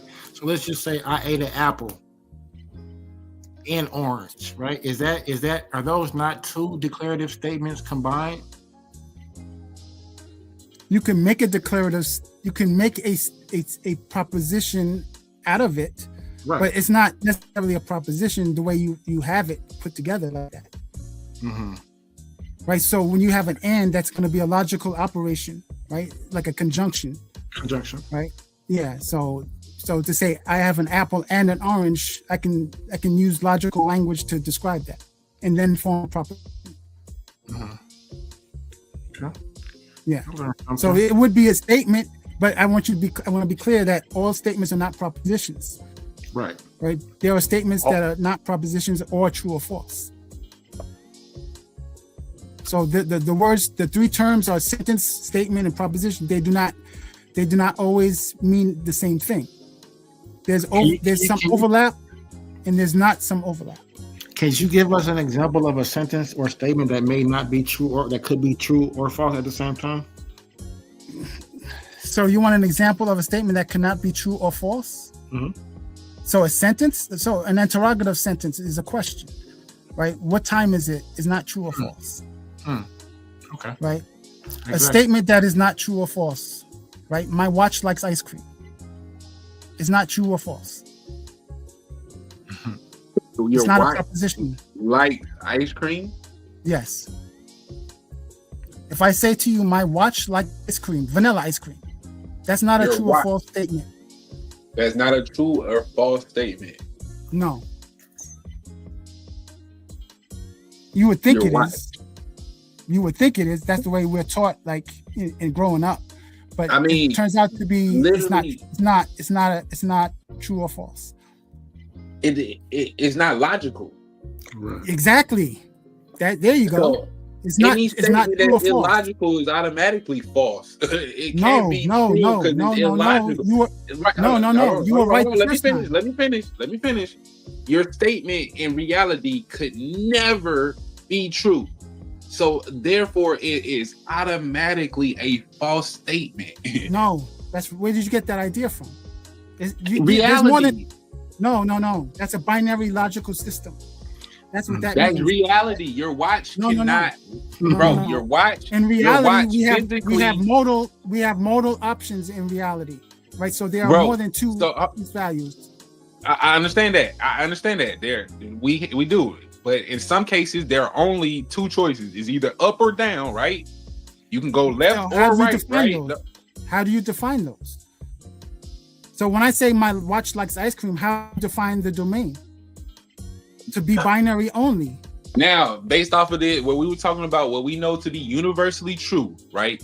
What you know to be a watch is an inanimate object, right? No matter what you call it, no matter what language we take it to, we all gonna identify this is an inanimate object, correct? Yes, universally, right? Okay, so the universe. So now it is universally also known that inanimate objects cannot taste. Right. That's good. Right. Keep going. So the statement that your inanimate object likes or enjoys the taste of something or something that is to be enjoyed through taste is automatically false in a reality where that No, could it's not- never occur. No, what you mean to say it's impossible for it to occur. So that makes False, it out of the bro. realm. When doesn't mean- something no, is impossible, it makes it No, false. that doesn't make it false. No, it Yes, doesn't. it does. No, it You doesn't. see, now you're just trying to play semantics. When No, you have that's the definition. impossibility, right? You're It's making still going to everything be binary. false. And then you said to me earlier that in reality we have other choices, other options in modality, other than true What or other false. option? Okay, let Such me as undetermined, let me undefined. ask you this. Let me Right? ask you this. What option do we Mathematicians cannot have? divide by zero. It's not true or false. It's undefined. What option do we have for light and darkness? What other option do we have? Something that's neither one. Which is, What do you mean?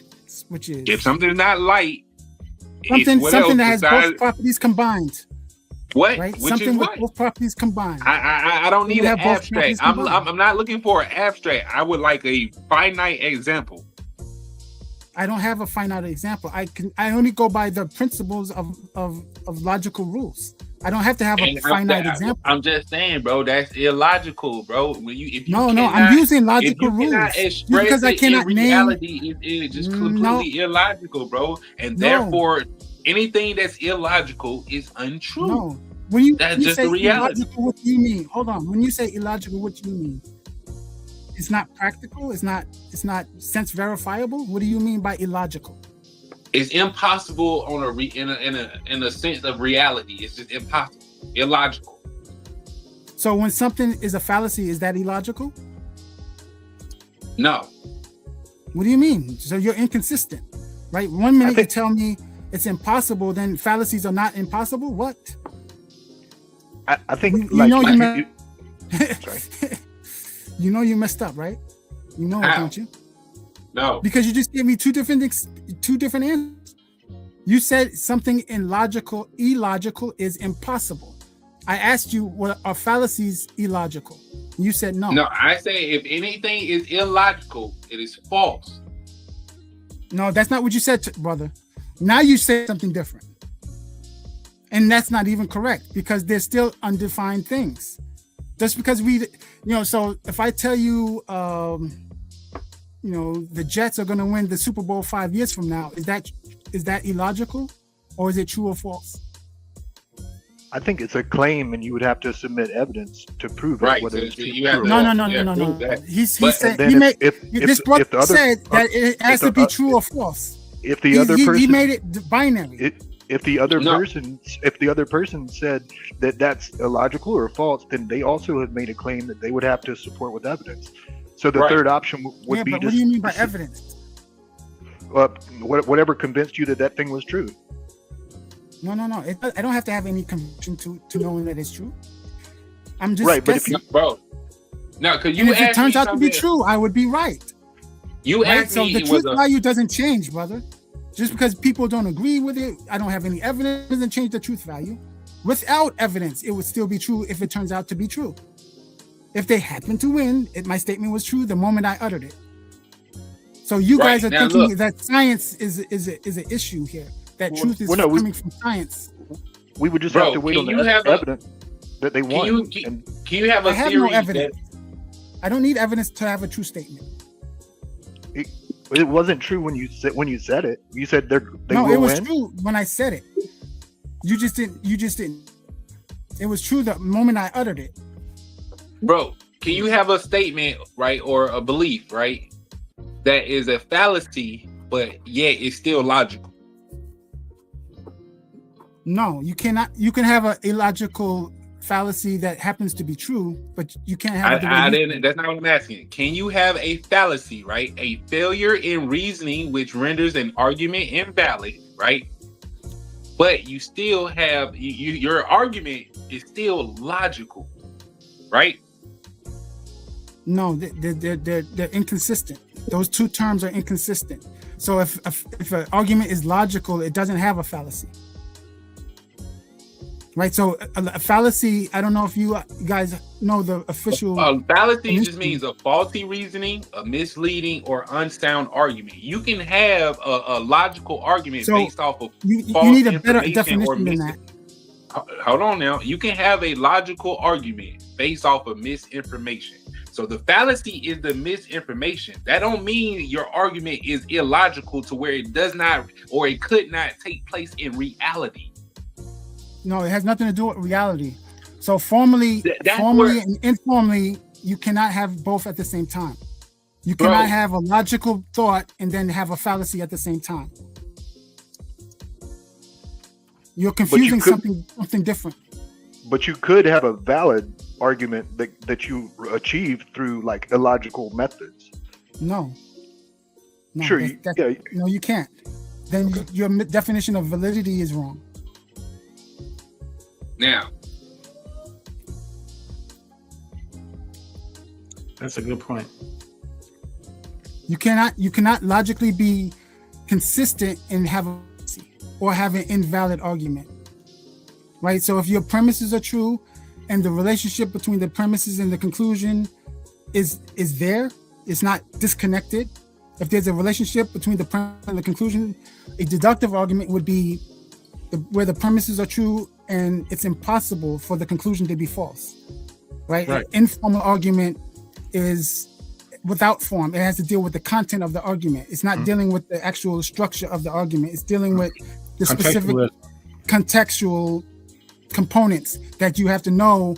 Let's say what a fetus is. You would have to know what mathematical equations are. You would have to study up on those things to have an argument. Brother, and you brought us full circle back around to the actual debate. I mean, topic of the presentation today: historicism and the presentism. When we talk about contextualism and trying to apply this, whatever values of today into the ancient, that is the fallacy in where the distortion comes into play. Is that would you agree? I need more context. Why do you call it a fallacy? Because we're those people in the past. We're assuming they had our moral codes, our moral standards, and they didn't. So that in itself is a faulty premise. I would say that there's be pedantic here. Like when you say moral, you're talking about moral relativism. I think you need to make that clear because you're talking about your values versus the people over there's values versus the people over there's values, and that needs to be understood. Because if you make that understood, I don't think you would get much pushback. Okay, the relativism part of it, and when you said that, I did see how that actually fit. So right, because if you automatically assume that people can have different values, then who's going to disagree with that? Right. Okay, that's a fair point. Mm-hmm. Well, yeah, a lot of times are not specific enough, so we make errors because I get caught sometimes, right? I try not to get caught. I'm better than I used to be. But when there's a fallacy, usually that means not being specific enough. Right? There's If an you- error. if you- When you say yeah, fallacy, what do you mean? So a fallacy is fallacy is not an error. It incorporates error. Yeah, there is an error there, but that's not what makes it a fallacy. What Right? makes it So a fallacy? Because I think you're using the word a little different than we have maybe or So a maybe fallacy myself. I don't want to refers speak for to- anybody else. Yeah, a fallacy refers to arguments, whether formal or informal, where the conclusion is not guaranteed or reliable. Right? That is, the conclusion could be a different conclusion. There's other solutions to this. You know, if I that's give you because the premise was faulty, correct? You started with the no, faulty. it has nothing to do with faulty premises. You could have true premises and a false conclusion and still be valid. You could have true premises and a false conclusion and be invalid. What makes it So the invalid is the definition- point. The definition of fallacy is a mistaken belief, especially one based on unsound arguments. So, like the brother, No, you can't use the dictionary, brother. You cannot use the dictionary because the dictionary is not What? giving you the full context. So You where do you cannot get use the the definition Where do you from? get the definition in? What, bro? So the subject, so the fact that you think dictionary scholarship is Okay. a thing is a problem. The But brother, fact where that do so we get the definitions field, of words source at? for definitions is a so the field that you're dealing with defines the terms, right? So if you The go field- to a math, what? if you go to a Oh math no, I book, don't. I they don't define subscribe to terms. that notion, brother. I don't like that. So you're dealing with an appeal to an authority. You're an authority, fiend. Right? So the- what makes it correct or not is from the people The giving authority. you the information, the authority, authority. right? So the dictionary is not an authority, but the people who have the people who have the qualified degrees giving you the information is where you're supposed to get the information from. So not what the came dictionary. first? The qualified people with the degrees or the words that they using to try to explain what the fuck they doing?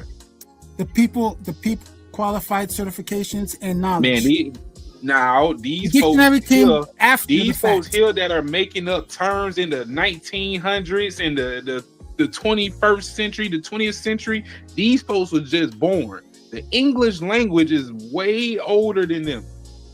So what? So Why do you think the I'm supposed dictionary to is just the take that. source? So why should I just accept their authority on this is what the word theory means now? We gonna put the word science behind theory, No, so now it no. means something different. I don't. So you have No. you have all kinds of problems here, right? I don't have So- no kind of problem.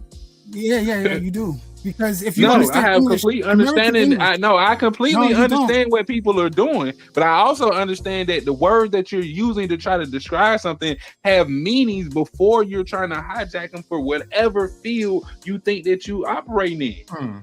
No, you're Question reasoning real is- quick, Ray, GMO.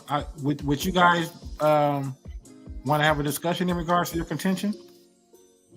What do you? We can set it up. You guys can have go over your points of contention. Oh nah. No, I can't guarantee like- I'm gonna be available. Okay. Yeah, I have to run in a few minutes. So Okay. Yeah, we're finna sign off. So, I'm gonna go through everybody, and everybody can close out. I'll give you a little, 30 seconds, however long it takes. You can close out, and then we're gonna shut it down. So we'll Okay, go first. okay. With, who wants to close out first? Sterling. Sure, yeah. I disagree with the notion that we need to turn to like so-called scholars or professionals, because that in itself is an appeal to authority. And what makes something true isn't just because somebody with a degree said so. It's the fact that it can be tested and demonstrated, and that it's replicable, that you can replicate it yourself and find out that it's true, not because somebody told you it was. Thanks for having me. Most definitely. We'll see you next time. yes, I would like to respond to that. Respond to that. I never made that assertion, right? So I'm not saying that you should appeal to authority. What I'm saying is the authority has likely the experience and the wisdom that you do not have to guide you in the right path more times than not. It's an end all be all because so and so said so. I don't want to. Maybe it sounded like that, but that's not my intention. Maybe I misworded it, or maybe I could have worded it better. But the reason why I'm saying that is because you have to deal with somebody who's more reliable than somebody who's unreliable. So yes, experts can make mistakes, but once they explain to you and justify why their answer is correct, and you cannot refute it, the chances are they're right and you are wrong, right? The reason why we know things that are false is because there's always going to be a counterexample. We may know if something is true or not, but we can absolutely know if something is false by finding a counterexample. So it has nothing to do with the person per se. So if I say John has a PhD over there, so I'm just going to take whatever he says as just, fact or whatever, that would be a mistake if you're thinking logically, right? We're doing that just to save time so that I don't have to look it up and check him and all this other stuff, right? So if a doctor tells you have cancer, you can not believe him, but more than likely he's going to be right? So I don't want to make it sound like authorities or the end all be all or gods, they can't be questioned. And what the brother said, I have to disagree with that. You need evidence and you need science to prove facts and stuff like that. That's not true. Mathematics is not science, and philosophy is not science, but yet there are facts in those subjects. So something is true independently of evidence, as I demonstrated earlier about who's going to win the Jets winning the Super Bowl 5 years from now. If that happens to come true, my statement was correct. Without any evidence, with or without evidence, the statement can be true or false. So I came up to clarify some things about ethics, morality, and logic in philosophy in general, because there is misinformation out there, and I'm just trying to help. That's all. Thank you for having me.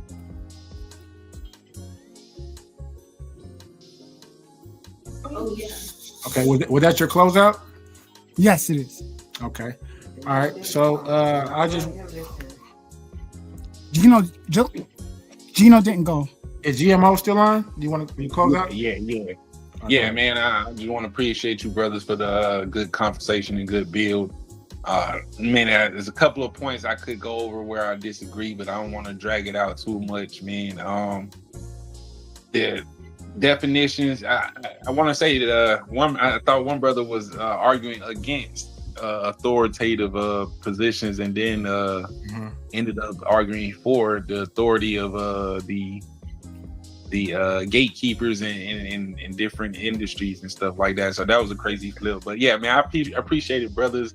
I love to continue it next time we have a conversation. I can hop on sooner, man, so I can really get the gist of it and get deep into it, man. For sure. And you're always welcome to go back and watch the video from the beginning, like it, thumbs it up, comment, get it in the algorithm, and you're a Titan, so just come back.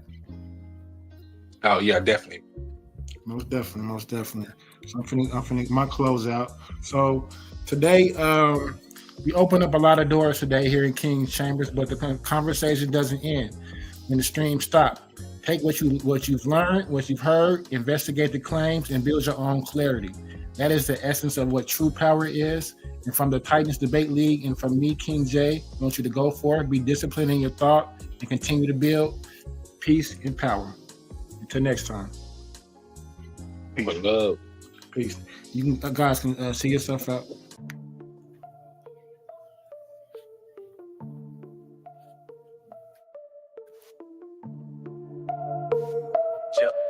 Yeah. Hear the sounds of the trumpets. Start the rounds in the gauntlet.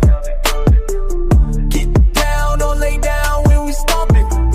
This the clash of the Titans. Hear the sounds of the trumpets. Start the rounds in the gauntlet.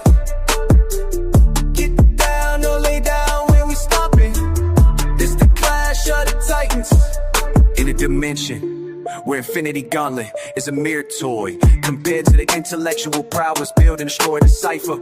Intellectual sword to slice you, or whatever device you recommend. Surgical precise pen, hand get heated, the room will spin. If man get treated, them goons gon' spin. Level heads with feet, paradigm the box you in. Got a pair of red dimes in the box you in. Don't matter, paradigms, your clock won't spin. Hear the sounds of the trumpets. Start the rounds in the gauntlet. Get down or lay down when we're stopping. It's the clash of the Tigers. Hear the sounds of the trumpets. Start the rounds in the gun.